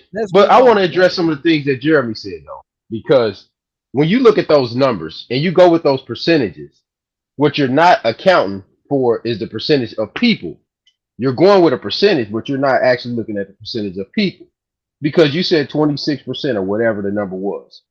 So that 26% number can actually be more people per capita versus the white demographic that you were comparing them against. Because you're trying to say that there are less black people on the assistance than there are white people. That's essentially what you were trying to say. And by saying that, what you're not accounting for is that there may be women and actually substantially amount of children per those households that are getting those assistance versus black men. Because you're trying to say that in overall that black people don't get more assistance than white people. That's what you're really trying to say. Well, that's partly true, but also I was trying to say is that the majority of black women don't depend on government assistance to survive. I mean, they do. I see people with daycare stipends, food stamp stipends, housing vouchers. I mean, I know you know those things exist. Yeah, Jesus. I mean, I mean, well, I mean, they exist, but not for the majority though. The for the majority of majority, I'm telling you, it's for the Now hold majority. on. And I'm And now KP. Hey, Jeremy, mother Jeremy, can you prove that, my brother? yeah, huh? You got a link you can send me? You got a link you can send me? I like to send and you for I sent you something in the back, Ali, too, for a video for that's talking about the welfare cliff and all of those different things. But because what people try to do is they try to act like those stats exist in a vacuum of their own. So what I'm seeing on the ground is this: when you fill out the lunch application for your kids, you know it exists. Because my kids don't get free lunch. I'm married. I'm a married black man, black kids, black family. My kids don't get it. They can't get it. But I guarantee you, a lot of the kids that live in the apartments that's around the corner from my house can get it. Right? There's no shame because I had free lunch when I was a kid. But what I'm telling you, brother Jeremy, is this: when you fill out that free lunch application and you know your kids can't get it, you know a substantial amount of kids in their neighborhood or not that far from you, if you live in a certain neighborhood, do get free lunch. The yeah, kids that get free lunch are able to get different assistance that you can get or that your kids can't get because you provide a lifestyle that they can't afford to get that because you're above the limits. Listen, man, $40,000, $30,000 in price ranges lower as you continue to go lower. Those people get the government assistance. So it's a joke for you to believe that they don't when you know the average income for black women is 30-something thousand, almost $40,000, brother. Yeah, Are but you that may really be wait, wait, true. wait, But hold, at the hold on, same Matthew. Hold time, on, most Matthew. black women don't get government assistance. Now my mama used to get food stamp when I was a kid. So and then yes, I did get free lunch when I was in school. But where I came from the South, a lot of women was working hard and they didn't get food stamps like that. Now in the hood, what people would do was a lot of people would buy food stamps for someone that did because most people didn't get it. Oh God. So Most KP, listen to me. Most women work hard for their money. Most it's women hurting, don't bro. depend on government assistance to survive. Black women I always don't know work where you're getting that hustle. one They from, always The bro. work. shit that's crazy to me is because he right now. He went from being wrong to being right. KP, are you trying to suggest to me that you see free lunch as a form of government assistance? How is it not? Who pays for free lunch, bro? We pay taxes for that. Okay. So you mean the people who work those jobs? Yes, the people that work. So it's not actually free then. But it's an assistance program. Okay. You said government assistance podcast. Right. So here's the thing. Here's the thing. I will follow along with you as long as you follow along with me. Okay. So let's start over. Who pays for I'll free follow lunch? with you, brother. I'll follow Okay. with you. Who pays for free lunch?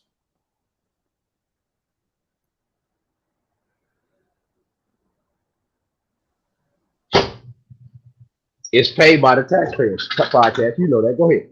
Okay. So the people who are working those jobs that you're talking about pay for it. So then it's actually not free, correct? So you want to be right on the technicality of the How word. is it me wanting to be right? It's either the truth Go or ahead. it's Go not. ahead. Go ahead. Go It's ahead. either Go the ahead. truth You're or it's true. not. It's Go not ahead, me. podcast. Go ahead, podcast. It's true. Go ahead. Okay, so this okay then. So they're not receiving government assistance. Correct. If Go they're ahead. paying for it, it's not government assistance. I'm paying for it. They're receiving it for free. How? You literally just said they're working. They get taxed just like you do. They do get taxed like I do, but they don't get taxed Okay, at the so same they're rate that I paying do. for it. So what the They don't get taxed. Hold on. Hold on. Everybody don't get taxed at the same rate, sir. You know that. My life, man. So podcast. So here's what you can do. Wait, I got Podcast you, be bro. I got you, bro. exasperated. I got you, bro. Go I got ahead, you. chill, bro. So, We ain't so gonna here's turn this into charity, so bro. here's Me and what you you gonna have so a here's good what you dialogue. here's what you're Hey, telling let me me is this. Right, I got you. So what you're telling me is this: is that you can actually offer me proof that the income tax money coming out of your check goes to pay for free lunch, but not those people who make less money than you. That's what you're telling me? No, that's not what I'm telling you. Okay. So, right, when we put on our thinking caps, use logic, sound rational reasoning, right? The people who work pay taxes. You can argue that they're paying for the free lunch, therefore it's not government assistance, correct?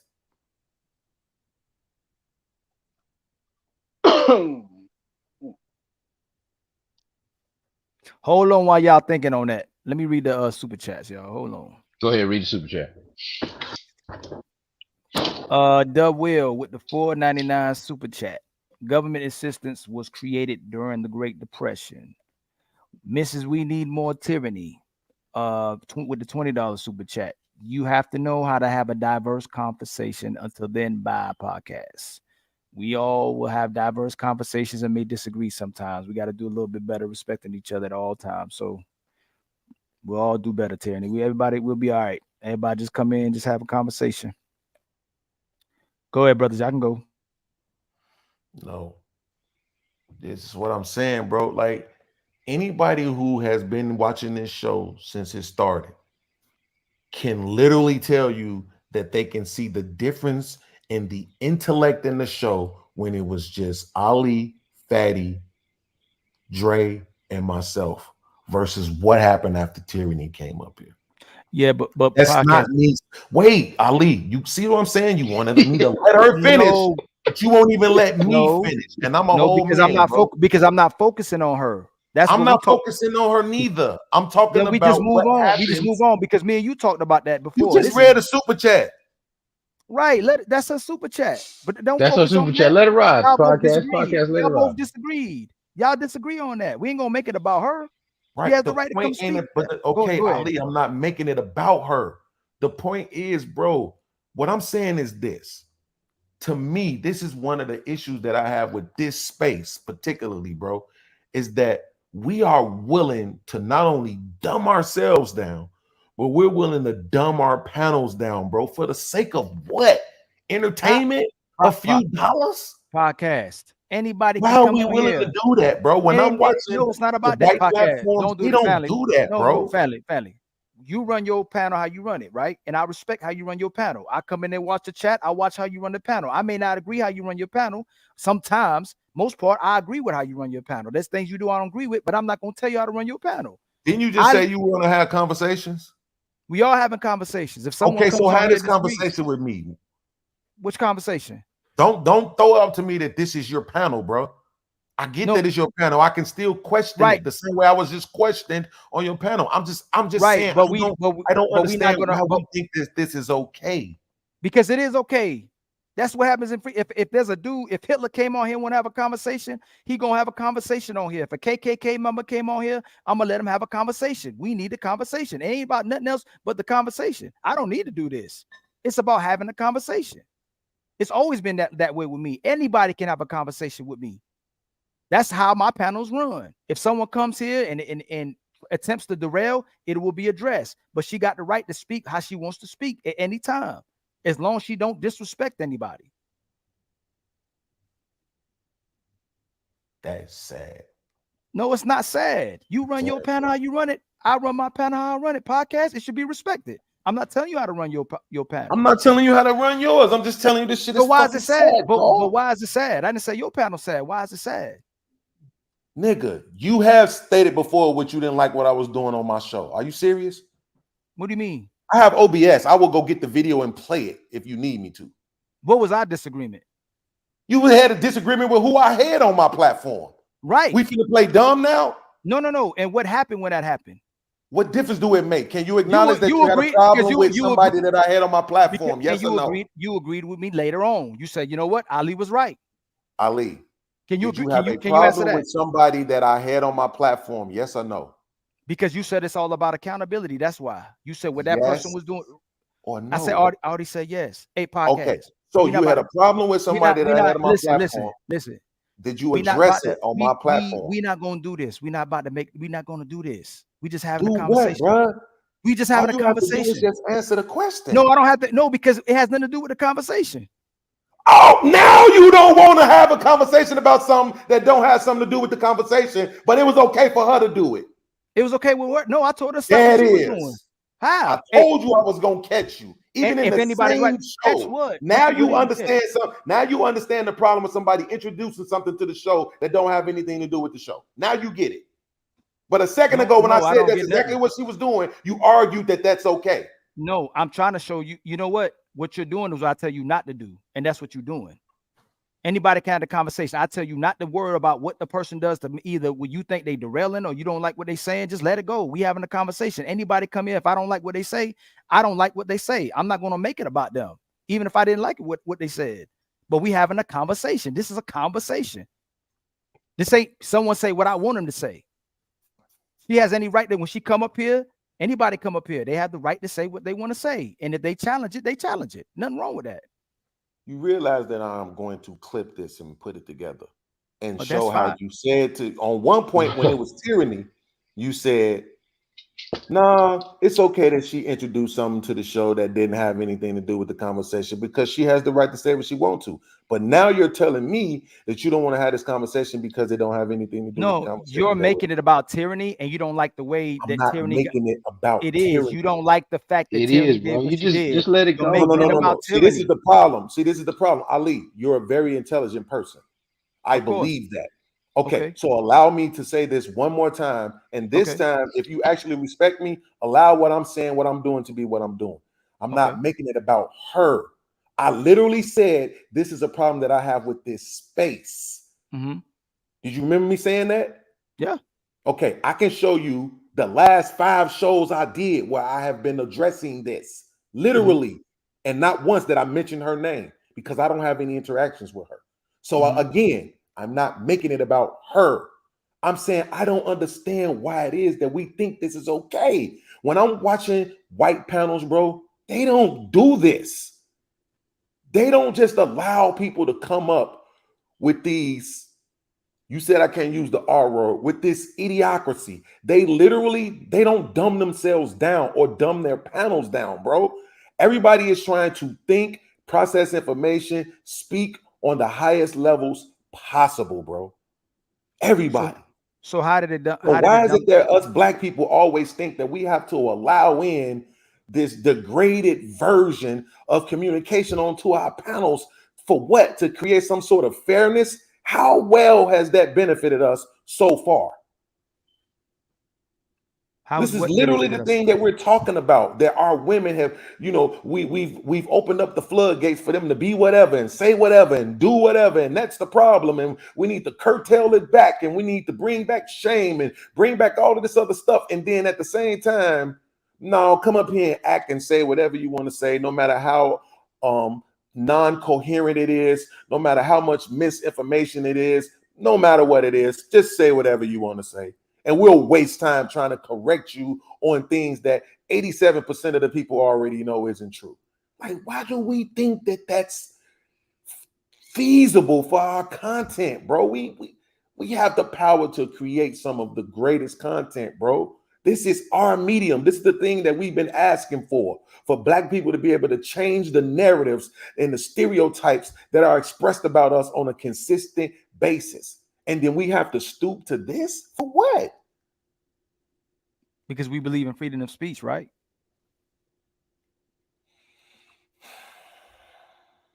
I understand your point about freedom of speech, brother. I really do.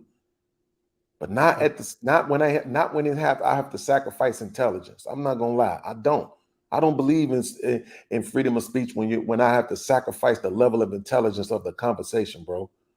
This conversation was very stimulating. It really was. When it was me, you, Fatty, and Slay, it was very, very stimulating. Slay was asking us great questions. You was asking us great questions.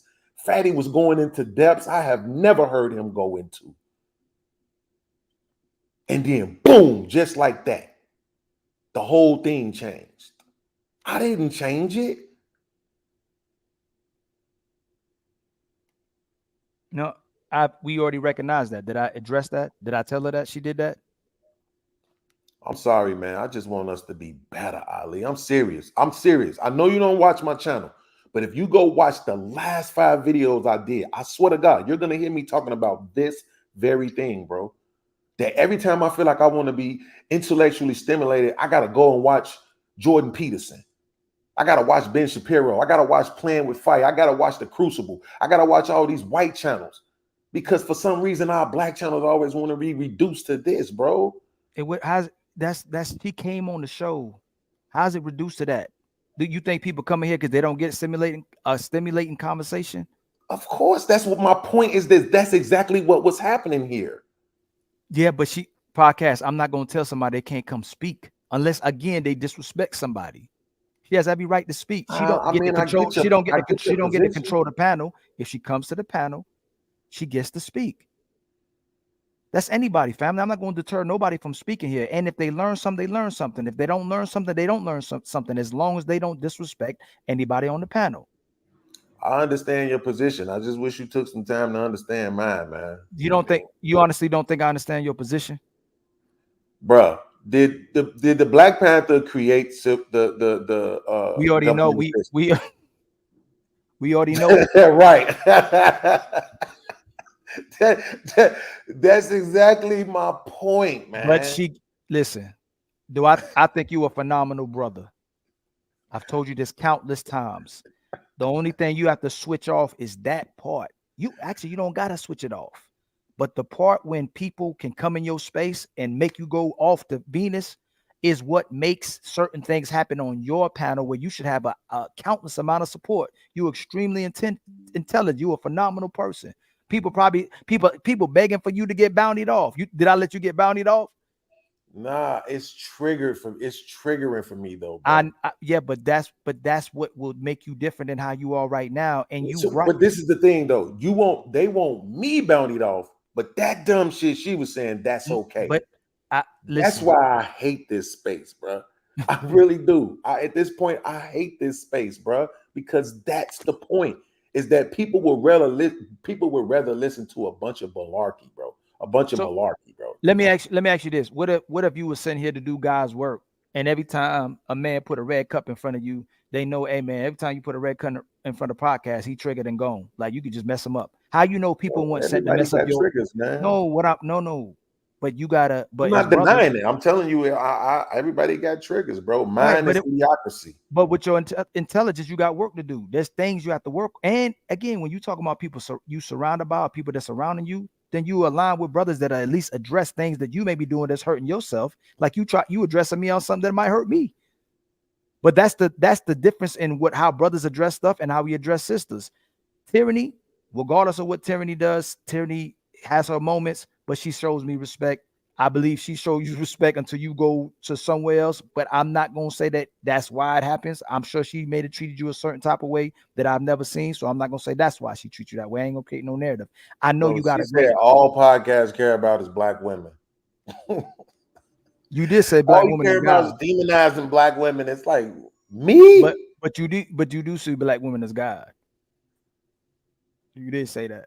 That whole narrative came from me. The whole thing, Darrell Long would tell you right now, he started running with the black woman as God because he heard it from me. I already know that. I know who said it first. I remember that. Stop playing. Every show I was highlighting black women. I don't care if we was talking about some story and holding black women accountable about something. I still will highlight black women, beautiful black women, successful black women, right? Like, so that's what I'm saying. No, I don't allow for it, bro. If somebody is saying something about you on my panel and I know for a fact it's not true, I don't let them finish talking. No, you don't get to besmirch somebody's name or just pour dirt on somebody's name. You don't get to do that. Like, no, I'm not with this whole you get to say whatever you want to shit. That's how you run things. I have to accept it. But like I said, bro, it's like, bro, do you not want to be in the big leagues? Like, are we just here to have silly ass conversations that get $20 kickoff fees? Or do cats really want to be in the big league? This guy, Pat McAfee, just made it to ESPN. At some point, they are going to start pulling more YouTube shows onto major networks. It's going to happen. I really didn't even realize that's what she did, first of all. Second of all, I will make sure I pay Tyranny back 20. Next time, anybody who's supposed to be booted gets booted off. But I think it was a bigger moment that needed to happen right here on what just happened. And I think there's certain way we have communications with each other, the certain way that we spoke, the direction we're supposed to go. I think you have a much bigger calling. And I think once you get past a certain, and like I said, podcast, I don't think you wrong. But the way we have to address certain things in our lives right now is completely different because of how things are going, because people are so-called law-abiding citizens right now, and they're going to make us look like the crazy people. How much people try to make me look like I'm crazy? We have to go about it a different way. It's crazy, and it may take a longer time to get to the place we're trying to go, but we have to address it a different way. Let me ask you something. I asked another content creator. Who do you think is the GOAT of basketball? The GOAT of you already know who I think the GOAT of basketball is Michael Jordan. Okay. I can give several reasons why. Okay. If you had a chance to have Michael Jordan on a panel, would you allow people to boot him off? If that was the rules. And depends on the situation. Just being truthful. If that's the rules, if that's the rules and people like it and engage in it, of course. But it's all in fun. If he comes podcast, if I go to your panel, you have a boot system, I'm not gonna take it personal. Yeah, it ain't gonna happen. I'm not gonna take it personal. Yeah, it ain't gonna happen. I mean, the other content creator I asked, he said no, right? And like he said, like, nah, because he said LeBron though, right? He said LeBron was the GOAT. But he's like, no, of course not, right? Because that's LeBron. You know what I'm saying? I'm not gonna let somebody pay me $5, $10, $20 to kick him off my panel. Like, that don't make sense, right? What I'm saying is, for me, the same way how he viewed LeBron is how I view these conversations. That's a fact. I know he's going to look at it like LeBron, and not only do I have LeBron on my panel, but at the same time, I'm going to get tens of thousands more views than I would have got if I didn't have LeBron. That's going to bring in more money, more ad revenue, right? He's going to look at it from a business perspective. But I'm saying, believe it or not, and this doesn't just apply to me, there's a lot of people who come to these platforms for the conversations, bro. Them conversations that we was having all day. You and Fatty was over talking each other just a little bit, but it never got out of control. You know what I'm saying? The whole conversation was absolutely beautiful, bro. Absolutely beautiful. The topics, the range of topics that we had, the questions that we was diving into, the introspection, the perspective, the information that we were providing, it was so absolutely dope. I don't understand why people in this space don't cherish that a little bit more. Just cherish that a little bit more than the $20 to kick somebody off, or cherish that a little bit more than freedom of speech. You can have freedom of speech as long as your speech is in line with what we're doing on the platform. If it's not, you can get out of here. I think there's a space for it where people have closed panels to have that conversation. I think the space is morphed in the place where people want to have fun and be entertained. And so if I see people want to be entertained and have fun, then you give them information at the same time as well too. So I get where you go. Yeah, that's what Israel be saying. Put the Madison in with the some shit he be saying. But that, I mean, Lauryn Hill said that at a mother, so the ignorant people here. It's the same thing. So if people like the entertainment aspect of it because the way people have been conditioned, then you got to give the people what they want. I mean, even when KP was just didn't want to even just acknowledge that he's just wrong about free lunch being government assistance as it pertains to people who work. It's just like some stuff, it just, man, bro, it bothers me. I'm serious. I told you earlier, Ali, the state of our community, it bothers me. I don't come here and pretend like and hide behind it. It's just entertainment. Not for me. Not for me. For a long time, our people was crying and saying, we don't control the media. The media paints this bad picture of us. Not one person in the chat is going to acknowledge this, but this was the facts. The media paints this bad picture of us, and they make us look like this, and they make us look like that. And now we have the opportunity to control our own media. And what are we presenting? It's ridiculous, man. Yeah, I mean, we could do we. I'm hoping for different things as well too. I'm tired about a lot of stuff. There's a lot of things that we need to do different, but it's I don't know, man. Sometimes it's like hitting a dead horse, but I'm not gonna stop trying. But then if I want to get a message conveyed, then I'm gonna have to approach it the best way possible in today's time. If I got to, in order to give people what I'm trying to give them, I might have to alter certain things, and that's what I'm working on. But I get exactly where you coming from. Big Bad Bull. I'm going to donate $20 right back to Tyranny. There's a reason why I did that. Next time she boot podcast got to go. But I think it was a bigger reason. It was a bigger thing I want to address with podcasts because what I think about podcasts. And I think, and I'm telling you, family, I think you see what's happening.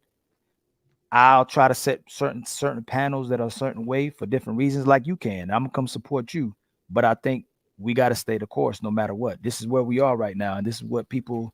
I ain't gonna say people are asking for, but this is how people have been conditioned, and we have to be able to give people content, information, and give them entertainment. And sometimes they may not even acknowledge that's what's happening. You get what I'm saying? So same way with Tyranny. Tyranny, I apologize. It was a reason why I did that. And you already know why I did that. There's a certain way I wanted to handle it because of what was going on. So I respect you and I respect him. It wasn't just a jokey moment. Y'all wasn't just joking. So I didn't want to just kick him off. It was personal versus playing. So I'm gonna donate $20 right back to you when you go lives. No hard feelings. But I know where you coming from. Yeah, man. I mean, look, it is what it is, bro. It's like even with Big Bad Bull, man, it's such a fucking disappointment, bro. You know what I'm saying? That he ties himself into these narratives about people, bro. You know what I'm saying? Like, I could tell you exactly what's wrong, but then you just gonna create a whole narrative on your own to say what it is. When somebody is being completely transparent and telling you what the problem is, it's not like I'm being incoherent and you don't even know what's wrong. I'm pretty sure right now, if I said, what was my issue with what just happened, you could verbalize it for me right now. You see what I'm saying? This is what I mean. Why you gonna be in the chat? You Big Bad Bull. Yep. You the moderator for all the channels. You the mod father, and you're gonna dumb yourself down to the point where you say I'm trying to manipulate somebody's show. Like I got any control to run anybody's show. If I voice my opinion, I'm trying to manipulate. This is the goofy shit that I'm talking about, bro, that we deal with in this space. Where it's like, no, he saying what I did, and he's right about it. He is a boot system. No. He literally said, Ilkan Ali, he's trying to manipulate you to run your show. Oh, you saying that part? Run it. Hey, big bad bull. Me and podcast already had run-ins. You can't say he's my favorite. I'm playing favorites when there's already situations that happen between me, him, and Fatty. It wasn't about that. It could have been. It wouldn't. If it was you, I would have did the same thing. If you was beefing with KP or somebody was beefing with somebody, I wouldn't have used that as a boot moment and fun. He's literally in the chat trying to tell you how to run your show. Yeah, boot him now. But remember what I told you. Boot him now. But he's saying that I'm trying to manipulate you to run your show the way I want to by expressing how I feel about. Yeah, but I don't. But see, another thing too. It's crazy to me, bro. Do you wait? But I know you can't acknowledge it, but that is insane. That is literally insane, bro. But in the same breath that you're accusing somebody else to try to run a show, you got a whole list of things and information you have in your hands that you can provide to people. And I've told you that since I've known you. Don't address the chat. People coming to see you, but no. But people came to see you. You got, people like I don't address the chat. You should be address the chat. Somebody say something about me. I just ain't address. There's a lot of things they've been saying in the chat this whole time podcast. I know you've seen it. I ain't addressed the chat. I don't, because when I'm on StreamYard, I always have the private chat on my screen. I don't watch the chat. But I went because I was going to post a comment in the chat. And then I just so happened to read Big Bad Bull's comment, and it's like, this nigga damn near 90 years old and you still out here. You would literally dumb yourself down like this, bro. Like, this is trash. No, but Seriously, I'm not even being facetious, bro. No, but podcast, he has the right to think like that. So why don't I? No, okay, hold on. How That's you the know question. Why don't I have the right to think however I want to think? You do have the right to think it, but if they're in the chat, they're not on the panel. We're not having a discussion with them. That's their reign. The chat is the chat. Right, the panel is the panel. That nigga, bro. No, make sure I go to my channel and well, block that nigga. Fuck Big Why Bad. why block him though? You know he the mob. Because this shit is because I don't like dumb people, bro. I don't like Ali. One of my biggest things is to be mischaracterized. People in this space that rock with me, one of the reasons why they say they rock with me the most is because I'm so transparent. So if you know you're dealing with somebody who's transparent, who's going to tell you exactly what it is that's on his mind. I'm not familiar with Chad. I'm not familiar with narrative. You familiar with Chad? You familiar with Chad C? I'm not sure. Chad C, can you put Peace on up like this? I don't think so. Man, no, please don't throw my show off.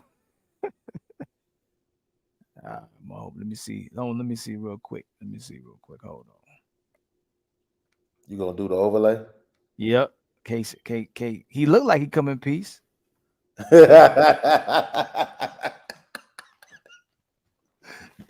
Not come in peace. How you doing, my brother? How's it going, man? I do come in peace.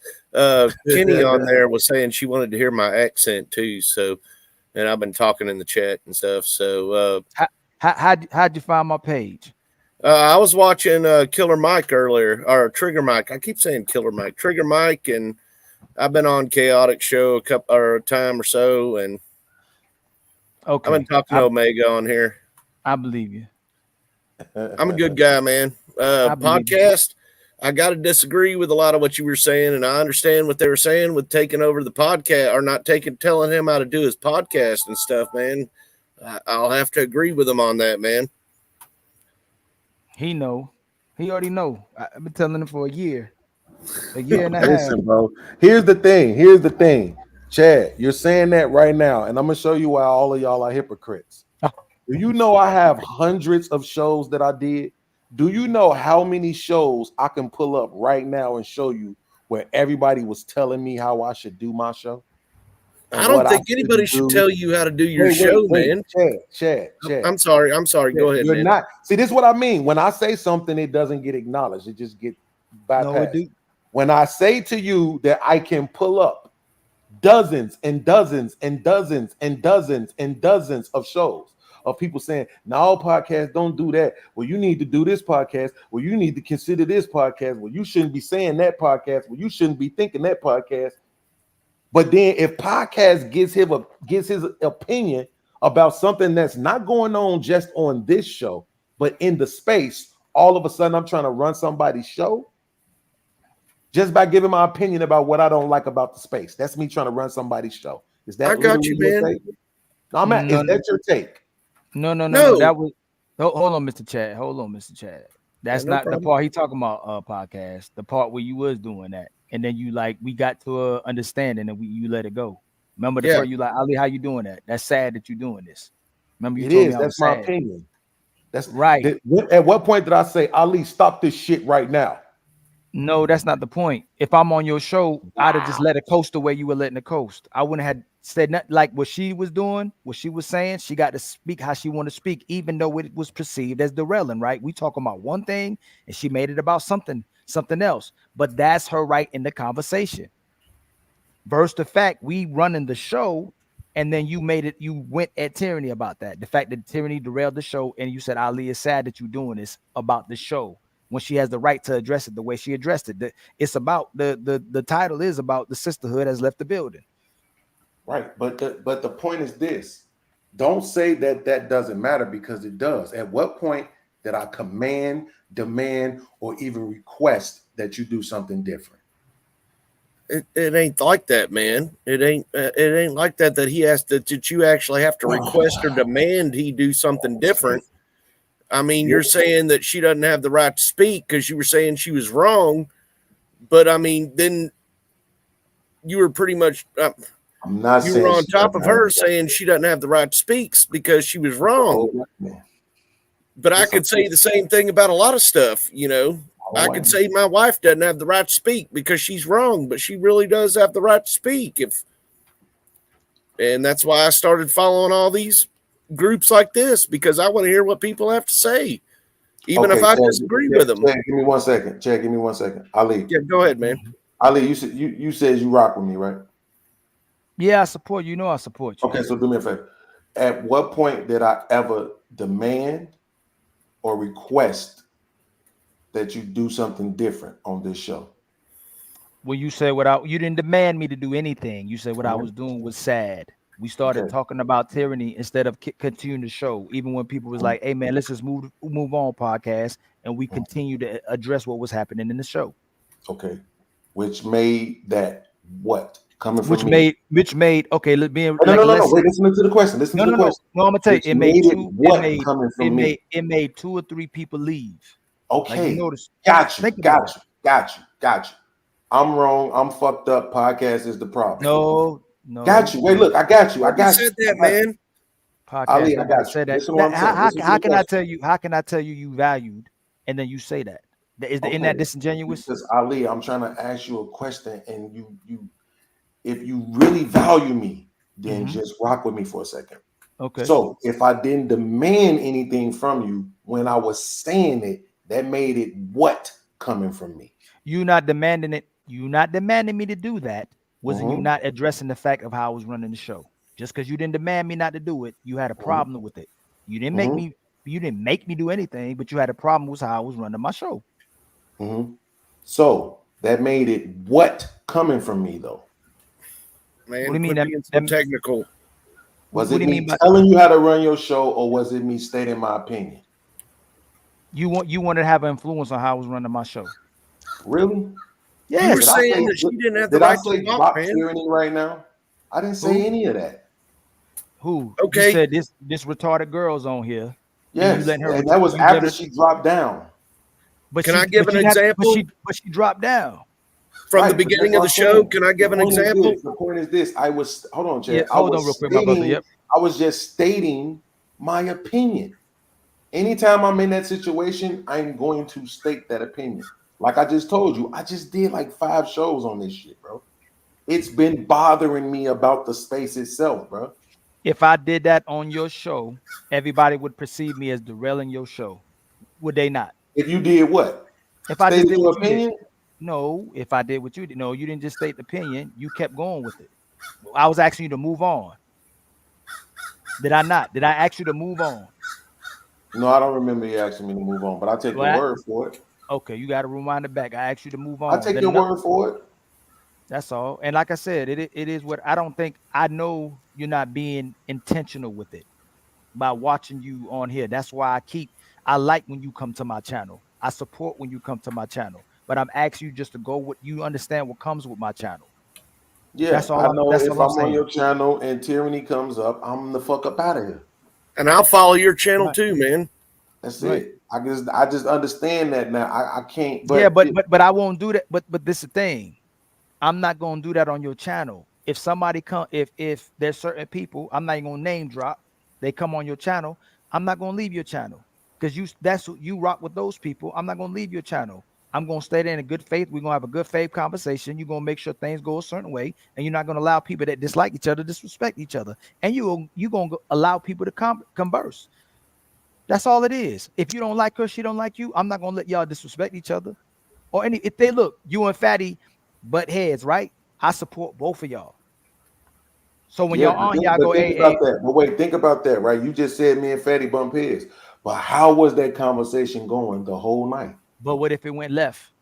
Don't say Fatty, what if. You see what I'm saying? I asked you a question, Ali, before you. I'm asking yours. I know how you. I'm gonna answer yours first. How did the conversation go all night long between me and Fatty? It was a great conversation today. The other day, it was like a little, y'all be on the little fine line sometimes, right? Bro, that shit was for 30 seconds because you mentioned it. And what then do I right back away from it. Can I ask you something? Do I pick a side? Do I go hey fatty, do I go podcast? Be Of quiet, course fatty. you Talk. pick a side, nigga. You left my channel and stopped coming. What are you talking about? Nobody cares about that. The point is this. No, What I'm I'm not saying, talking about Ali, is that. that I ain't talking about the past. I'm talking about okay? No, you don't. No, now you don't. No, but this is the thing. What I'm saying is this, bro. Honestly, I know you don't want to believe this, right? So, Chad, let me ask you this: have you ever been around a kid with asthma? Yes. Okay. So, would you say to a kid that has asthma, you know what? You like being in this room over here, this game room, and I know they smoking cigarettes and cigars in there, but just go ahead and just stay in there and have fun. Or would you tell them, you know what? You know that smoking that's gonna be triggering for you. You might need to get up out of it. I kind of see what you're saying, man, but I don't see that as quite as relevant, man. Just to be It's honest relevant to me, see, because that's what I'm saying. Because I have a few things going on with me. One of them just so happens to be anxiety, right? And my anxiety is bad. On a scale of 1 to 10, it's usually around a 7 on a daily basis. And it I can have get horrible up to anxiety a too, though, man. I understand. So I know what hold you're on. So saying. let me finish, right? So my point is this, Chad. What I'm saying is I'm using it as an analogy to get Ali to understand why I said if she comes up while I'm here, I'm gone because I don't want to deal with that, bro. The conversation that Ali, myself, Fatty, and Slay was having was absolutely stimulating for me. That's my weed. It was. That's my Jack Daniels, right? That's my Cuban cigar. That's my doing 120 in the Bugatti, right? That's my stimulant, right? Right, Is to but have these dope ass conversations online. I don't do drugs. I I don't got have you all that. this I other stuff got you, going on in man. my life, right? I don't So think it'd be compared to asthma, but I got you, man. But yes, sometimes, I because mean, it's triggering for me. That's why I'm saying it's literally like when Ali says, bro, you allow people to do this to you. No, I'm not allowing shit. It's a literal trigger for me. It really is. I Just could because say people tons don't of want to people I accept that, allow to I do can't shit to me, force man. you to. I can't force you to. Everybody has their triggers, and people don't want to accept the fact that okay, idiocracy is one of mine. I don't. right, It but do you triggers me. It really does. that to affect your relationships with other people? Like Hell yeah. you saying it affects you, but are you acknowledging how your behavior affects other people if you want us to acknowledge how certain behaviors affect you? But Ali, to answer your question directly, yes. The problem is for people like me, that shit is a one-way street. It's literally a one-way street. But how you Here's gonna the survive thing. on? But how you gonna survive on when Wait. you go on other people's panels? Well, it Yeah, man, depends. I agree with that. It depends, right? If you say, I'll give you a great example. Cheeky. Cheeky don't allow dumb shit on his panels. He just don't. He don't allow no beef shit. He don't allow dumb shit. He really facilitates intelligent But conversation. man, I can tell you right now, if we did a podcast together on a panel on some group that I did that would be like a conservative group or something, you might think some stuff is completely Podcast. dumb. What you saying? What kind of podcast? So I'm not even podcast. Okay, don't even get into that. If No, I was Chad, talking, I get what Chad is saying. I Chad, can't I believe get you what just you're said what you just I said. need you I'm to sorry. understand I apologize, Allie. I apologize, Chad. Allie. I'm not just you, Chad. saying. No, I'm not talking about you, brother. What podcast just said? That's what I'm saying. And we speak about facts. If you have a problem with tyranny, you telling me people that you think have the same ideology as tyranny or same behaviors as tyranny don't go to cheeky panels and share them same type of sentiments. What I'm saying is No, I'm that actually no. yes, I'm answering your question. What I'm Do saying people is like that no cheeky. no? Okay, go ahead. You asked me if that's what I'm saying, so the answer to your No, I question didn't is ask no. you. I asked you if people like tyranny. I just answered that. I said no. You said no? Yes. Okay, now here's the response to the no. But he controls his panels. If you start going off the rails and saying shit, he's going to reel you back in. You know who else does that? DJ Hamp. He's going to reel you back in. Hey, you were asked the question. You never really answered the question. Okay, if you want to say not all, you could say not all to everything. That's not a real answer to the question. Yet there are panels where, and these people get super chats. These people are monetized. These people get 180 people live while they watching too. But they still try to make sure that their panels maintain a certain level of integrity, what did I do wrong outside of make sure nobody disrespected each other, outside of everyone getting to say what they wanted to say, even if they were right or wrong. Just like Brother Matthew. No, you didn't do anything. You didn't do anything wrong. That's what I'm saying. So I what mean, was you the didn't do problem? anything wrong. I just have a problem with the idiocracy that seems to plague our black channels, bro. That's what I'm saying. It's like remember back in the day when we hit, bro. This is what I was trying to tell. Somebody was saying some shit about you in the chat one day. Ali think he a rapper. We still waiting on this album. He probably trash. They was in the chat, and I was on the panel. I think we was on Aaron O's show, and I said, "You're out of your fucking mind." Ali got bars, and here's the great thing about Ali: he don't got to rap about fucking other niggas, bitches, shooting up the neighborhood, gangbanging and selling drugs. He actually raps what he cares about. He raps about his people. He raps about life, love, liberty, pursuit of happiness, and things like that. He don't even have to cuss if he don't want to, right? So what I'm saying is, you understand that, and you understand that that once was the majority of our music, and it's not anymore. The majority of our music is the dumbed down. Everybody sound like they illiterate. Everybody sound like they stupid. Everybody on all the pills, weed, syrup, cough syrup, all the drugs they could possibly be on. So you understand, and you know that that shit is not proper to cultivating a great culture or a great example of what can be the best as it pertains to blackness. And that's a separate panel. That's a separate room or separate get together. This panel that I set up is for people that I don't even like. If I can even verbalize that about certain people or certain people I don't agree with, I want them to come have the conversation. I don't like an echo chamber. I like yeah. I agree with you. So Okay, that's how this panel was set up. No, I definitely. I got a couple of things to say to you about that. So now, I know earlier in the show y'all were talking about white people culture with black people not really stolen. Y'all never said stolen, but copied from black people culture. So now I see all these white people taking pills and everything, syrup and everything else like that. So that'd be one thing I'd say, and copying black music and everything else. So another thing I would say, I'm sorry, man. It's like 7:00 in the morning. I lost my train of thought on the last part. I understand. That's all good. I almost had that moment.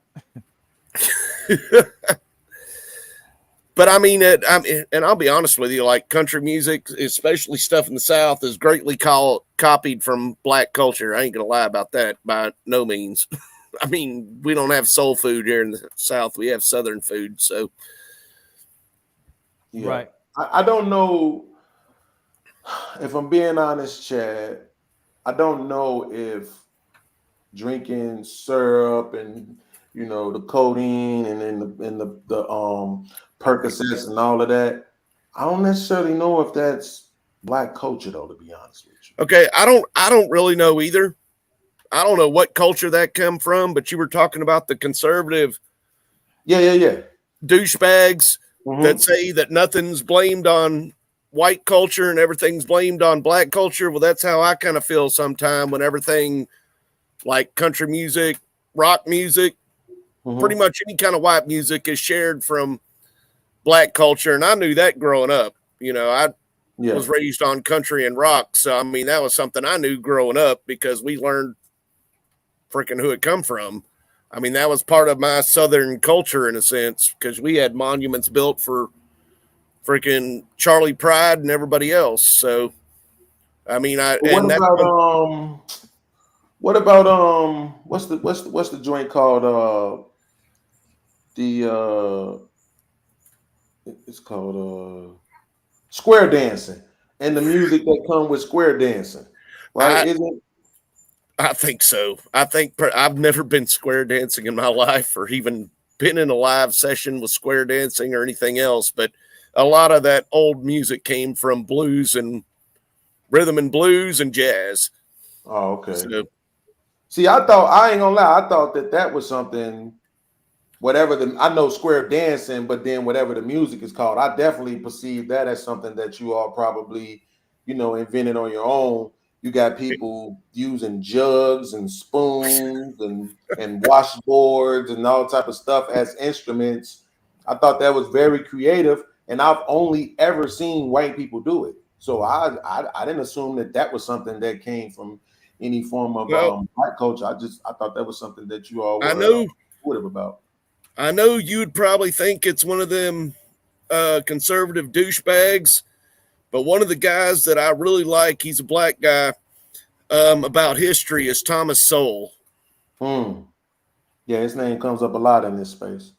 Yeah, it does. It comes up on a lot of conservative stuff and everything else. But he used to be a Democrat, diehard Democrat, and then he kind of became independent. And he's really, really smart. He was an economist and knows all kinds of stuff about history, especially Black history. But might be something you just want to watch. I know you might. I know who he is. I know he see, and that's the thing about it is that a lot of times people think like you might not be aware of something. I just don't allow people really. What I don't do is this. I don't say, you know what, I like that guy, and so because I like that guy, I'm going to incorporate all of his beliefs into my own. I just don't operate that way. I like to process information for myself in real time, and that's what I'm saying. For me specifically, bro, like the panel that Ali facilitated tonight, we started out reviewing the show from the PEEF earlier, right? And we were kind of like judging Princella and conversating about what happened on the show and what goes on panels and different things like that. And then from that, it morphed into just organically morphed into this super deep conversation about the Black experience on multiple continents across the world organically. You can't. Right? That is just like, man, this just going back and watching those first few hours of this show is going to be amazing for me. You know what I'm saying? To listen to that conversation and that back and forth facilitated by Brother Ali. And that's what I'm saying. Like, I have so much respect for that, and I get triggered. I literally get triggered. That's something you don't want me to say this to you. Are impeded. You know what I'm saying? Because the problem is this. Sometimes there are some things that are said in these type of conversations, those type of conversations that we was having earlier. Sometimes people don't believe this. Most people in the chat will never acknowledge this. But some of the stuff that's said on these panels and those type of conversations change you. We might hear something today. I'm serious. Yeah, we might hear something today, right? And then maybe not even think nothing of it. A few days, a week or two down the road, you might find yourself in a situation, and then something you heard on one of these panels comes back to your memories, right? And you like, you might not even remember where it came from at first, because I've done that, and I've applied it to a situation I was in real time, and I thought about it like, man, I'm so glad I had that conversation with Fatty. I'm so glad I had that conversation with Ali. You know, the first time I heard about index fund and the S&P 500 was from Fatty last year on the panel. You see what I'm saying? So just little information, and it was just in passing, right? And then when my son was graduating, I had all of this information that I could share with him based on what I had gotten from being on these panels, man. These conversations mean a lot, bro. This is I know what you mean, but I still think that like earlier tonight with so what happened? go ahead. To me, Go ahead, Ali. I kind of dropped the ball when Tierney dropped that 20. I thought she was just donating 20, saying buy Ali, because typically where I look at bounties, I think of it as supposed to be applied, and then people know it's a bounty. If they were fussing at each other and people were asking for the bounty, I would have put the bounty system down. The fact that they were angry the way they were, the way podcast was angry, I thought Big Bad Bull was asking for the bounty to go down. I didn't realize when she said buy podcast, she meant leave podcast. That's where I dropped the ball. So, but the way it was happening, I didn't want either one of them be upset. Like I said, I'm still going to donate the money to her. Or she could use it as a credit. It's up to her. But everybody should know my intent by now. Every time something happens, man, I try to do what's in the best interest of everybody, and I try to do the right thing, you know, and I want to keep the conversation, but I didn't realize that's what she meant at first. If I knew that's what was happening, if Tyranny asked, I would have said, hey, Tyranny, I didn't put bounty because I didn't want, especially what was happening. If they were just somebody was talking, then I would have did it a certain way. But how things were happening, I didn't. I would have liked both of them to have a conversation, but just like I wanted him and Fatty to have a conversation, or anybody when they have when it's kind of derailed to something else, you know. Yeah, and you notice even after the first like battle between us, I still tried to have a conversation, and because I was trying to get her to realize, you know, it makes no sense. I don't understand why people think this mischaracterization of people is okay, bro. This is why I always end up spouting out something to the effect of violence, because it's like when you do this type of shit to people in real life, violence occurs. That's what happens. I don't know why everybody want to hide behind entertainment and the internet and all this and that. People want to make up these rules, but then they want to circumvent other rules. You know what? Don't what is it called when you put people's personal information out?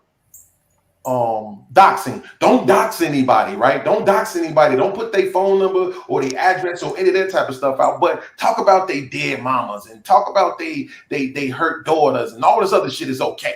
Mischaracterize them. Tell the world that they hate black women. Say whatever you want to about them, but just don't tell nobody where they live at. But the thing is, I think that's where you made a seen a certain thing because me and Fatty associated with each other too. I don't know if you caught that what Fatty said earlier. He's like, "Oh, my bad, Ali." He conducts himself different over here too because the way they're doing stuff over there is different than the way I'm doing stuff over here, given the amount, the certain space. You get what I'm saying? Yeah, you're right about that. I should have told. I don't know if you knew podcast. There's certain things I don't do beef on here either. We don't do beef, so I try to keep from going there for y'all not disrespect each other, for you to feel a certain type of way. That's why yesterday when you and Fatty were talking, I was like, not like. And he know he ain't gonna let it go. I'm not gonna let you go there. I want both of you on my platform, but I wanted an informative platform. I wanted an entertainment platform, and I want people to be able to come here and have fun, but we be able to slide into information and content. You get what I'm saying? So maybe you would have been like, "Yo, Ali." You get what I'm But I saying? don't know if you noticed. That's what I'm saying. I don't know if you noticed, but that was the same thing I was trying to do with tyranny. That's why I tried to have a conversation, and I was telling the other guys, "Hold on, don't butt in," because I wanted her to see when she said, "Okay, what percentage of women?" Black women, are you saying are on government assistance? I'm literally a person who argues that the majority of people on government assistance ain't black. This is what I'm saying. You don't know me. I was asking you, why would you sit on panels and try to spray this thing about me? You don't know nothing about me. You've been on my panel maybe one time. You don't know me. But I was allowing you. I was hoping you were going to trust me to handle it and just let her get it out, and then I was going to address it. Not about me though, Ali. I That is what I'm gonna tell you. I'm gonna think podcast. is wrong, No, podcast. Wait, let me say this real quick because I think this is wrong, Ali. I ain't gonna lie. I don't care whose channel we on. I think it's wrong for people to be allowed to just paint narratives. We literally just saw you, Cheeky, this whole motherfucking back and forth thing that just happened. That was all about making narratives about people. But I wasn't gonna let why that would happen. you create a space I and allow the same. people to Okay, get on look, the the same way when you called her retarded. Did I ask you not to call her retarded? Right. Okay. So same way when she got her words out. That's why I said stop and let her in. I was gonna say, hey. But you said it as soon as I said the word. You cut me off the whole podcast. When she was saying what she was saying about me, you want to let her get it all out, and then I have to try to clean it up. Like, no, don't make it personal. It ain't been personal all night long. Nobody ain't said nothing about nobody's personal stuff. Okay, so let's say that happened. Let's say I missed it. That was my bad then. If I missed that part, that's my bad, and I'll stand corrected. I should have been faster to act. If I really I didn't think when she said something, I didn't think she was throwing the jab straight at you. I thought she was talking about it all of it, like men in general was a certain way. I didn't realize she said something directly to you. Podcast. All he want to do is talk about black people and black women and make black women look bad. Like, what the fuck are you talking about? I'm literally called a simp. What are you talking about? Well, I'm literally called the victim of living and the leftist and all this other stuff. Like, you don't know me. Why are you talking about me at all? So that's my fault. Both ways. But this the point though, Ali, is that I was trying to facilitate the conversation because, like I said, whatever percentage that you say black women get support, it doesn't matter. If you say it's 1%, I'm not gonna argue with you. I'm just want you to realize that that's the percentage that we're talking about. You see what I'm saying? We're not talking about all women. Because the only thing that had been said was that the government assistance and the set-asides benefited black women more so than they did black men. That was the only thing that was said. Nobody said, oh, most black women. Well, until KP came up here, he was the one who said most black women get government assistance, which I also thought was idiocracy. Why spread this false information about our people, bro? Okay. Podcast, here's what I was going to ask you earlier. You said you've been watching all these white podcasts and they don't act the way they do on these podcasts. So why are you not when I watch? Huh? Not when I watch. I can't say they don't do it at all. I'm just saying not when I watch. So why are you over talking all these people and acting like that whenever you saying these white podcasters don't do the same thing, don't do like this? I said they don't over talk each other. It's not what I said. I'm saying they don't dumb themselves down. They try to have the highest form of intellectual conversations that they can possibly have. What I was trying to facilitate with Tyranny was to get her to see.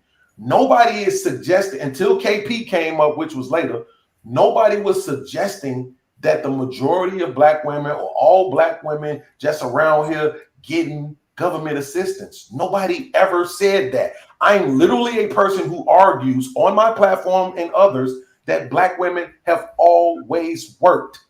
I literally had a debate with a couple of people on Aaron O's show about the fact that the majority, it was with Either Man, that the majority of black women have always worked. That they was never these lazy, sit around the house type women. They always worked. So now you're trying to twist something that wasn't even said. Hey man, I'm not trying to twist anything. I'm just asking you a question, man. Well, this is what we're gonna do. Going forward, I'm gonna do better job of being a moderator and making sure that nothing like that is happening. I dropped the ball. That's what I'm gonna say. I'm gonna take the L. And we're not gonna go at nobody get to personalize anything. It's all about the information. Nobody can attack the person, nobody can belittle the person or disrespect the person. So I'll take the L for that one. Let me read the super chat real quick.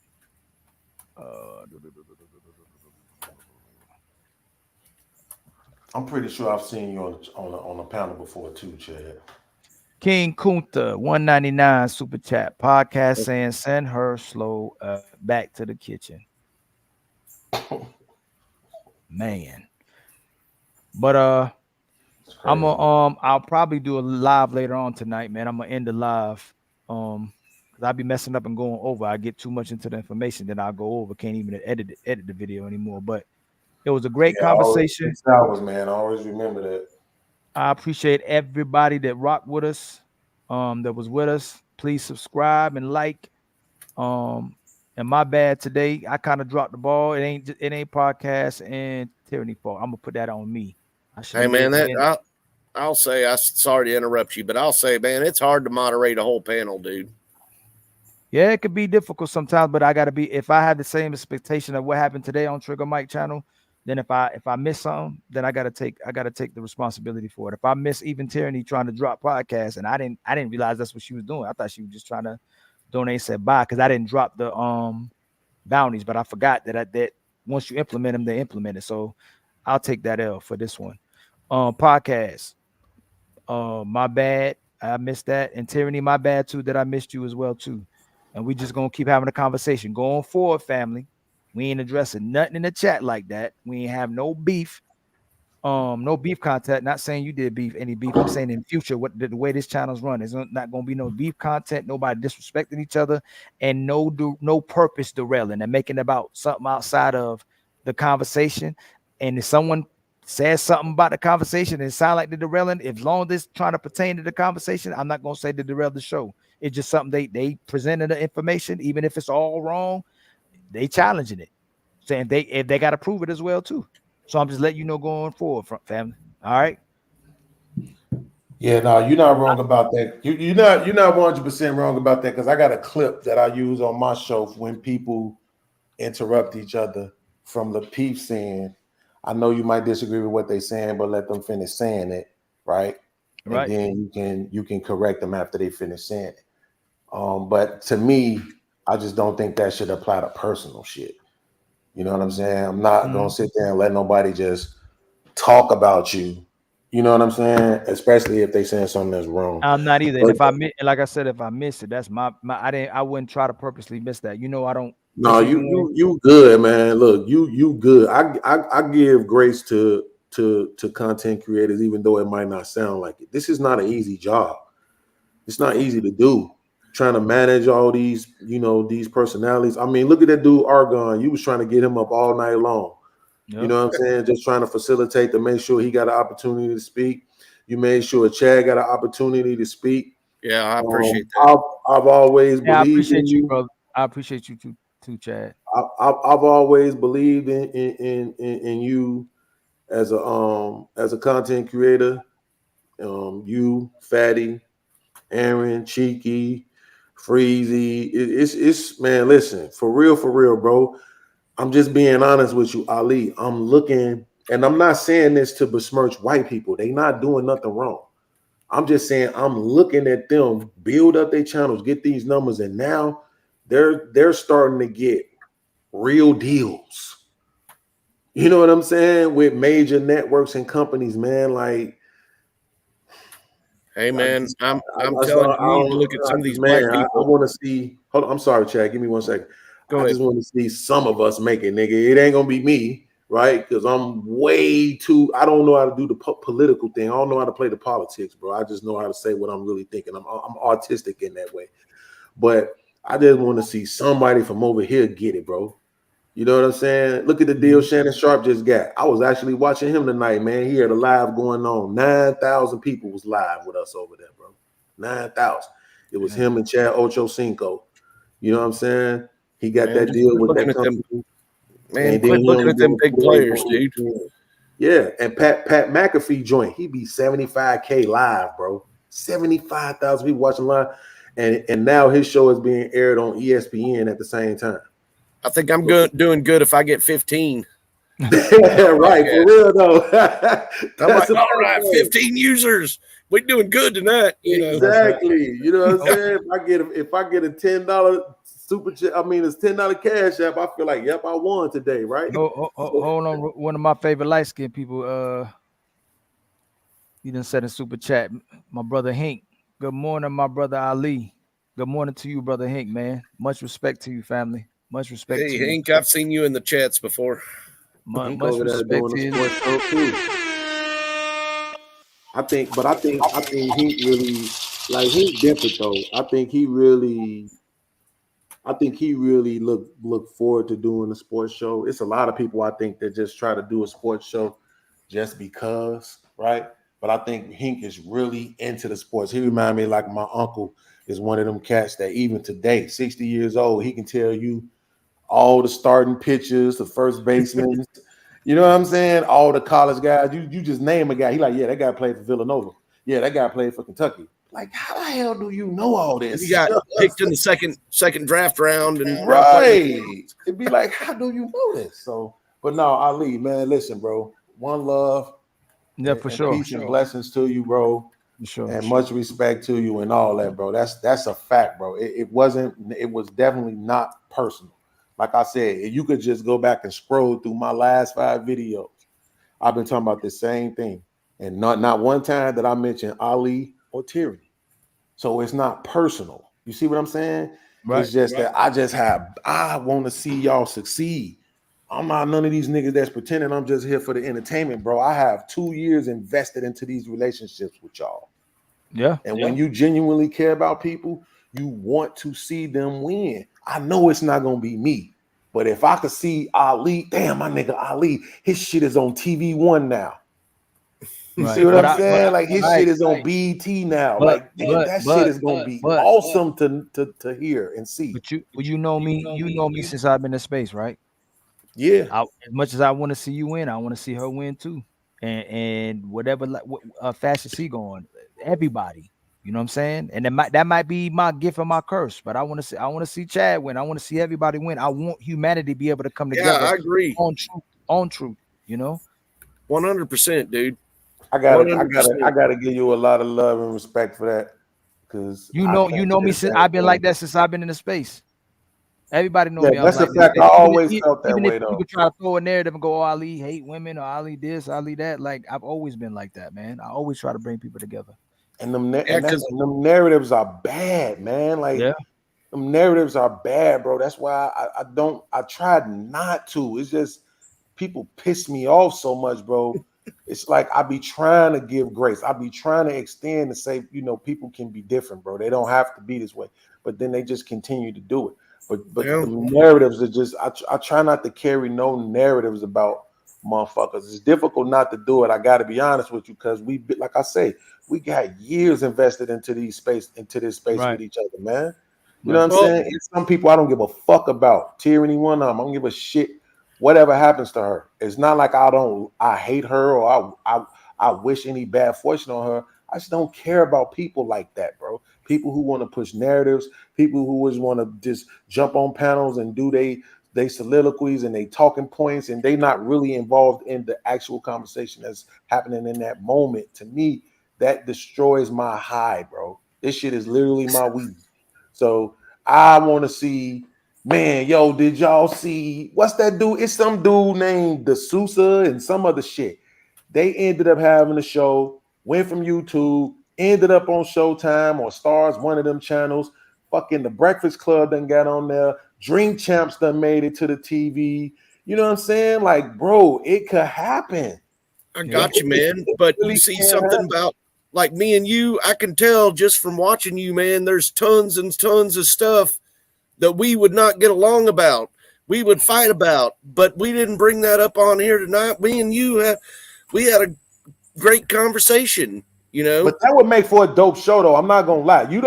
The best shows ain't with all that kumbaya ass shit, right? You can't. But that's a show that I would bring on my channel or your channel, not something I would bring on all these channels. No, it's okay if you did. See, my thing is No. this: if you have an opinion or a perspective about something, Chad, that's very different, right? Than intentionally spreading false information just to stand on some heel, to die on some heel, right? We know what it is with Shorty. It's just pushing the female is the victim and the men ain't shit narrative. The same I thing got Ken you. Stiller does, right? So it's like I for got you. those people, I don't want to give any energy to that. But if you just have a difference of opinion or perspective of me, you ever heard that saying about you standing on one side of the number, I'm standing on the other side of the number, you see a 6 and I see a 9? Yeah. Right now we arguing back and forth. It's a 6, it's a 9, it's a 6, it's a 9. Now I come on your side, I see the same 9 you saying it is. You come on my side, you see the same 6 that I'm saying it is. Now we I got you. we may still hold our independent feelings about something, but it's going to alter our perspective and make us more empathetic to each other by having genuine good faith conversations. And Not I this agree with you. jump on the I agree panel with and you. say, Black women ain't shit, white people ain't shit. Like, who? That shit is old. Nobody wants to do that anymore, bro. We're trying to make Yeah, it. you're right about that. You're right about that. But the conversation might start out that way. It's going to take people to be responsible with people who may be irresponsible to have a conversation. If they get to the point where they're too disrespectful, then they got to get removed. But the only That's way we're going actually to a get, great point, Ali. You I ain't know? gonna front. That's actually a great point. But this is I'm gonna close out after this super chat right here, man. I probably come on today and Chad, my brother, you come speak. I want to have conversations, real conversations. Cool, man. I'd really appreciate I gotta that. I gotta let the light skinned brother up too. Another light skinned brother up. Gotta let him up. Oh, just off of being light skinned, he gotta get up. What's going on, Sway? Swizzle. But I'm on my way to work, so I just thought I'd join and see what y'all talking about. I got an hour until I get to the damn call I gotta get to. So You came in at the right time and the wrong time. We about to end the show, but I want to make sure I recognize my light skinned brother. Just for you. Yeah, All that's right. fine. But y'all have a good I'll come back later on today. I'll go live again later on today. But it was good having y'all. Swear, I wish you were here earlier. I mean, shit, you went live at what? It's 5 hours in. That means you went live at like 2 in the morning. Right after Lapeef. Yeah, that was after another 5-hour show. That's at Lapeef. I'm trying to go consistently hard in the content creation, so I got to do what I got to do. And I made promises to people. I got to keep them promises. I ain't I mad got you. at you, bro. But I Okay, but yeah, peace to definitely. y'all. Swear, I need you to pull up, bro. I got some questions for you because I want to get a complete understanding so that when people are mischaracterizing you, that I have the right ammunition to correct them. So I definitely That's can't fine. wait Ali do it all the to time. get on the call. Nah, Lee. That's what people say. Ali don't do that, but that's okay. Hey, look, I ain't even. No, it wasn't Ali. Hey, I love y'all. Thank you for the people that's rocking with me right now. Please like and subscribe. I love y'all, and I'll see y'all till next time, man. Much respect to all of you. And Chad, All come right. back, man. I really appreciate you coming up, and we have conversations about anything. There's no What getting offended, about no hard Ali? feelings. Yes, sir. I Let me say one appreciate it thing. so much, man, Ollie. Yes, I sir. was watching you in the other show and then decided to join in on here. Hey, And I appreciate that you showed up. I really appreciate that. and I appreciate the podcast, talking to you, having a civil conversation with you. Sure. Appreciate Thank that. you, man. Sway, I Thank don't you know so you much, too man. much, so You good, bro. What you Ali, about but to do you say, sir? realize how I was gonna say? You see how me or anybody else, the space is pushing a narrative that you push narratives is annoying. oh What do you yeah. mean? Don't you find it annoying that people are pushing narratives about you that you push narratives on everybody? Isn't that annoying? Who do I push narratives on? No, he's saying, That's don't not you the point, find that Ali. annoying that the narrative is that you push narratives on people? No, it don't bother me. You don't. It's not annoying that people push narratives about you that you push narratives on other people. Have you seen me respond to any of those people unless they invited me personally, or if I have Yes. something? Only reason why I came up on Yes. Cheeky because I respect Cheeky and support Cheeky, and it was made way bigger than it was supposed to be. Okay. If you couldn't understand the point behind what I just said, that's okay. We'll leave it alone. No, I understand exactly what you're saying. It just don't. I'm here for the conversation. So all of us legitimately are pushing a narrative. If you want to be honest, but it's the false narrative that we push it that bother people. Obviously, that's what we're talking about, right? Because we all pushing No. the narrative. Everybody pushing the narrative. What's the narrative? To a All certain right. degree. Shit, you about to end the show. We're gonna end the Whatever. show. We're gonna end the show. That's right. All right. I love y'all. Y'all be safe. Have a good night.